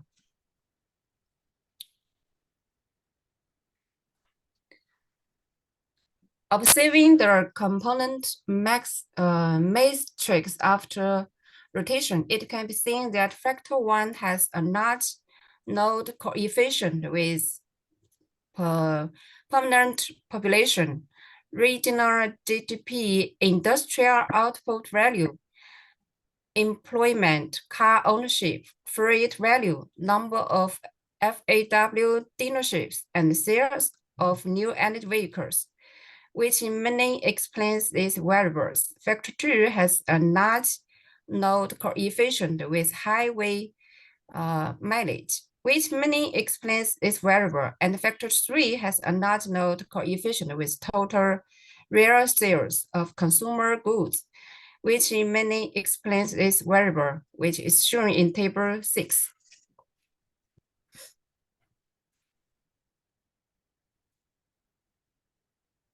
Third, delivery center candidate seat selection, combined with the calculation method of total score of each city described in the previous subsection. The score of each city is calculated as shown in table 7.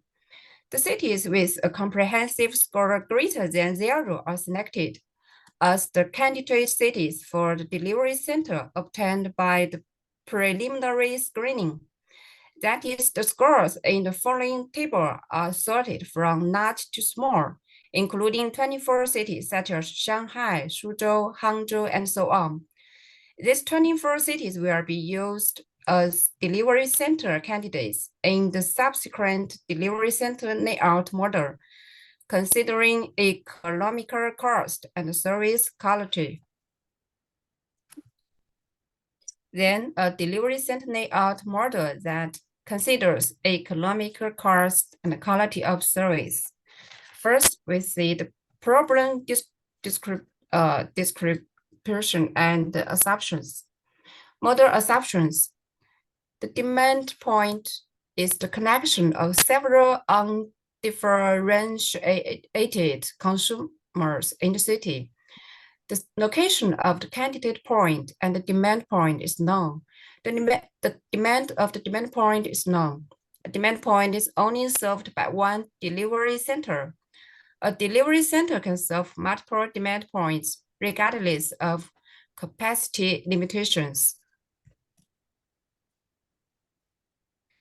For this multi-objective programming model, there will be conflicts between the objective functions and cannot be compared. In order to explore the impact of cost and service quality on the decision-making of the layout planning of the delivery center, this paper standardized the dimensions of the two object functions, G1xy and G2xy, assign weights to each of the two objective functions named I. Thus, a single objective evaluation function is obtained, which is shown. Then, case solvings. Based on the terminal nodes of vehicle logistics distributed by FAW Logistics in East China, 24 cities were preliminary screened as delivery center candidate points, and all 64 cities were preliminary screened as demand points by combining a series of indicators of scoring and screening. The above planning model was solved with the help of LeetCode 11 by changing the weighting parameters of economic cost and importance of service quality, number 1 and number 2. Different delivery center layout schemes can be obtained, as shown in table 8 below. From the data in the table, it can be clearly observed that with the change of the two weight coefficients, the total economical cost and the service quality level of each layout scheme are also different.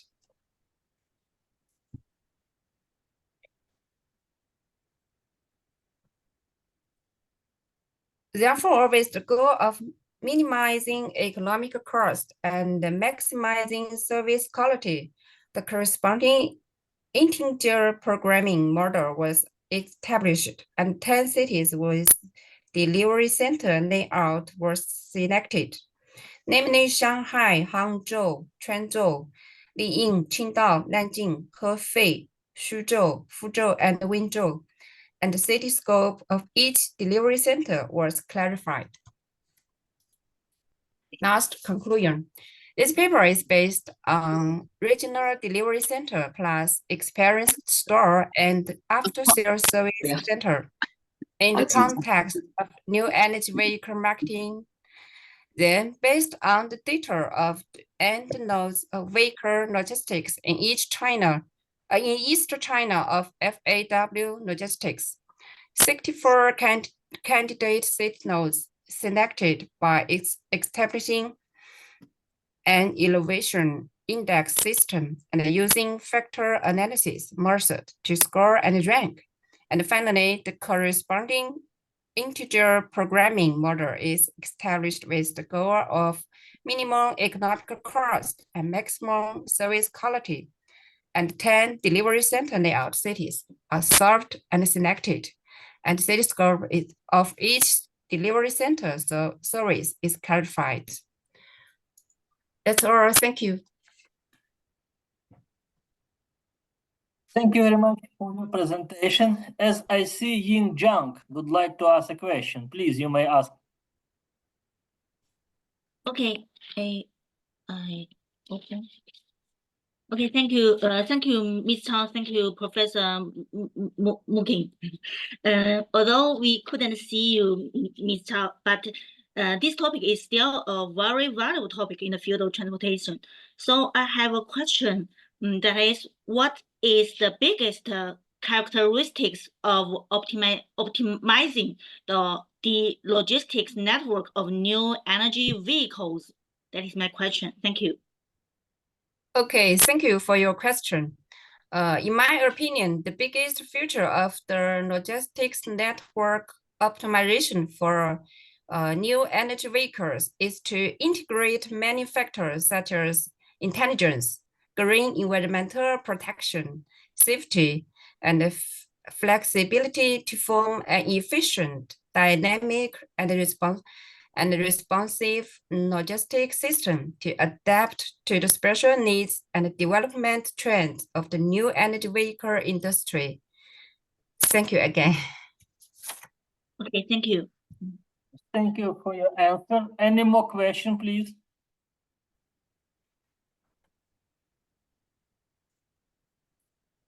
Okay, if there are no questions, thank you very much again for your presentation. And now we may switch to the next one, our presentation. It's presentation number 2676, empirical study on the influencing factors of the customer satisfaction of cross-border e-commerce logistics service. The presenter is Lily. You may start your presentation.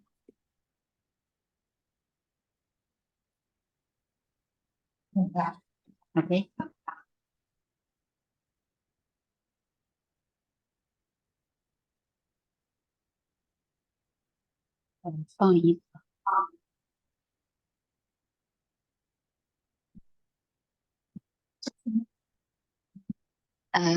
Good afternoon, everyone.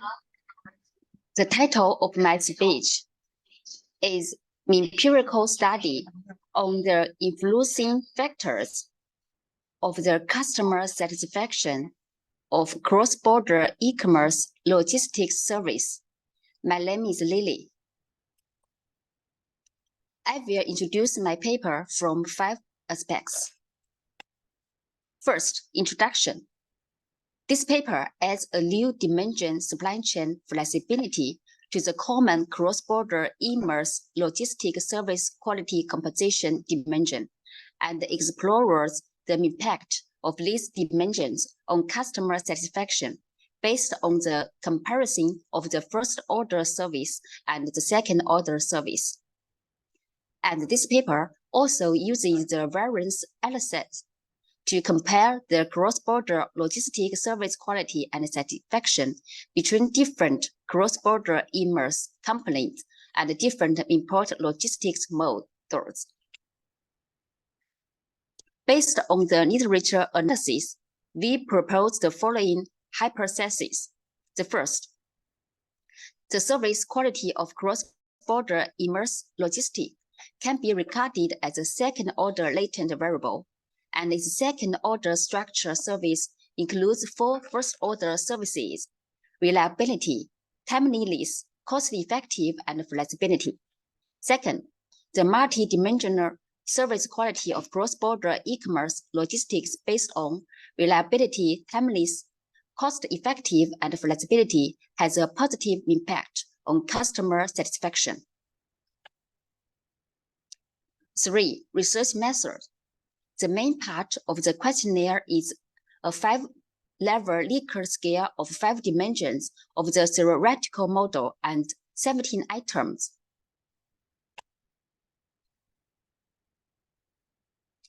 The descriptive statistics analysis show that the distribution of each item is reasonable and has certain representative and universality. 4. Data analysis and discussion. The combined alpha coefficient values of 5 latent variables are higher than 0.9. Second, the absolute value of the standardized load system of all indicators is greater than 0.5 and significant. The AVE values of all latent variables are greater than 0.7 and all CR values are higher than 0.9.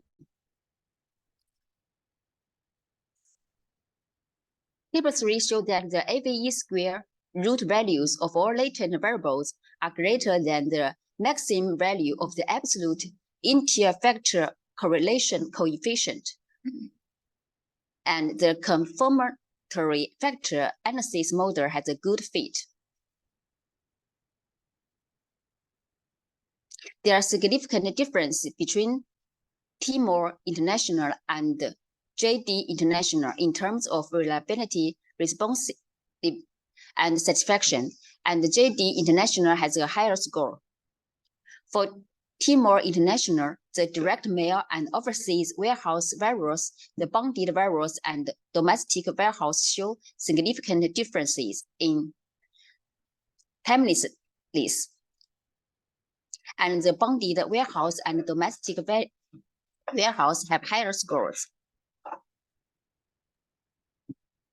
The service quality of second-order service, cross-border immerse logistics can better aggregate the 4 first-order service, which not only simplified the structure model, but also combines the theoretical and empirical rationality supporting the hypothesis HE. The standardized regression coefficient of customer satisfaction on cross-border e-commerce logistics service quality was 0.931 and reached the significance level. Therefore, the hypothesis that H2 holds. 5. Conclusions. Firstly, through the analysis and comparison of validation factors between first-order and second-order structure services, the service quality of cross-border immerse logistics can be regarded as a second-order service, including 4 first-order services: reliability, timeliness, cost-effectiveness, and flexibility. Second, customers are satisfied with all dimensions and overall performance of cross-order immerse logistics service quality, and the average score of these indicators is above 3.5 points. Future research. In future studies, questionnaire surveys should be combined online and offline to increase face-to-face communication with respondents, improve the scientific and normative questionnaire survey, and expand the scope of sample collection to make more samples for each option to obtain more representative sample data. That's all. Thank you. Thank you very much for your presentation. And now, anyone who would like to ask a question? Oh, I see Liu. You may ask a question, please. Yeah. Oh, okay. We are interested in how the customers from different cities think about cross-border e-commerce logistics service. Can you explain something about the geographical distribution of respondents to your questionnaire? It's a good question. Thank you. Cross-border emails has different development levels in different regions. The influence of geographically diverse populations on the finding can be further explored. Next, I will expand the scope of the questionnaire survey to further study this issue. Thank you again for your question. Thank you very much for your answer. Any more question, please? If there are no the other question, I may ask you a question. What are the primary influencing factors identified in the empirical study of customer satisfaction with the cross-border commerce logistics services? What are the primary influencing factors you can identify here?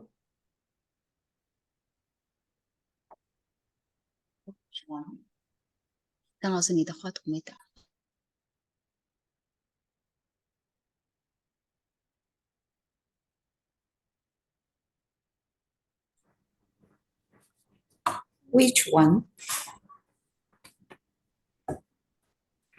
I remember that one person has something wrong with his slide. Maybe 2647, 2647. So Ling Li, please. Where are you?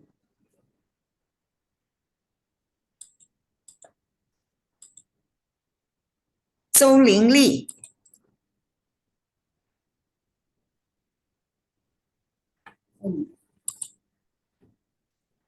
So Ling Li, are you there? Yes, I found that online. She's here. Yeah. Yes, we have, in fact, the last paper in our section because the other presenter are absent. All the other presenter is already present the paper. So the last one paper is paper number 2000 and a moment. Lingwu Zhu, are you present here? Lingwu Zhu. Ling Li Zhou. Yeah. So Ling Li, are you there? So Ling Li, are you there? 我看到他了呀。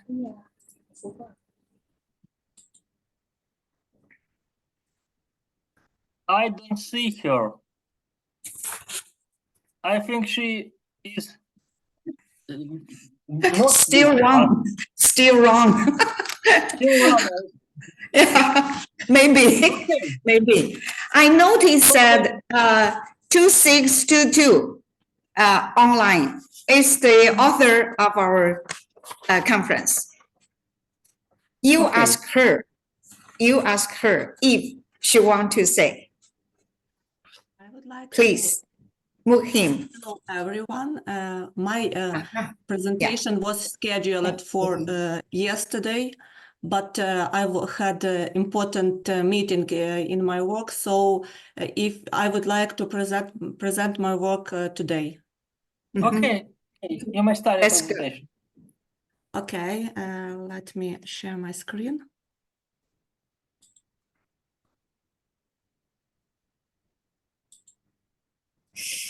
Mm. 就是2222我找到的，还有一个人，那个请帮我找一下，还有一个。The topic of my presentation is enhancing bird migration studies, detecting bird song in audio files using convolutional neural networks. Introduction. Bird migration studies are an important part of the analysis of global environmental process. Bird migration can be used to analyze a wide range of environmental factors over a large area, such as temperature, air pollution, and pollution in rivers and a lake. One of the most effective methods of studying bird migration is the acoustic method, which uses a parabolic reflector with an attached microphone to amplify and record bird calls. When identifying bird sounds using the auditory method is in a large area, a significant number of audio files are generated. This creates the challenge of human analysis to determine the presence of bird sound in these fields. To address this issue, a viable solution is developing a machine learning model to analyze audio files. This will enable faster and more accurate identification of specific bird sound in a given file. The aim of project is to create a model that accurately detects bird sound in audio files, facilitating the study of bird migration in a specific area. To achieve this, the following task must be completed. Analyzing methods for classification audio files based on their spectrograms and identifying the main advantages and disadvantages of using CNNs to analyze audio file spectrograms. Processing and set audio files to obtain spectrograms for further training of the machine learning model. Building a machine learning model to analyze spectrograms, comparing the effectiveness of different optimizers for the model, testing and optimizing the model to achieve the desired accuracy, and analyzing the effectiveness of the model and draw conclusion to formulate recommendations for further research. Building a spectrogram was based on the ICAILE platform. The data set consists of 1,935 audio file samples with bird songs and 2,435 samples without bird songs. Each audio file had a length of 10 seconds. Information about the presence and absence of bird sounds in the audio files was saved in a separate metadata.csv file. The audio classification method using trained CNN includes 5 stages. First, upload an audio file. Second, preprocessing an audio file. Third, convert audio files to spectrogram, image preprocessing, and the last one, building the CNN model. A convolutional neural network was built using a TensorFlow Keras library, which have parameters you can see in this paper. Although there are essentially two classes, presence and absence of sound, it is enough to use one output layer with a sigmoid to determine the probability of bird sound in the spectrogram. The training used the loss function binary cross entropy.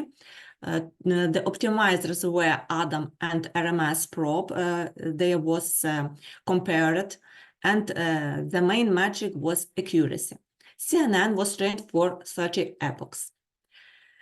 In the Fiji 2, we can see a time series graph of the audio file amplitude, which illustrates the varying loudness of birds singing. It is known that the number of values of an array of amplitude frequency series is the product of the duration of the audio file by the set sampling rate.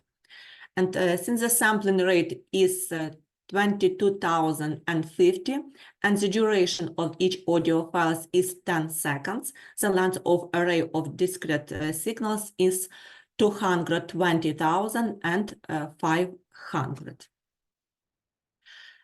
Since the bird songs is in a frequency from 1 to 15 kilohertz, it is advisable to cut off other frequencies by applying a Butterworth filter to the audio file and ignore lower frequencies that are unlikely to correspond to bird song, so that noise will have less on an impact on the accuracy of the file classification.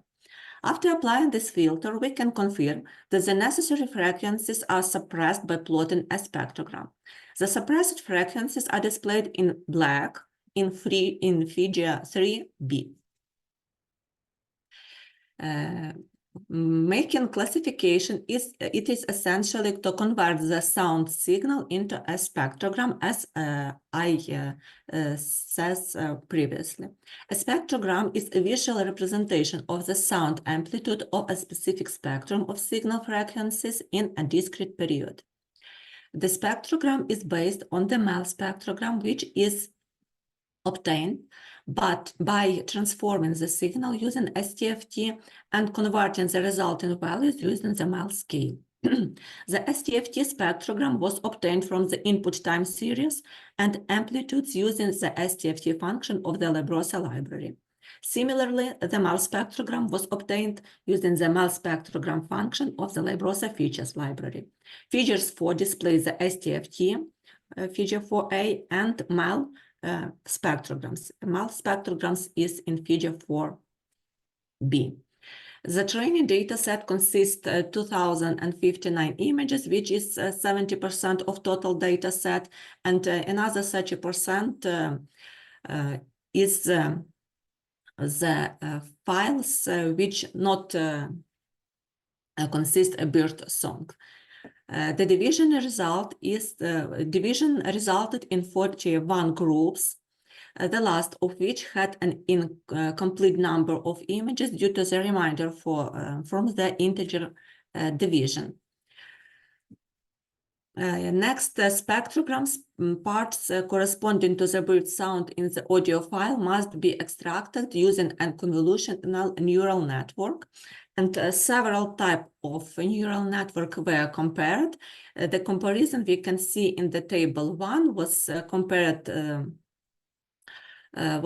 30 neural types of neural network, and research showed that tuned ResNet 50 neural network with weight correction achieves the highest accuracy of 80%. So in the next research, we used this neural network. The convolutional kernel data for feature retrieval during CNN training is formed as shown below. First, initialization, 2 forward pass, 3 backward pass, 4 repeating the pass. During CNN training, both types of spectrograms were studied. The one obtained using the STFT method and the spectrogram converted to the MEL scale referred to the figure 4, which we can see previously. The accuracy of the model was tested, and we obtained the next result. Training based on STFT spectrograms. When training a neural network, the model accuracy of each epoch is calculated as the ratio of correctly classified samples to all samples. The history of model accuracy over each epoch is shown in figure 5a. When training a neural network, the loss function was used as a criterion for adjusting the model weights. The loss function indicates the amount of error between the classified file values and the true values. Figure 5b shows the history of the loss function for each epoch. It can be seen from the graph that the losses are constantly decreasing, which means that the model is learning. Similarly, the history of the accuracy of each epoch of neural network training of MEL spectrogram was displayed. In the figure 6, we can see accuracy history when the CNN training on MEL spectrogram, and the loss history each epoch of the neural network training on MEL spectrogram is shown in figure 7. The data below shows that accuracy of the neural network trained on STFT spectrogram is 63%, and the loss function is 0.88. And the following data shows that the accuracy of the neural network trained on the MEL spectrograms was 80%, and the loss function was 1.2024. That is the best. It's shown the better result. So next, the audio files was classified using a CNN trained on the data set. For a given sample, in CNN prediction, the presence of bird sound with a probability greater than 50%, the sample is classified as having bird song. If the probability is less than 50%, the sample is classified as having no bird sound, and 0 or 1 for bird sound, or no bird sound, it's for 0, and 1 for yes bird sound in the file, respectively. When classifying 10 audio files taken randomly from the dataset, all 10 are correctly identified, including 3 with bird sounds and 7 without. The average classification time per sample was 545 seconds. We can see in the figure H this result. And next is conclusion. Creating a system to monitoring bird migration over a specific territory is relevant due to the lack of similar systems that automatically aggregate and process data. A model for classifying audio files based on images of their spectrogram using a convolutional neural network has been built and tested in this research. The classification accuracy of this method is 80%, which is less than expected when building a classification model, but the speed for prediction an audio file by this model is less than 0.5 seconds, which is a rather good result. The classification accuracy of the model trained with the MAL spectrogram was 70% better than the accuracy of the model trained with the STFT spectrograms, and advisable use the MAL spectrogram for classification. To achieve higher accuracy of this method, it is necessary to obtain sound samples of the area where this method will be applied, or to create a generalized dataset with much higher quality audio files. The obtained result may be valuable for developing system to monitor bird migration over large territories. Additionally, the study's methodology can be enhanced by utilizing multiple audio files to classify bird presence in the environment. And this is likely to increase the accuracy of the method and model, but processing many audio files simultaneously may slightly decrease speed. This study will be used for combining methods of tracking birds in the environment, such as a combination of direct observation and auditory methods. Thank you for your attention. That's all. Thank you very much for your presentation. And now, is anyone would like to ask a question? Okay. No question. Maybe I ask you a question. How effective are convolutional neural networks in detecting bird song within audio file for enhancing bird migration studies? Detecting some bird song. I should share my screen once more. The effectiveness, we measured the accuracy of MAL spectrogram and the loss function, and we can see the MAL spectrogram was 80% accuracy, and the loss function was 1.224. So I think it's quite very effective. Okay. Okay. Okay, thank you. Okay, thank you very much for your answer. Any more question, please? No. No, there is no any question. Thank you very much again for your presentation. Okay. Thank you so much. Now, Bye. thank you very much. And now we have maybe just another presenter. This is Igor Chmyr. Is here Igor Chmyr from Ukraine?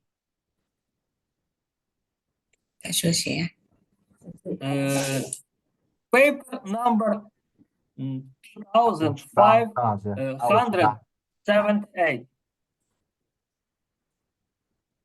But I see that there is no eager with us. So in this case, so Ling Li. So Ling Li. Maybe she is ready to present her paper. Maybe something really wrong with his equipment or internet connection. Okay, sorry. Okay, in this case, according to our scheduling, we have finished all our presentation, which was planned for today, for our second part of section. And now I would like to give a word to one moment Professor Zhang. She will give us a summary of the meeting. Okay?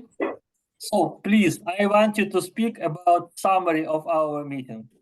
Dear Professor Zhang. 陈斌，你要不要说一下？